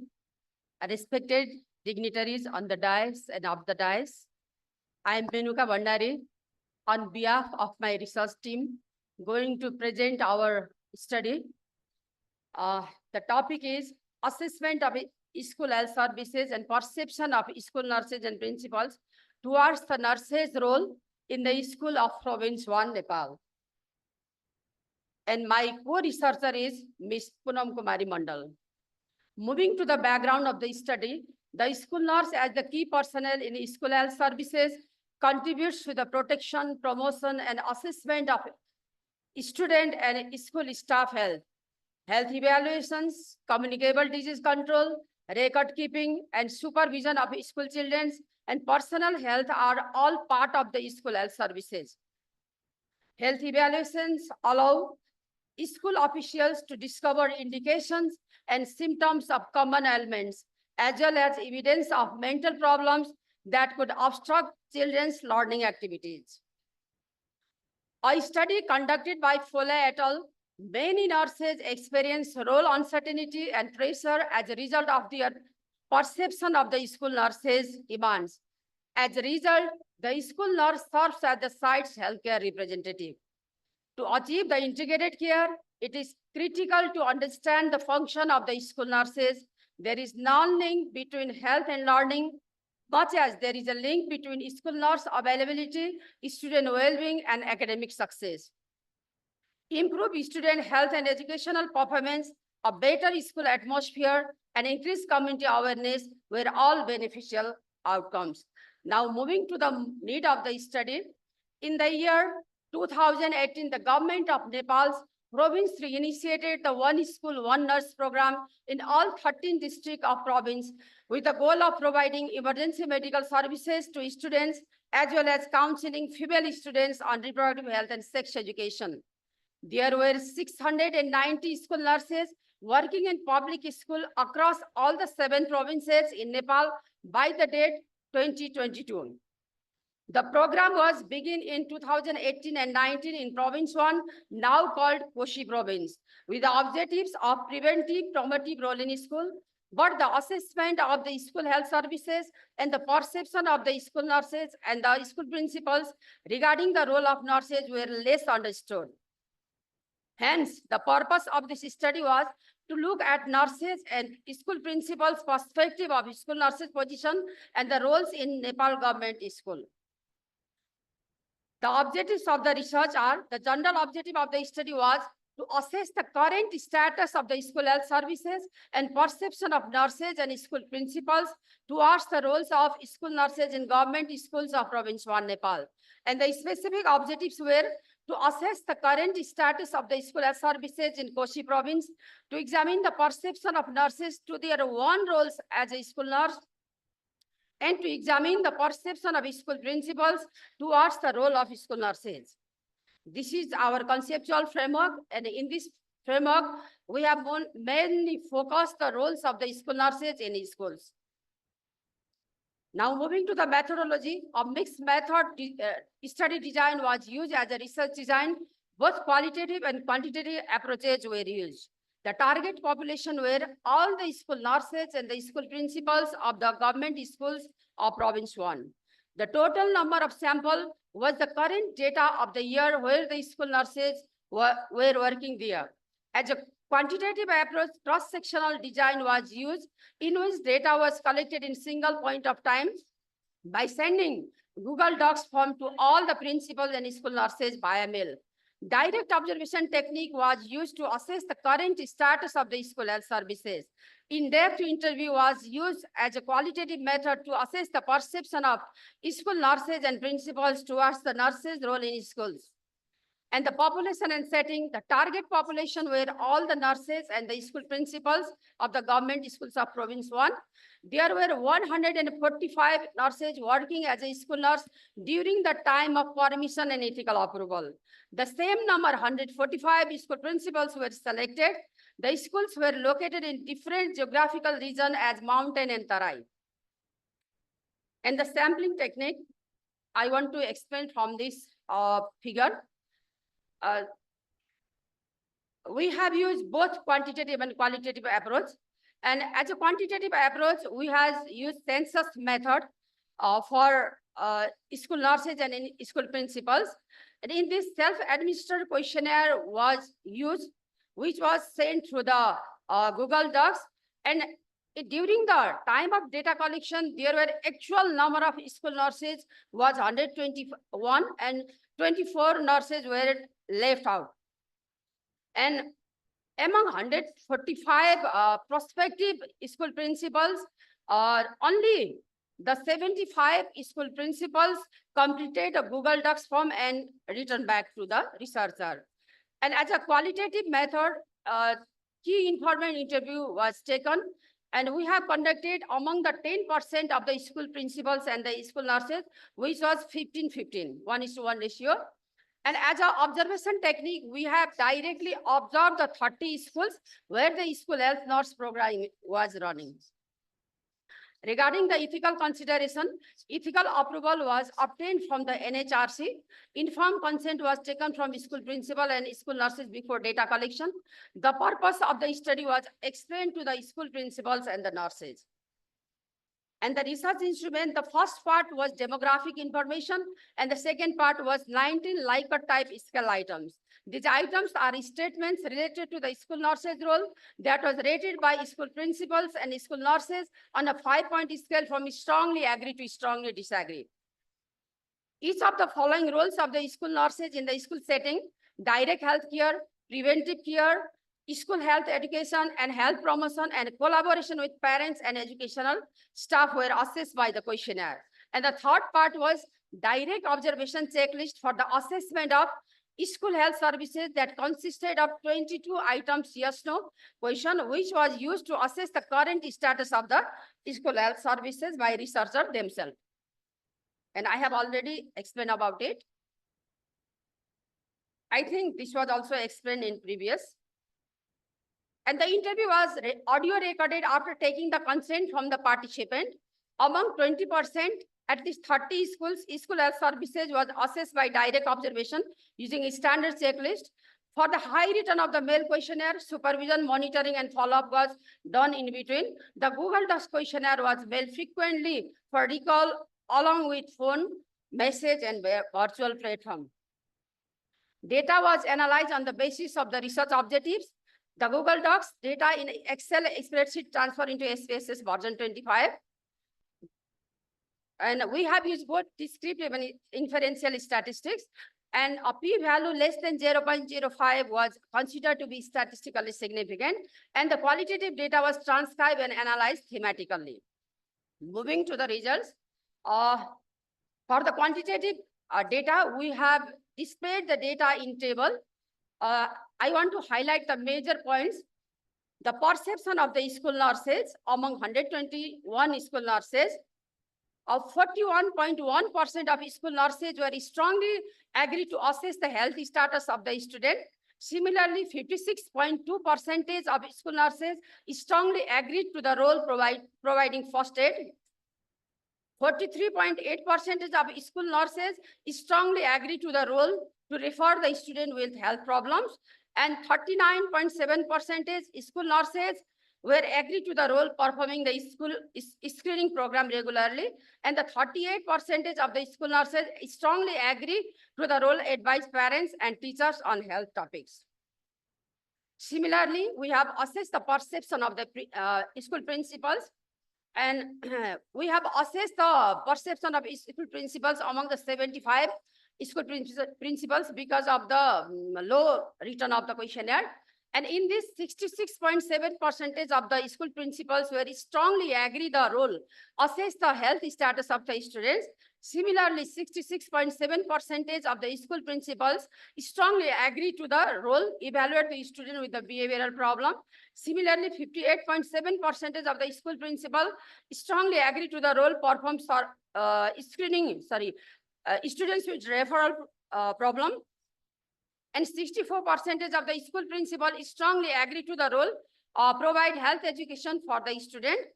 And only 20% of the school principal strongly agree to the role, advise or train staff for the management of the low academic performance. And a difference in the perception of the school principal and nurses. In this table, we can compare the mean perception of the school nurses and the school principals perception. Here we can see that there are some significant value.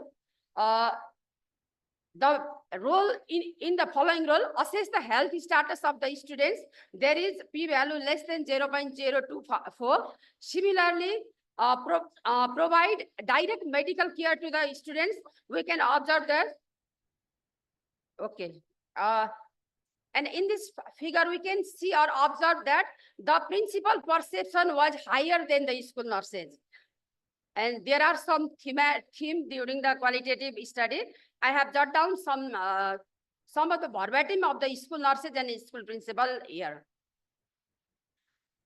Because of the time constraint, the findings of the assessment of school services, findings show that 2/3 of the schools do not meet the full-time school nurse and student ratio. More than half of the school do not use the consultative services. With regard to the health personnel who are certified in first aid and CPR, nearly 2/3 of the schools do not have certified personnel. And these are some photographs. And now moving to the conclusion, the school principal and nurses reported that school nurse program is highly effective, especially for the girl students, because they can express their personal problems openly with the school nurse. The student dropout rate is reducing. In the past, students used to leave the school because of minor abdominal pain, headache, and other causes. The people and students who are far from the basic healthcare services are more benefited from the school health nurse program. School nurses can improve the bad habits and behavior of students because students believe more in nurses. The majority of the principal feel comfortable when the school has sports function, extracurricular activities, and the scout program, because the school nurses is there to manage minor trauma and first aid treatment. The main challenges faced by the school nurses were lack of coordination, supervision, and monitoring from the superiors, education and training opportunities. And the major challenges reported by the school principal were turnover rate of the school nurses, communication and coordination problem with province, local level, and lack of adequate supervision and monitoring. Thank you very much. This is all about my presentation, and waiting for your valuable feedbacks and suggestions. Thank you very much for your nice presentation, Menuka Bandari ma'am. र अब आजको यो oral presentation हामी यही समाप्त गर्छौं, किनभने हाम्रो last presenter हुनुहुन्न र अहिले टाइमको कन्स्ट्रेन्ट चाहिँ नि हाम्रो अर्गनाइजिङ कमिटीबाट चाहिँ नि हामीलाई राखेको हुनाले चाहिँ नि हाम्रो प्रश्न चाहिँ नि हामी अडियन्सबाट चाहिँ नि लिन सकेका छैनौं। त्यसको लागि हामी क्षमा प्रार्थी छौं र यति भन्दै यो अहिलेको चाहिँ नि सेसन हामी यही समाप्त गर्दछौं। धन्यवाद।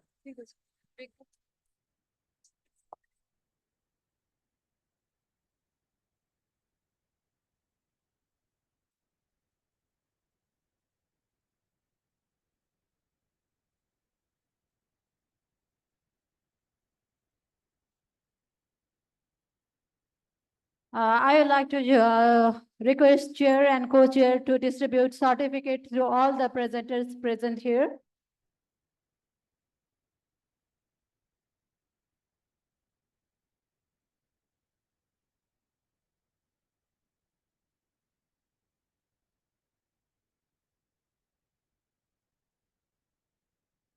Now, I would like to request Savitri Bhattrai ma'am to provide token of love to our chair and co-chair, and to facilitate, I like to request Rita Acharya, ma'am.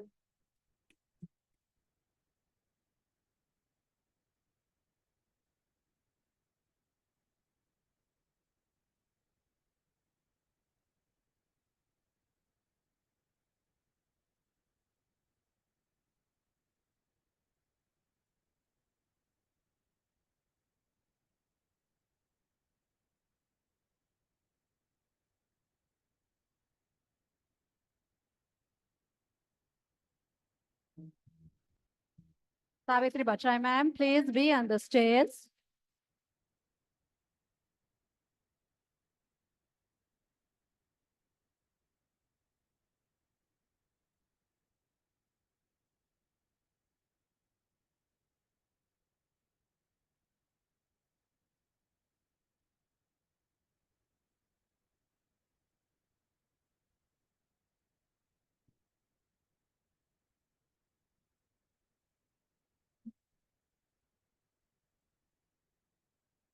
Thank you, Chair and Co-Chair, for wonderfully chairing the session and conducting the session. We are expressing our deep gratitude. Thank you, ma'am. We will now have a break for lunch for 1 hour. Please take this time for networking. Everyone, please enjoy your lunch. See you at 3 p.m.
Hello, everyone.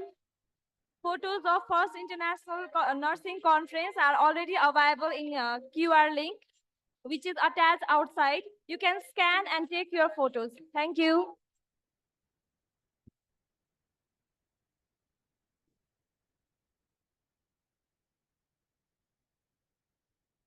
Sorry, the link is on the screen. You can scan and have your photos. Thank you.